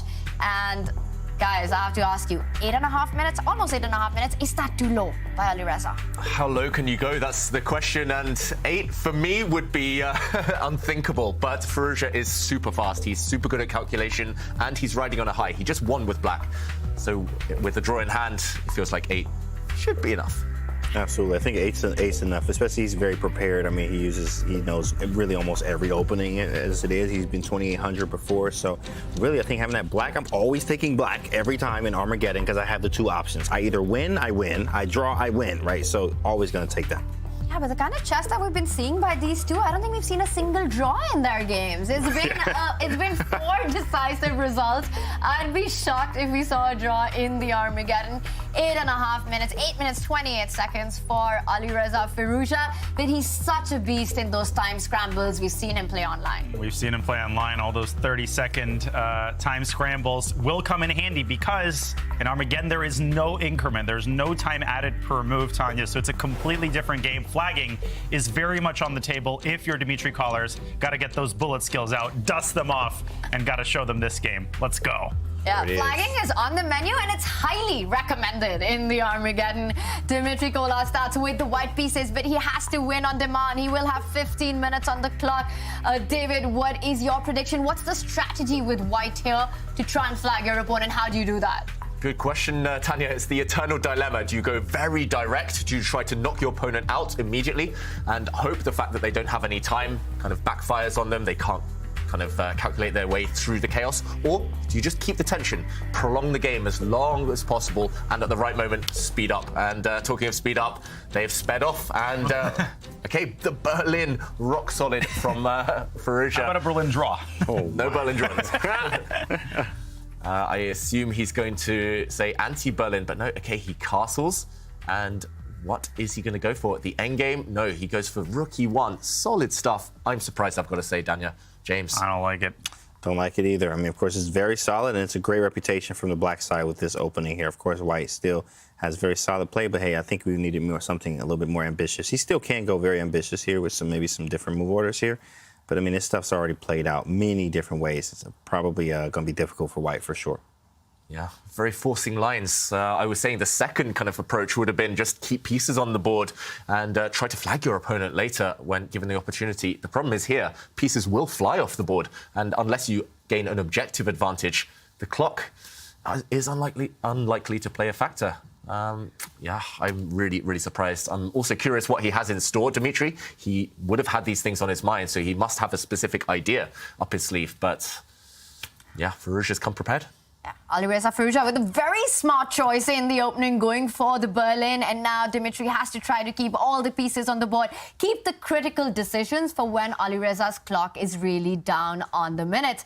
Bishop c5 played, looking for activity along that diagonal. Some threats, some tactical ideas there. Bishop f2 in the air. You want to pick up that pawn. Once the king comes to f2, you can give it check on f6, win that rook. Well, Dimitri, of course, spots it, blocks it with the move bishop e3. But this is going to be difficult to try to get something with white out of the opening. Yeah. Yeah, simple as that. It's difficult. An agreement here. We all agree, right? Black's main move, I've had this position actually myself. Okay, I was going to say Black's main move was actually to push the d pawn forward, attack that white rook in the center. But Firouzja still very solid.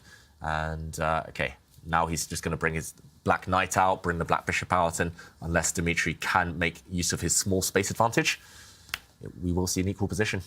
I think this one's still life left, though. Yeah, there's some life left, but I mean, I do find that black's just always fine in these lines. We've traded some pieces. I got the same as you. I mean, it's okay, you have the pawn on d5, but actually, I mean, it's not that strong because you are only defending it with the knight here. And of course, I don't have like many moves for white to actually try to create some things. I'm just trying to wait for you to make something wrong and do something wrong. Black can play bishop f5, queen d7, move the other rook to e8, and then trade everything off, and like we can shake hands, and I'm going to advance, right? So it's very difficult for white here to really create some chances here. He plays queen d4, maybe some rook g3, bishop g3 stuff. You got to go for it. Yeah, but the black bishop, okay, I was going to say maybe comes out to f5, hits the undefended c2 pawn. Very kind of modest play here from Firouzja. White's rooks have doubled up.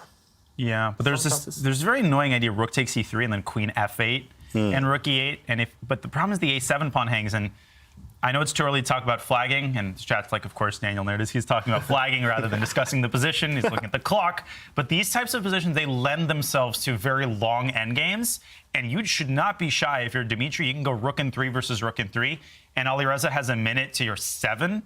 You know, you go for it. Mm-hmm. Yeah, Daniel, what would be your strategy here in terms of playing on the clock? Obviously, rook and 3 versus rook and 3, that's kind of further down the line. Yeah. Do you keep the tension? Do you go for some tactics just to force your opponent to tank a bit? Yeah, you ask some questions, but without sacrificing objectivity. So bishop d3 is a move that I would consider here. You make these slow, undefined moves to force your opponent into making a bunch of decisions. Exactly what Dimitri is doing. a4 is a nice Russian schoolboy move. Just grab some space, push that pawn up. Non-committal. You want to keep this non-committal position as long as possible. a5 or bishop d3 would be consistent with this strategy. Yeah, suddenly some questions. The black b7 pawn is backward now. Could be a target for the white queen a bit later on. Endgames, if it's the right kind of configuration of minor pieces, not necessarily safe for black anymore. I'm liking the way this is going. And also Firouzja, he spent over 2 minutes from starting this game. We're at move 19 now. You would have wanted to be a bit quicker if you were him, to be honest. No difficult decisions so far, but he has spent a significant amount of his allotted time. Under 6 minutes now. Because we have this space now, it definitely whites for a choice. I mean, we have space. Space is a huge advantage. So having a lot of space, I mean, black just seemed like we could trade more pieces here, but white got this space with rook is active here. You have to be careful, and we have to use our time wisely here. And then b4, more space. d6 is kind of weak. So maybe we play this on as much as we can. b6 is weak now. Bishop d3 is probably a possibility. You may have some attacking chances. So definitely I kind of like white here.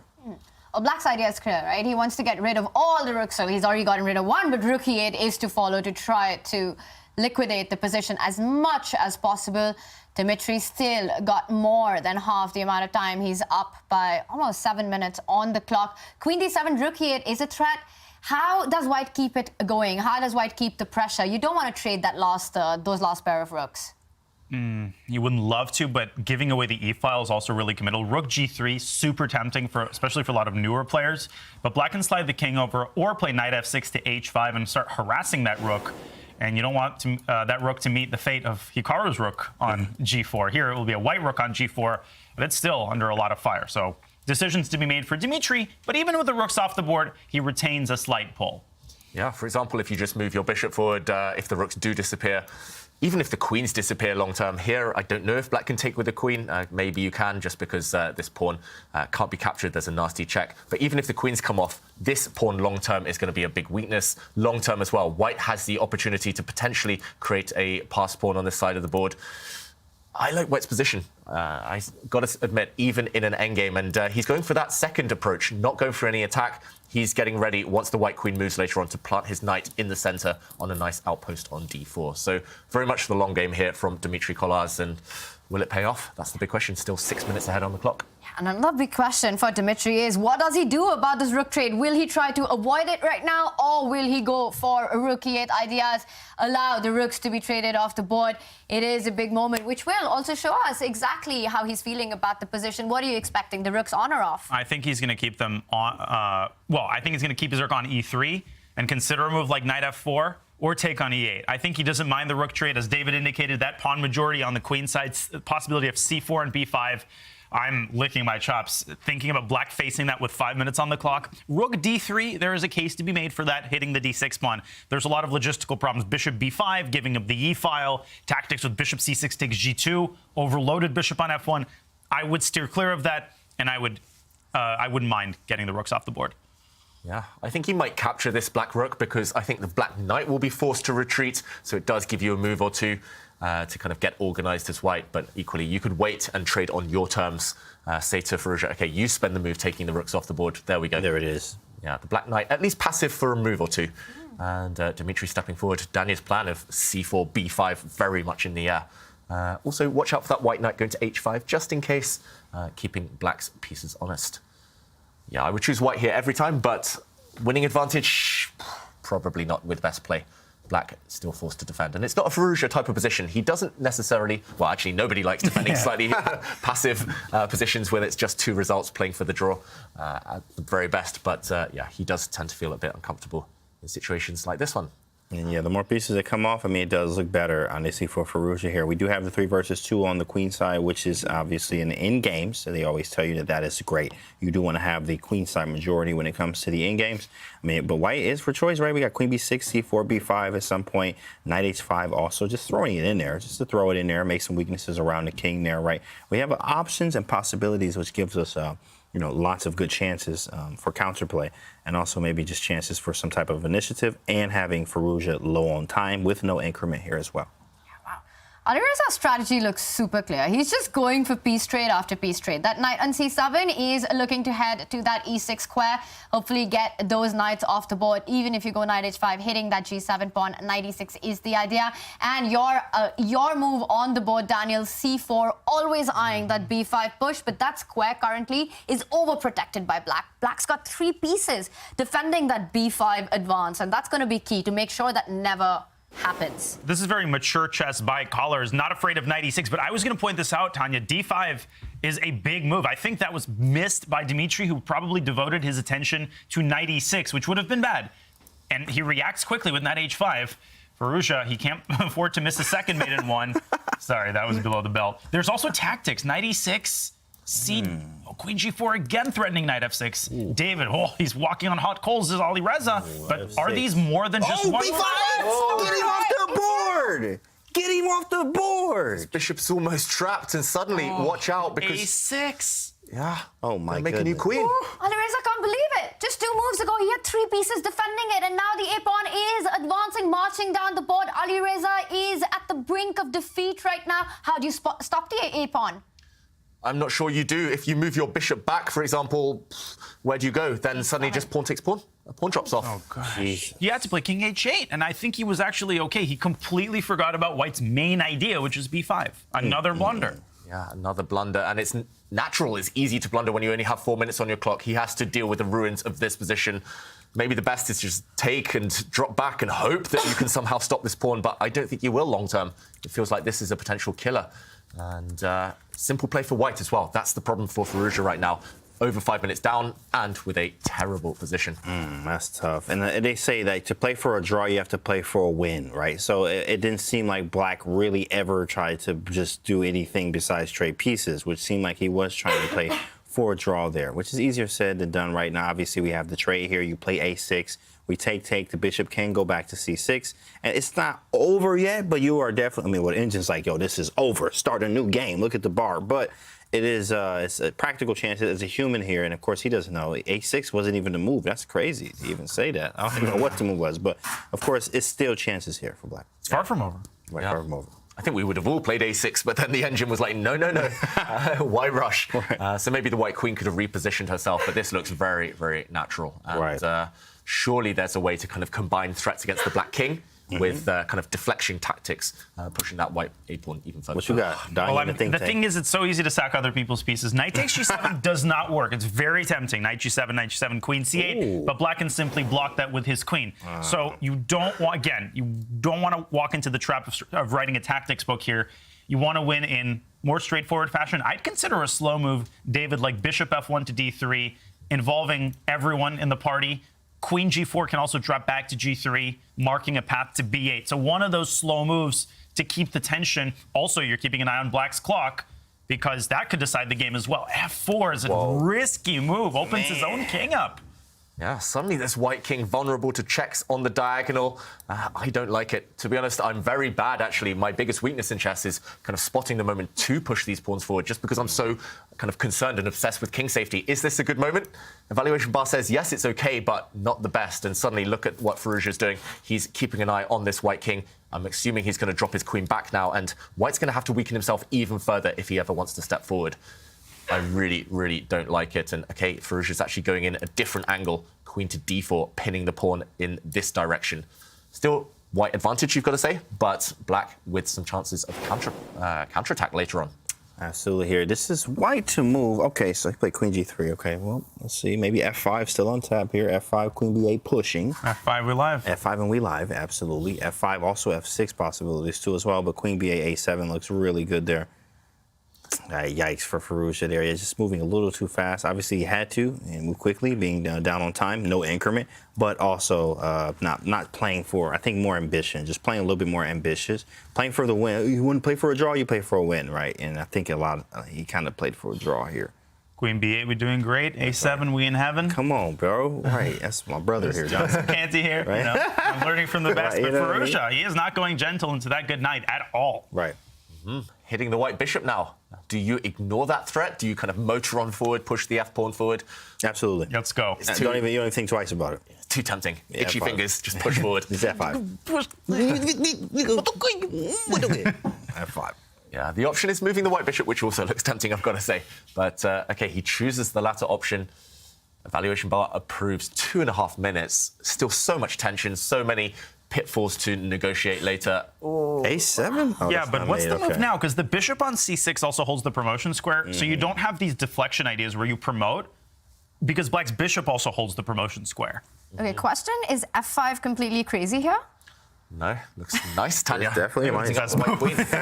And, OK. So many mating ideas. Engine suggests 3 winning moves. There are probably more, but all of them are moving the white light square bishop. Just get out of the way, get out, dodge. And actually, black is a bit stuck as well. Black's queen has to stay on the diagonal, protecting her king side, protecting the g7 pawn. And, wow, you can even let your pawn drop. Oh, that's hard, though, David. And if you move the bishop away from the b1, h7 diagonal, knight e4 is a very nasty move. That's a little bone in white's throat there. You don't want the queen off the g-file. So this is a huge moment. I think f5, very tempting. So tempting. Knight takes d3, though, and if you play f6, black plays g6, and black might be holding on there. Or Looks queen like e5. checkmate, but queen e5 wins. Wow. Yikes. You might have to take that knight back on d3, but then you've got to check out f5. What have you done? Tanya! So tempting, but I love it. f5 on the board, and Alireza Firouzja, well, it's not the best move, but you have to say, this is the most tempting move. White has to take back on d3. Yes. That's the only chance, but objectively, this might be close to a draw. But yeah, the queen now is perfectly centralized for black. And the key is this position. I don't think black needs to take. That's the key. Because then the white king comes in. You just support your queen.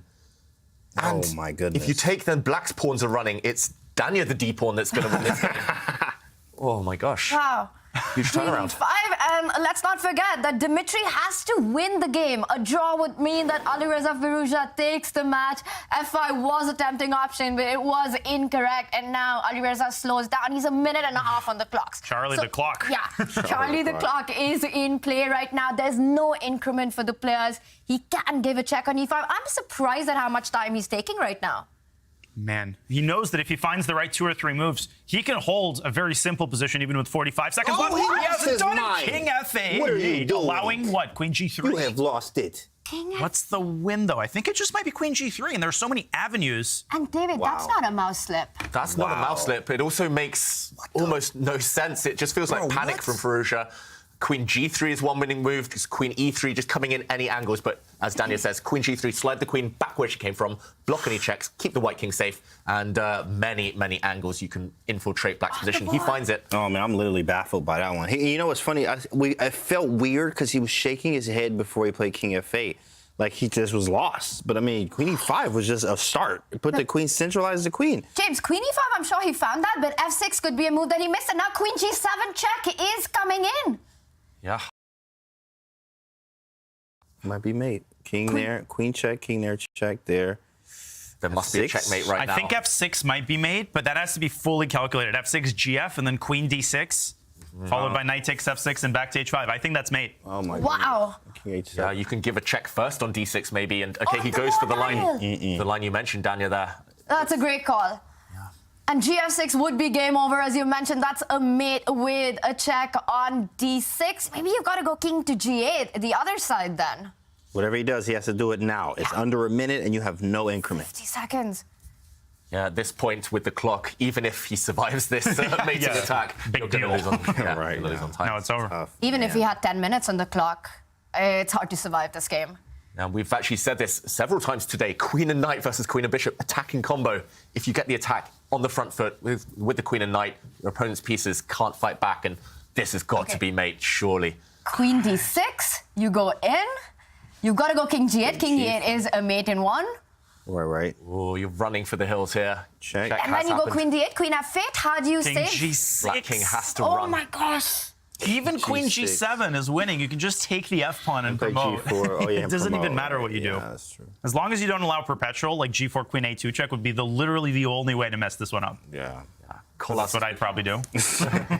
Colas has been so professional, we've got to say. He spent his time so wisely. He's still got almost 5 minutes in the bank, and he's investing it now. Just spend 2-3 minutes, calculate your way to victory, and yeah, nothing Firouzja can do. 30 seconds. It's just been a disaster the last few moves, unfortunately. An amazing clock management by Kolarz as well, to just keep 4 minutes on the clock, attacking possibilities in a Berlin. Not an easy task at all. He slows down. He's trying to calculate his way. Is there a direct path? Can he go for queen D8, queen F8?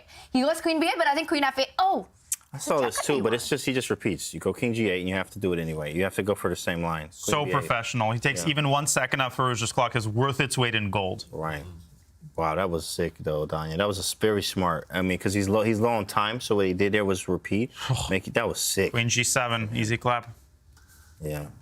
Or this. Okay, knight G3, even. Sheesh. Well, woof. Oh, king What do you F6, even queen do? D6 is forced mate. Oh, wow. He spotted it, and you have to take on F6 because queen G7 check mate is the threat. And here we go, knight Boom. in. Oh Knight and my F5 will goodness. thrive. Oh my god. Get this off the Queen screen. takes H6, unstoppable mate. Wow. And there's not a single check on white right now. That queen on A6 isn't coming into the game at all. Queen H6 just blocks any path. He goes with queen F6, also good enough. King F8 runs into queen D8, bishop E8. Queen H8. Queen H8 is mate in one. With the little T. And you can see it on Dmitry Kolarz. He knows he's done it. He was the underdog in this match, but he's clearly been the better player today. And Dmitry Kolarz takes it in the Armageddon. He had to win with the white pieces, and that's exactly what he's done. What an Armageddon that was. And Dmitry always had it under control. Yeah, Dmitry had it under control. A really good game in the end. We questioned his opening choice, but actually it turned out to be inspired. Firouzja never had enough time to really kind of fight back and keep things under control. And it was here that Black had the only chance, really, of the later stages of the game. Here, Firouzja, panicking on the clock, played king f8. A bit of a nothing move, losing time and giving white sufficient time to go on the attack once more. It was actually dropping back with the black queen that would have saved him. Queen to e5 check, centralization over everything here, COE. And after queen g3, f6, locking down the position, and actually white struggles purely because of this pin. Any endgame is savable for black. And as we saw after queen g3, it was a very quick checkmating attack, starting with f6. Really nice stuff from Dmitry Kolarz. It's been a tough day for Alireza Firouzja. We also saw him struggle a lot in the Athens Masters. He's down to the elimination bracket. He's got only one life left now here at the ChessKid Cup. He's got to find his rhythm. Today looked extremely shaky, and the Armageddon was a brilliant play there by Dmitry. Let's take a look at our final scoreline for the day, and we see Hikaru Nakamura goes down to Jordan van Foreest. Alireza Firouzja also finds himself in elimination bracket, and we've got Nodirbek, Abdusattorov, and Fabiano Caruana, the two favorites who did go through, and they do stay in the winners bracket. What a day of chess it's been, and of course, with the double elimination, we will still have action from the players who did lose today. What was the highlight for you, Daniel? First of all, the highlight was just being here and covering day one. This was amazing and lived up to its expectations. Obviously, Jordan van Foreest playing such incredible, inspired chess, and Dmitry Kolarz demonstrating such poise after losing game one. That final stretch of the Armageddon, that belongs in a textbook. and the way that he handled his clock. The two underdogs today, Tanya, they performed, but the silver lining for the top guys, it's double elimination. You can't say that enough times. An angry Hikaru Nakamura tomorrow, steer clear. Yeah. It's going to be a big day of chess as action will indeed continue. And as you mentioned, Daniel, the double elimination means that indeed we will see the players back fighting in their final life. One more strike and they're out. But right now, the player who is celebrating is Dmitry Kolarz after his Armageddon win against Alireza Firouzja. Congratulations, Dmitry. Thank you. Yeah. What a tremendous, exciting match it was to watch. Just an absolute delight. And I want to ask you, this is your debut in Division 1. You take down the world number 4. Sum up this roller coaster of a day that you had. Yeah, I don't know if I can sum it up now. It was even more exciting to play than to watch, probably. Yeah, I feel like I should have lost the match, probably, but I made so many mistakes. I mean, first game I just blundered, and I can't even remember all the games. But yeah, somehow probably he had an off day. But okay, I also found some practical chances, I think, sometimes. But yeah, the last game, the fourth game was, yeah, also not great. I thought that was probably it, but then he was bidding so low in the Armageddon. I didn't expect 8 minutes. I don't know, maybe this is normal. I don't have any experience with this, but yeah, I thought this is not much. And yeah, somehow I got chances in the game, and yeah, worked out. Out of the 5 games that you played today, Dmitry, you won 3. All of them were decisive. It was an amazing match to watch. And you mentioned the Armageddon, that you thought that Alireza bid perhaps a little bit too low. When he played the Berlin, what was your thought and what was your approach at that moment? Yeah, I had prepared this a bit before the match because, I mean, makes sense. He could play the Berlin. I was expecting the Petrov, of course, because he played it earlier. It's also solid. But yeah, I just played what I prepared and hoped. I was a bit surprised by his line with knight e8 instead of rook e8. Yeah, I mean, this is at least slightly more pleasant to play maybe when I get d5. Yeah, but yeah, I don't know. Also, the position is not so difficult to play. How many pieces on the board? I thought probably I won't get many chances, but maybe I can flag him in the end or something. But yeah, somehow the game went well. An amazing day of chess there, Dmitry. And I have to ask you, as your debut in Division 1, what's your ambition in this tournament and just your thoughts on the ChessKid Cup?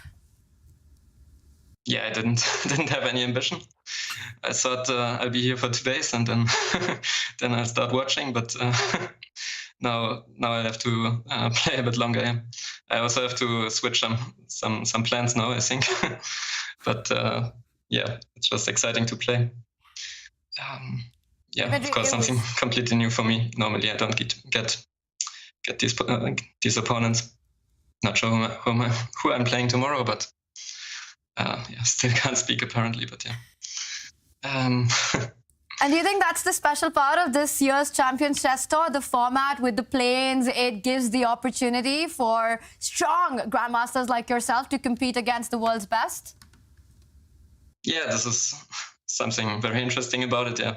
I mean, I'm not the only one who qualified from this rating range. Yeah, I think that's very interesting to have the top players against some slightly lower rated ones. And yeah, apparently it can also be exciting. Yeah. I thought probably I won't have a chance today, but yeah, somehow I had. Wow. Well, Dmitry, it was an amazing start by you and a super fun match to watch for all of us here doing commentary as well as for the chess fans. And we wish you all the best here at the ChessKid Cup. Thank you. Thanks. Dmitry Kolarz takes a win in the Armageddon against world number 4, Alireza Firouzja. What a performance by him. And as he mentioned, he wasn't even expecting to make it through. He was ready. He had other plans there, Daniel. Gonna have to cancel that dinner, that day, that doctor's appointment, whatever it is that he's doing. He's got more important things to be doing right now. He's modest, super nice, but obviously he must be thrilled. He's just defeated Alireza Firouzja. He'll be on the cover of all the magazines. Dmitry Kolarz and Jordan Van Forest. Yeah, boss performances by them. Absolutely. 2 underdogs score 2 big wins. That's what we love, big upsets on day one. And let's take a look at our bracket. And these are the challenges going forward. Dimitri Kolas will have to change his plans, and he will be playing Jordan Van Foreest, the other big surprise of today. Jordan took down Hikaru, Dimitri took down Alireza Firouzja, and these two play against each other. And we've also got 2 heavy hitters, Fabiano Caruana versus Abdusattorov. David, what stands out to you in this day 2 of the ChessKid Cup coming up? Well, it's not just the winner's bracket, Tanya. It's also the loser's bracket, the elimination bracket. Nakamura against Alireza Firouzja. That is just going to be incredible. Both fighting for their life now. Imagine one of those going home after just day 2. That will be worthy of a final, but we'll be keeping an eye on that one as well, obviously. And that's almost heartbreaking, right? Out of Hikaru and Alireza, one of them will be knocked out tomorrow. But of course, the action is not on only in Division 1. And we've got Ginger GM back with us for his final thoughts of the day. Simon, what's going on? Yeah, well, there's been lots of action in Division 1. Was, well, quite brilliant, wasn't it, today? Loads of upsets. And let's now take a look at the other divisions, Divisions 2 and 3, see how things developed there. So we have, first of all, Division 2. And, well, some shocks there, as we spoke about last time. Maybe biggest shocks, Mamedyarov going out, who's one of the strongest players in the world, and also Dmitry Adriakin.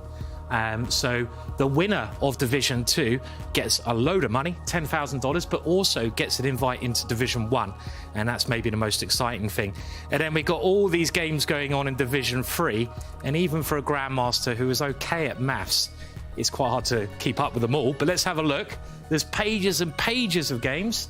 And how many great players there as well. You've got older players, you've got younger players, you've got a fantastic mix of generations. And well, there you go, that's the first page. Sam Sevion, his games today seem to be very impressive if we're picking out someone for that first page. Yu Yang Yi is one of the higher rated players out of everyone. Gadakamsky won the first round there. Vieko Pons, one of Ding's favourite players. And let's also not forget Benjamin Bock, a famous streamer, who's also a great player. And we'll move on to the second round of the day now in Division 3. And again, Sam Sevion won that in Armageddon, so off to a very strong start there. And we got Hari Krishna, who's a really legend of Indian chess. And the last page on this busy Division 3, we see Donichenko coming back, Blue Bomb. So it's a good day for Germany today. Seemed like they did pretty well. And lots of people love David Navarra. He's a sweetheart of the chess world. And he won the second match there. So, yeah, it was exciting. There was loads happening. And, well, the action's going to be going on tomorrow and every day this week. So it'll be fun. It is, Simon, going to be so much fun. And as you mentioned, tour points on the line, prize money on the line. The winner of Division 2 will play in Division 1 of the next Champions Chess Tour. But before we wrap up, I have to ask you, we saw some amazing action in Division 1 today. 2 big upsets. What was the highlight for you? I think the highlight was just Jordan's play. Jordan played very exciting chess. He's a really exciting player. And it was a very tense match against Hikaru there. You don't often see Hikaru lose. And, well, tomorrow, as David said, Hikaru versus Alireza. And one of them is going to go home crying. And they will be crying. I don't know who it's going to be, but that's going to be worth tuning into tomorrow. That's the second chance, but their only chance. So make sure you come back and watch. Oh, my gosh, love it. Hikaru Nakamura and Alireza Firouzja are in the elimination bracket. They will be fighting it out for their last live here on the ChessKid Cup. We've got a big day of action coming up tomorrow. Day 2 will be on. We will be back with all of it. We'll see you here, same time, same place. Where's his queen? Queen. 95 to e3. Let's call the Jordan Van Foreest mate. This is painful. Hikaru Nakamura resigns in a position. Daniel, you said it's still game on. A big move. That could be game over. Alireza makes a mistake. Whoa. Whoa. Get him off the board.